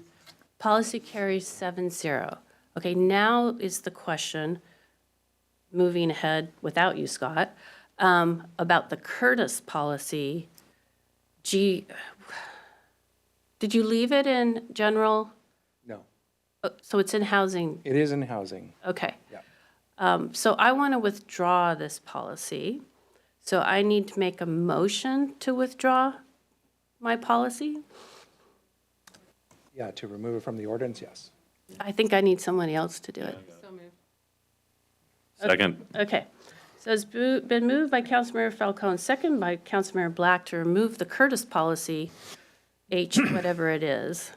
I don't think it needs discussion. It's obviously redundant to the councilmember or Pascal policy. All those in favor, please say aye. Aye. Aye. Any opposed? The removal passes 7-0. Okay. You want to talk about H2X? Councilmember? That's no longer proposed. Okay, that one's out. Sorry, I got a little confused there. All righty. Okay, good evening. So these last policies that we'll have to review with you, the amendments rather, these amendments to the land use policies within the Juanita Neighborhood Plan relate to the community-initiated amendment requests at the Michaels and Goodwill sites. These are both the supportive policies for each respective request. The additions on screen were proposed by Councilmember Pascal and received general support from the council at the November 19th study session, but we'd like a formal motion before amending the ordinance. All righty. Councilmember Pascal. I'll move policy J-16. It's been moved by Councilmember Pascal, second by Councilmember Falcone to move policy J16. Councilmember Pascal? And I'll talk to this one, and my comments will be similar for the next one. My intention here is to recognize that encourage or incentivize consolidation of properties because that could really help in providing improved and safe access, increased safety, and also better design options. Anyone else have comments? All right. Question is on moving forward with Pascal policy J16. All those in favor, please say aye. Aye. Aye. Any opposed? Motion carries 7-0. Would you like to talk to J20? I'll move policy J20. Second. I'm going to give that to Councilmember Sweet. Moved by Councilmember Pascal, second by Councilmember Sweet. Councilmember Pascal. You did same thing you said before. All right. Ditto, Any yeah. other discussion? All those in favor of moving forward policy J20, please say aye. Aye. Aye. Any opposed? Policy carries 7-0. We're getting there. We're there. We're there. All right. Council, any questions before we move forward with ordinance 4896? Who can remind me who made the motion on ordinance 4896? Yeah. I'll look. And the second was? Sorry, it was on Councilmember, oh man, I can't read my writing, I'm sorry. I think it was Councilmember Sweet, is that right? Deputy Mayor. Oh, no, Deputy Mayor Arnold made the first motion, sorry, the second I think was Councilmember Sweet. Okay, so Deputy Mayor Arnold made the original motion on ordinance 4896 and Councilmember Sweet seconded? All right, so we are there. Any discussion before we do roll call? Deputy Mayor? Thank you, Madam Mayor. I first moved to Kirkland in January of 1990, almost 35 years ago, right out of college. I had an apartment in Totem Lake. I've also rented in the Highlands neighborhood, and my family currently lives in Norkirk. This spring, my daughter graduated from college, but needs to live at home as she starts her career. In a generation, we have lost the opportunity that I had to live in Kirkland. And really, it's been the last 10 or 15 years, if you look at the data, that we have had much broader affordability in the recent past. I've also heard from seniors that feel stuck because they want to downsize but can't, but still want to stay in our community. We've heard the stories of essential workers and unsustainable long commutes. With Kirkland 2044, we're focusing on increasing housing supply, housing affordability, leveraging existing and future transit investments, and building middle housing. We're tackling the problem so that there are opportunities to live in Kirkland at all ages and stages of life, where there are opportunities to live here if you work here, where we continue to build a complete city with shops, restaurants, amenities, recreation, and all your favorite places. That's what we'll be achieving in Kirkland in 2044, and this plan is a huge step to get there. Thanks to all the work by the Planning Commission, planning staff, and thanks for all the input that we've gotten from the community. I'm really pleased at where we end up. Thank you. Thank you. Councilmember Pascal. Thank you, Mayor. So indulge me a little bit. I have some additional words, like the Deputy Mayor. You know, we are all blessed and fortunate to live in a wonderful city. It can feel small at times and charming, even though we have nearly 96,000 people that are residents. We're also part of a larger region that is bursting at its seams with a robust local economy. And with that prosperity comes a responsibility to accommodate growth. I strongly agree with the need for more housing for people in all stages of life and income levels. That is why I'm very proud of Kirkland's longstanding policies of focusing our limited resources on our urban growth centers and commercial areas. These are locations that typically have all the ingredients for a livable, sustainable, walkable community.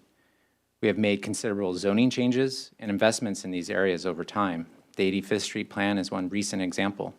Totem Lake is another example. It's taken nearly 2 decades of intentional investment in that neighborhood. Even though our policies have focused growth in these areas, it didn't stop us from being one of the first communities in the state to pass middle housing regulations in 2020, which has significantly increased our housing capacity in every neighborhood throughout the city. Kirkland has been and will continue to be a leader when it comes to land use policy.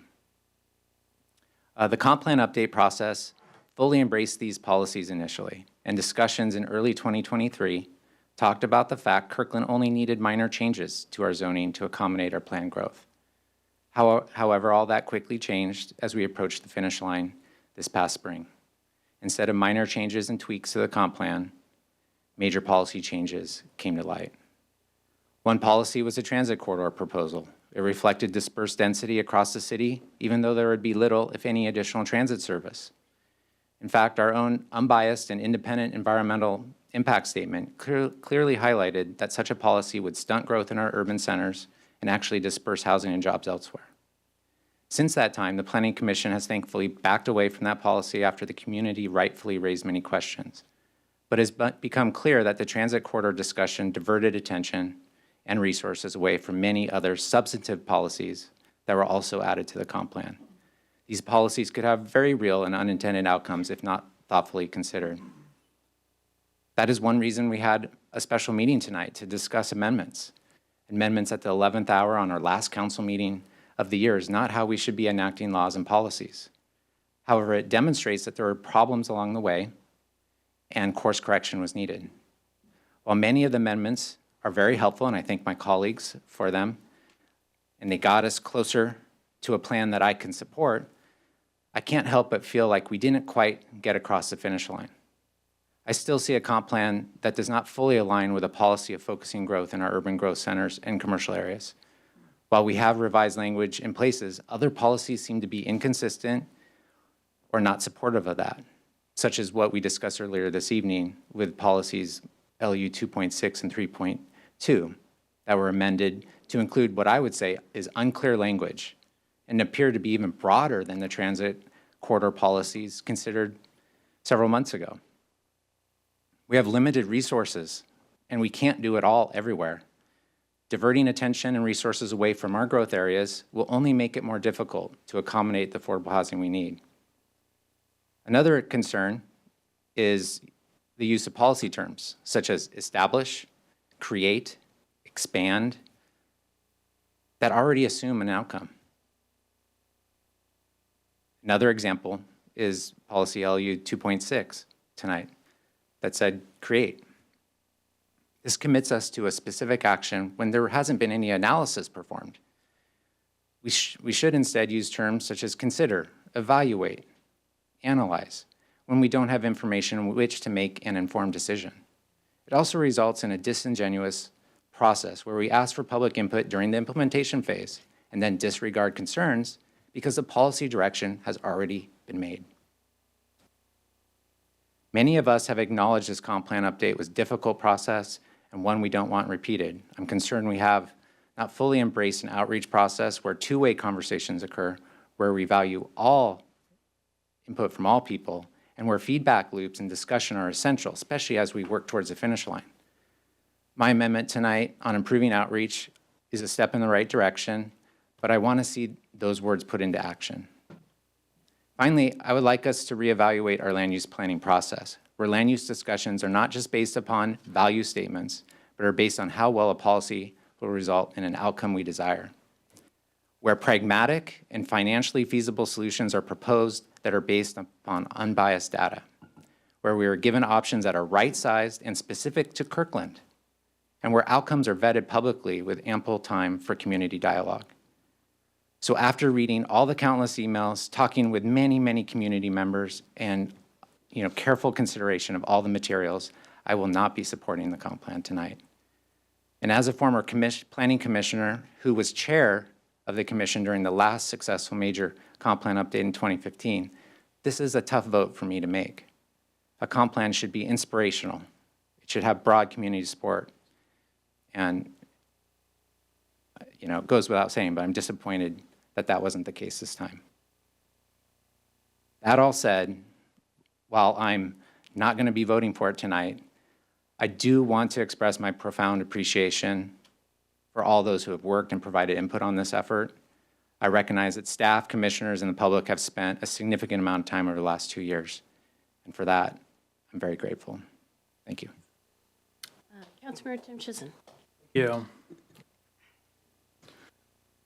This has been a long journey and a hard journey, and I appreciate the participation of everybody and staff that has been a part of this process. But it's never a good idea to get out front of our community, and yet that is where I think we found ourselves during this process. The presentation of a singular version of the 2044 comp plan hindered and disabled our efforts for elected officials and planning commissioners to select an initial direction for the 2044 comp plan. And the direction I would have liked to have seen would have been a version that embraced our 85th station area plan, which we have spent years and millions of dollars pursuing, a version that pursued growth in our commercial centers, and a version that aligned with our middle housing goals, which the city of Kirkland adopted prior to the state requirement and that I voted for. The outreach process during this journey has been problematic. I do not believe our residents are confused. I think they are frustrated and they are angry and they are not satisfied with their level of involvement in this process.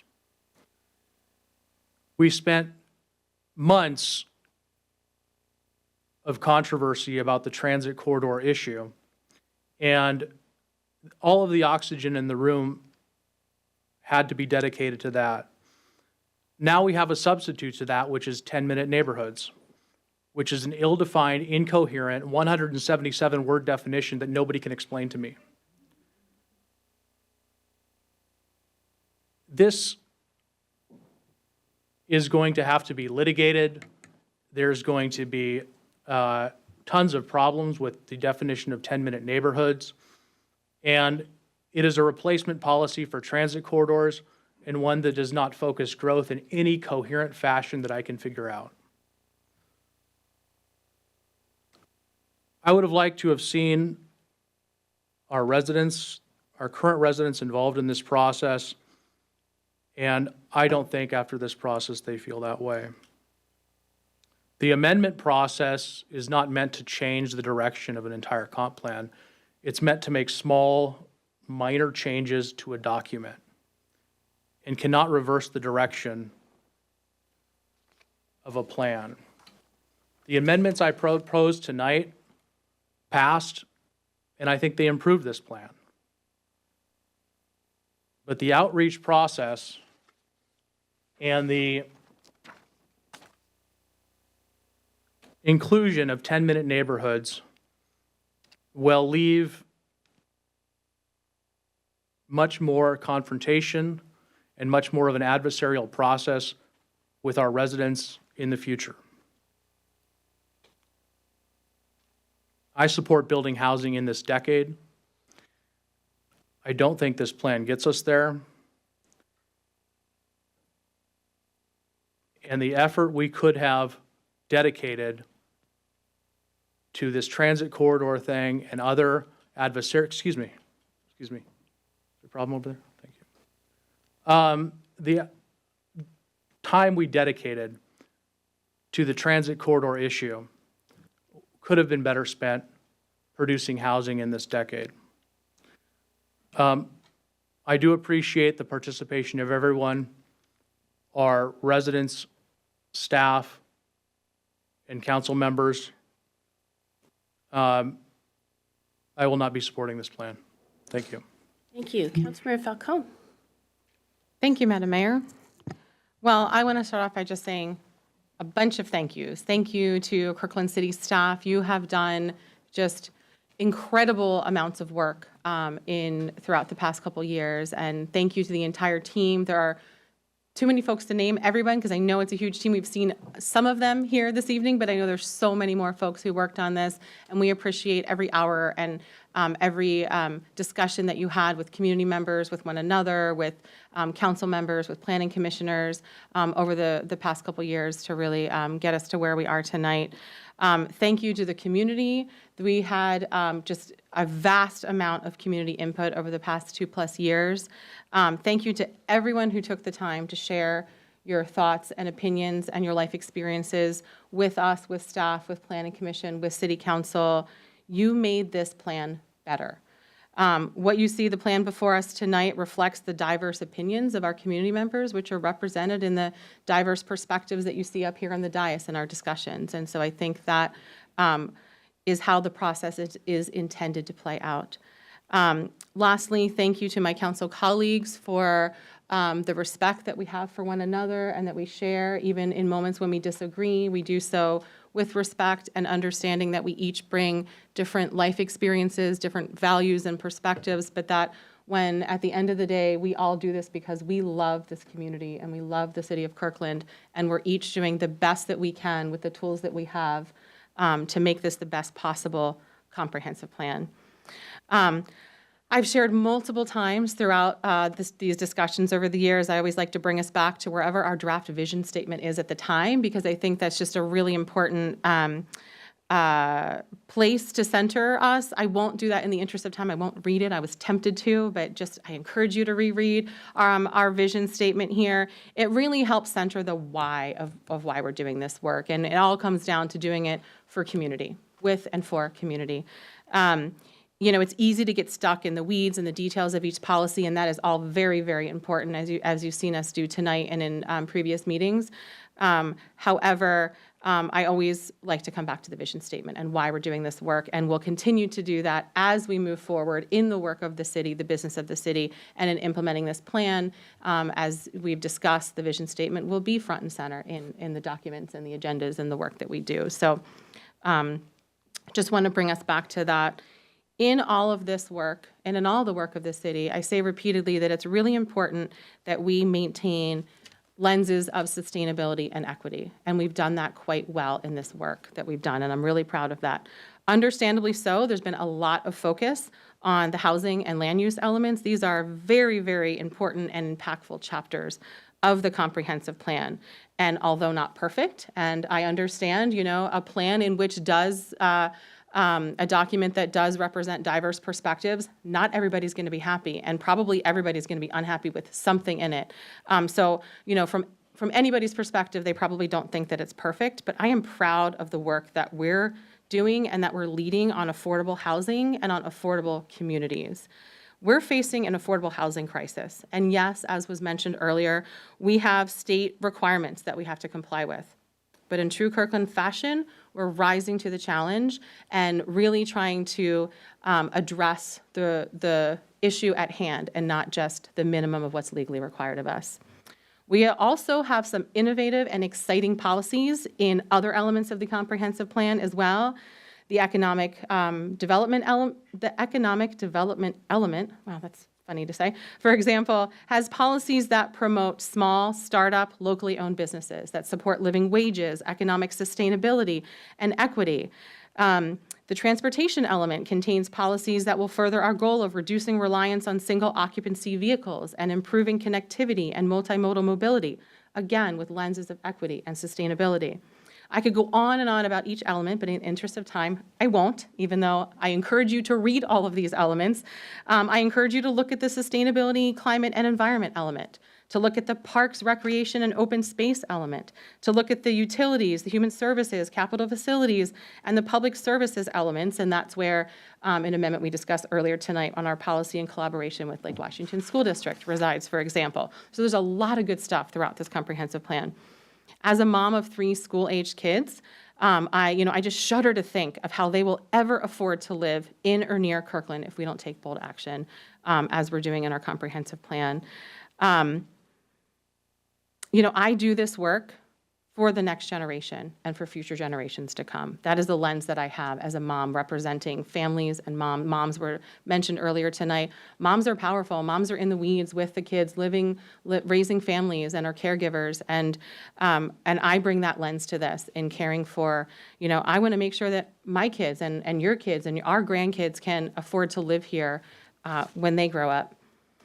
I'm doing this work for every single person in this room, for every current and future Kirkland resident, for those with the means to afford market rate housing and those who do not, for our school teachers, our custodians, our grocery store workers, our hairdressers, for those with disabilities, immigrants, senior citizens, BIPOC community members, and all others who are more likely to be impacted by our affordable housing crisis. In other words, I do this work for us all. I love Kirkland. I love our beautiful community. I fell in love with Kirkland over a decade ago when my family moved here. I fell in love with our charming downtown waterfront, with our beautiful parks, with our small businesses, and I fell in love most of all with the people of Kirkland and our sense of community here.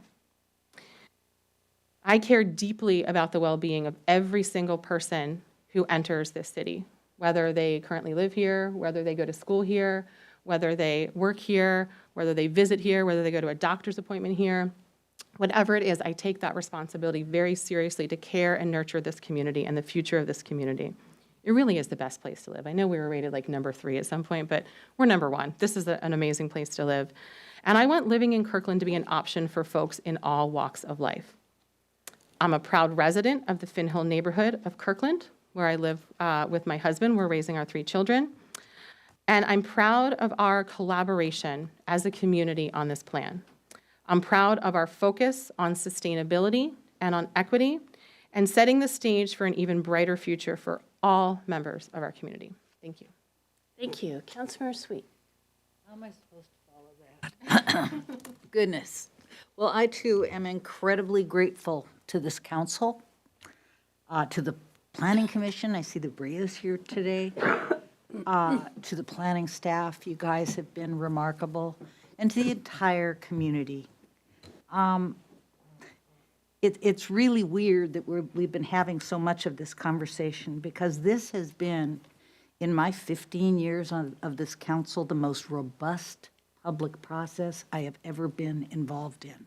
We have steadily increased participation in and by our community ever since I first got on this council. Throughout the 85th planning process, all the way through the 2044 comp plan, we have simply been working on outreach. We have improved all of our processes, and I know it didn't work for you all. And I agree with Councilmember Pascal. We've got to fix it. But the reality is, every email that we've received, we've read. Every telephone communication that we've entertained or that we've met folks for coffee, that has been an ongoing process for 2 years. So I guess ultimately, what I would say as a result of that process is what the community overridingly asked for us was something that was more in moderation. I believe that's what you got. I believe that, well, personally, the inclusion of the transit corridors would have made this a much more logical process. And why do I believe that? Because I believed it when we did the last comprehensive plan. I voted for the last comprehensive plan because we wanted to protect our single-family neighborhoods by assuring that we put our growth along transit corridors in connectors and arterials. We've lost all of that. I think we would have had a more realistic chance of getting to the density and to the ability to address it in ways that would facilitate increasing transit had we stayed on that path, but we didn't. And I'm okay with that. I'm okay with where we landed. I think that there's a lot of luck involved in anticipating that we can count on all of our growth coming to the 85th corridor or to Totem Lake. I think what we're really seeing is infill development, and we're going to continue to see that. But regardless, I agree. I'm going to end with the I love Kirkland. You know, I've lived here for about 44 years now, and quite frankly, I have been a part of this community in every way that I can be.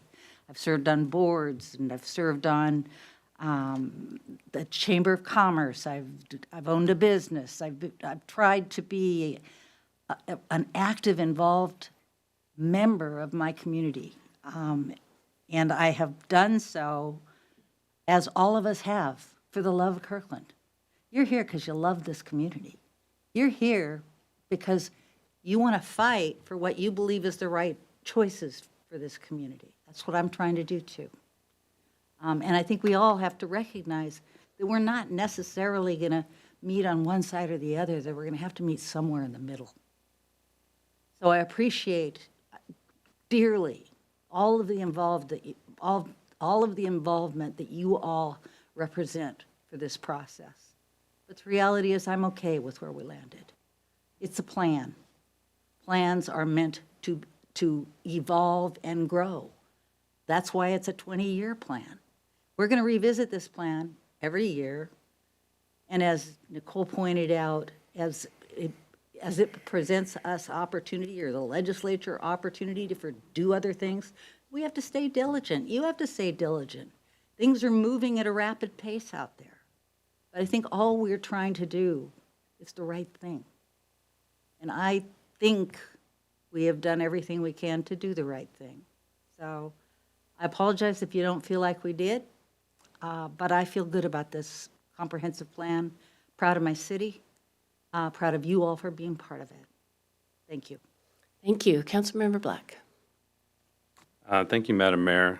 I too, I didn't prepare any remarks in advance, but I do want to thank everyone for all the hard work. Our planning staff, again, the planning commissioners for months and months working on this, our planning staff, the hard work the substantive work that went into it, but also the substantive community outreach work that went into it, and all the input from the community, all the folks who I've exchanged emails with or had phone calls with or had coffee with. I appreciate all of the input. I'll be supporting the comprehensive plan, and the reason is because it really has been shaped through that process in a really meaningful way. We've heard that, about things like focusing on the stationary plan, leveraging missing middle housing, which we did in 2020. So embracing that work, embracing our urban growth centers and our neighborhood centers, and fostering 10-minute walkable neighborhoods, and sort of minor small changes. One of the things I think that's most illustrative, and I would sort of just ask us all as we're sort of thinking later about this plan, is there's the bar chart that planning staff has shared with us at the last couple meetings, showing what we analyzed for purposes of environmental impact and what we really have in the plan today. And that bar chart shows the existing capacity that we've already planned for in the city, including the station area and the missing middle, and it shows 4 citizen amendment requests. That's where the additional growth in Kirkland in this plan is. One of those citizen amendment requests is, approved by the council tonight, is going to be subject to a sub-area plan. And when we do that when City of Kirkland does that kind of major planning implementation, it looks like the station area plan that we did over the course of, I'm going to say it was 2022 and 2023. And I would just remind ourselves and the public that when there was a concern by this council that the economic costs of that and the community benefits didn't balance, we pumped the brakes and we stopped and we did further analysis to make sure that the public benefit of the station area justified the costs. That's how Kirkland does major implementation planning. Really, when you look at this plan, it's been shaped by this robust process by all the people who participated in it, and it's been shaped in a way that actually is fairly moderate. We didn't really have the luxury this time around. We do this for those of you who haven't been through this before, we do this every 8 years now, every 10 years under state law. We didn't really have the luxury this time around to not think in prescriptive terms. State law required us to think a little bit in prescriptive terms. We weren't really in a position to simply say, let's look at this further, let's consider this later. There were certain things we had to really take stock of and prescribe for ourselves as part of our future vision. Another thing I would sort of emphasize, and it's been emphasized before, but I'll just underscore it, is the way all the elements actually fit together. When we're doing this final push, we're really focused on this policy and that policy, and it's the trees, and we forget the forest. And the forest is the transportation element. It's the other elements that fit together, that bring together this infrastructure concurrency that we've been emphasizing throughout the entire process. There's so many other elements to this that, yes, if we only look at this one element, it reasonably causes concern. But when we look at all of the policies together, including the transportation elements and the CIP, you can see the way that the city is really trying to plan for growth with infrastructure concurrency. I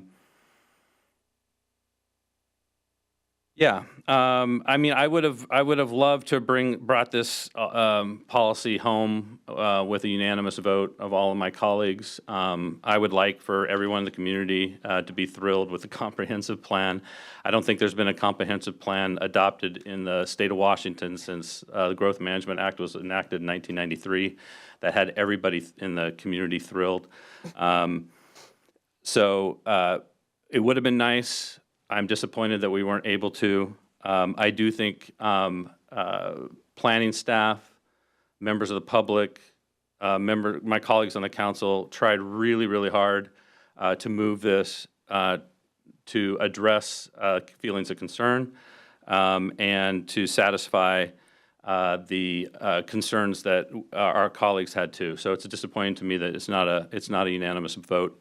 But I am ultimately proud of this work, and I'm proud of everyone who worked together to try to shape it, even if we can't all be 100% satisfied with the result. Thanks. Thank you. Allison, you've stood there for a long time. Excuse me.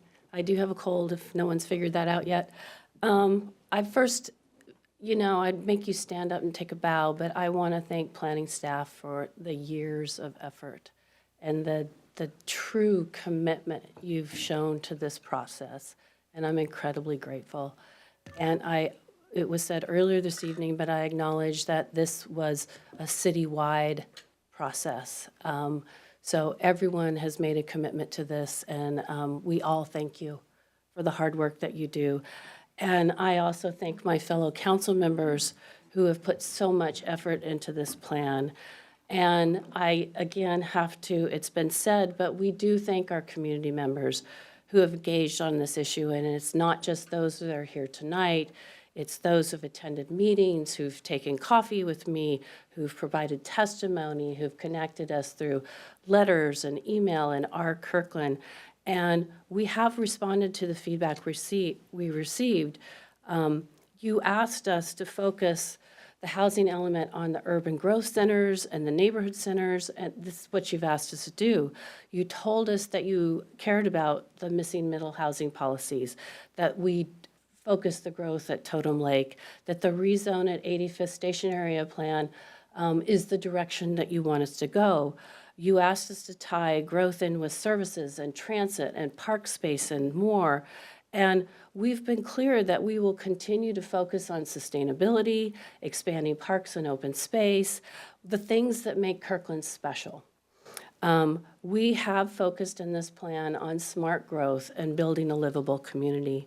And I said this in May during another study session, but all of us are incredibly privileged to do this work. And that means us, and that means you also. It's an honor to be tasked with mapping the future of Kirkland, both for our community members, our businesses, our residents, our visitors, our students, and for the future generations that will call Kirkland home. This is a 20-year plan. This is a task that none of us in this room have taken lightly, and I thank all of you, not only you in here, but those that will be watching this later. I thank you for your commitment to Kirkland.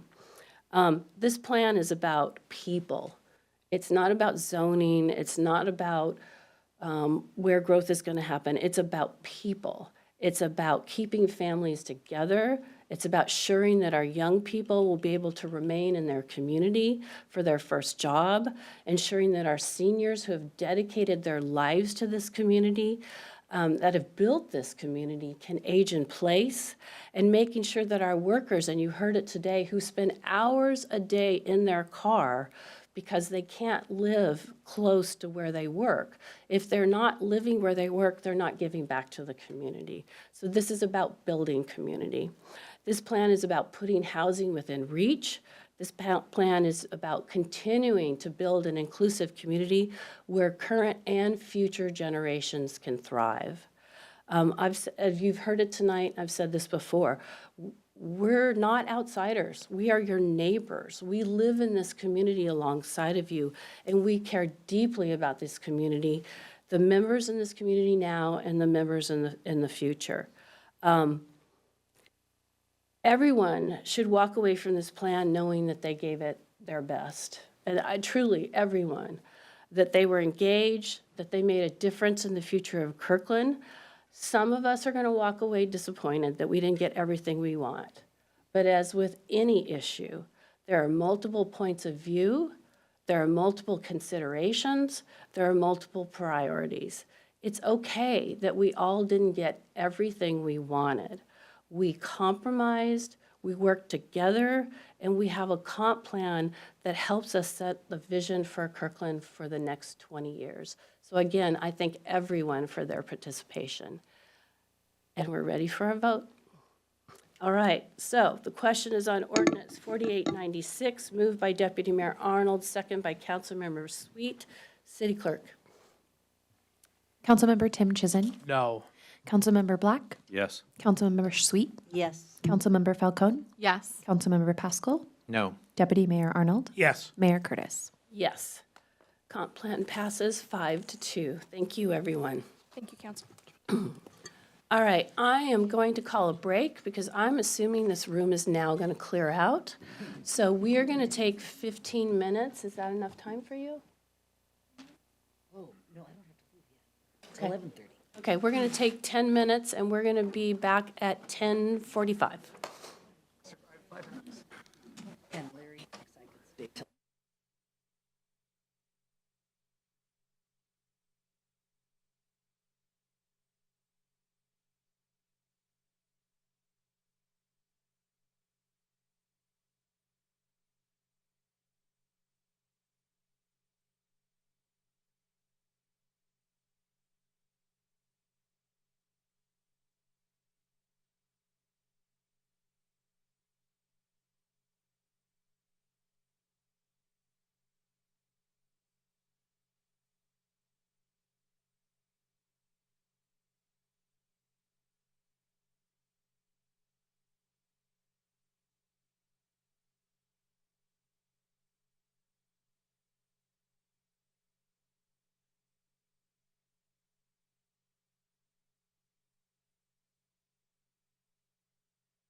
You ready? All right, we are back after a short break, and we are now moving on to item 9F, where we will discuss the adoption of the City Council Annual Proclamation Calendar. City Manager. Okay, thank you, Madam Mayor. So we're looking at final adoption for next year. We still have 2 outstanding issues for the council's consideration. Here to give you that presentation is our Communications Program Manager, David Welbrecht. Good evening, Madam Mayor. Thank you. Deputy Mayor, members of the council. I am here. We last talked about this at the council retreat, October 24th. As a quick personal aside, I had just suffered a fractured rib, I found out later, prior to that day. So I'm healing up just fine and looking to have the final adoption of the annual proclamation calendar tonight. During the conversation on October 24th, there were a few topics that council members raised, and so staff did some preliminary research of options, and those are up on the screen. Some mental health options, as well as some recognizing veterans and their families. And so as the city manager mentioned, essentially sort of the key discussion items that staff is looking for from council tonight is, does council want to add any of the above proclamations? And does council want to add any other proclamations beyond what is above or the topics thereof?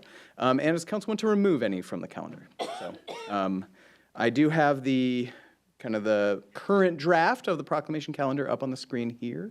And I'm also happy to go back to the options for council for you to look at. So that's as much as I have. Over to you, Madam Mayor. Thank you. Why don't we talk about the mental health one first? Councilmember Falcone? Thank you, Madam Mayor. I think this may have been one that I raised as a potential one that I wanted us to consider. So thank you for coming back with these options, David, and for being so thorough in the different options. My preference is to be concise and inclusive, right? It's kind of my lens here. Let's not add a ton of them. Let's pick one, I think, that covers it. And in my mind, the first one that you have up here covers all of that. So I believe that's the best option to move forward, to include and encompass all communities in the Mental Health Awareness Month. Thank you. Anyone else have an opinion on the You just got a thumbs up from Councilmember Sweet. Everybody else is thumbs upping. Everybody's thumbs upping, including me. So it will be Mental Health Awareness Month in May. All right, let's talk about veterans, and that was Councilmember Tim Chisholm's idea. Thank you. I do think this would be a fun one for military families and veterans to come. I would probably choose November if I need to select one. That is when I get my free meal at Applebee's. It's a big day for me and my family, and I'll take November if there's a choice. Anyone else? Councilmember Falcone? Thank you, Madam Mayor. I just want to support this, and thank you, Councilmember Tim Chisholm, for bringing this forward. We are a military veteran family as well. My husband's an Army veteran, and I'm really proud that you're bringing this forth and to support it. Thank you. I just have to throw in that I am also from a military family, and I was with my dad on Veterans Day this year, and there were 4 pages. He could have spent the whole day getting free meals and free gas and everything else. But I do support doing this in November. It's May is a busy month, and I think it'll get more recognition in November. And being from a military family, I like that this one includes military families. So does everybody have a thumbs up on that one? Yeah. Okay. All right. Sure, and I'd love to talk to staff at a later time about how to organize that. Thanks. Absolutely. Okay, then your final 2 questions are, does council want to add any other proclamations to the calendar or remove any proclamations to the calendar? We just added 2. So any feedback? All right. After multiple meetings delay, I think we're ready to move forward. So I will entertain a motion to move forward the proclamation calendar. It's been moved by Councilmember Falcone, second by Councilmember Sweet, to move forward with the proclamation calendars accommodating the changes we just made. All those in favor, please say aye. Aye. Aye. Any opposed? Motion carries 7-0. Thanks, David. Thank you very much. Okay, we are moving on to our final business item, which is the Interview Selection Committee's recommendations relating to the Cultural Arts Commission. City Manager. Okay, thank you, Mayor. So because of things like the Thanksgiving holiday and the rather inconvenient windstorm, the Interview Selection Committee was not able to meet in person. Their goal was to recommend 3 out of the 4, and the group individually were contacted by the city clerk's office and are all recommending the council suspends the rules and just goes ahead and interviews all 4 candidates. So if that's of interest to the council, we would just be looking for a motion to suspend the rules and move all 4 candidates forward to an interview with the full council. So moved? It's been moved by Councilmember Falcone, second by Councilmember Sweet, to suspend the rules and accept all 4 applicants for our November. We're interviewing them in December. So all those in favor, please say aye. Aye. Any opposed? Motion carries 7-0. All right, we are now moving on to council reports. Councilmember Tim, and you are welcome to abstain or be brief. Councilmember Tim Chisholm. Pass. Councilmember Black.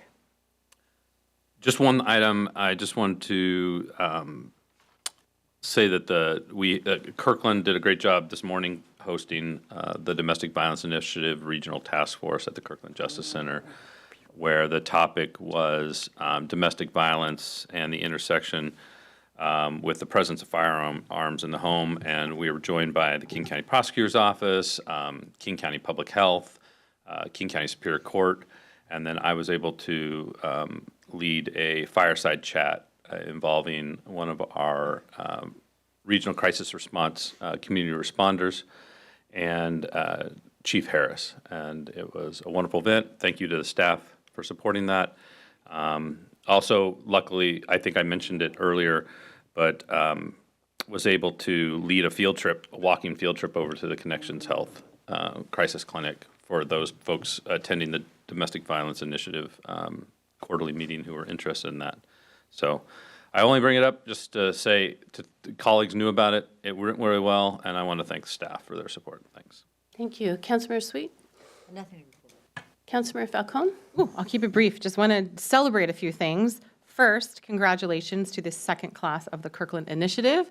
We all were able to attend their graduation the other night, and it was beautiful, and it was a great, diverse mix of folks from our community that hopefully learned a lot and met a lot of people that they will continue to stay engaged. So congratulations to all of those graduates. My son Rocky and I attended the Snowflake Ball last week, and it was beautiful. We had so much fun. We just danced and danced for what seemed like forever, and it was so beautiful and fun, and we made crafts and had treats, and it was really wonderful. So thank you to all the staff that that put forth that effort. So many folks there were just enjoying themselves, and it's just one of many events that we have in our city that makes our community really special.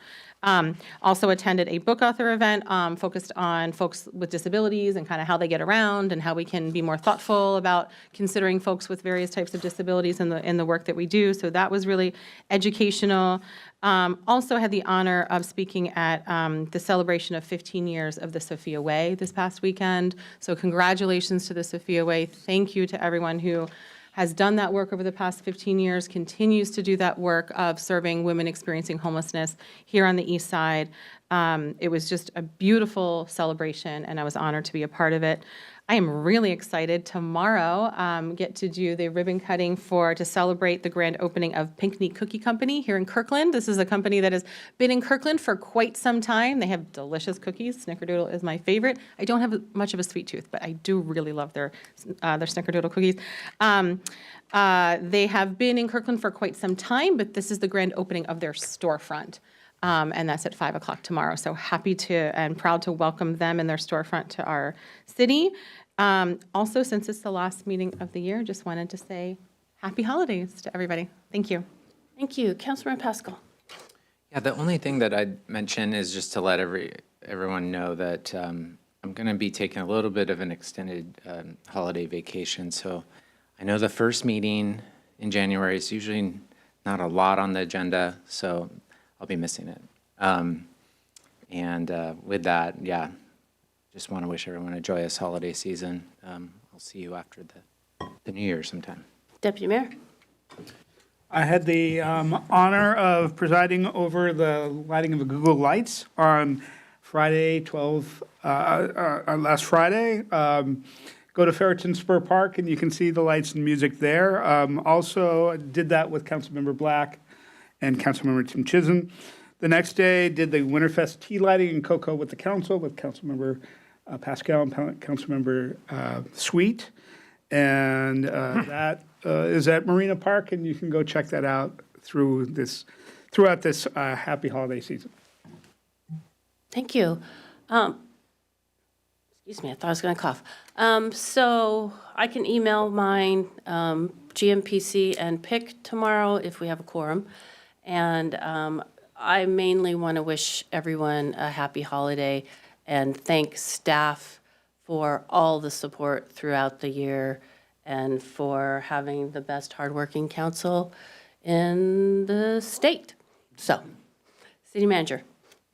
I'm going to reserve my time, but I'm going to cede the original part of my time to the city attorney for a report I think you all will like. So take it away, Darcy. Some good news today about the Kroger-Albertsons merger. You may have seen in the news that the federal district court judge that was presiding over the case that the federal FTC had brought issued a preliminary injunction today.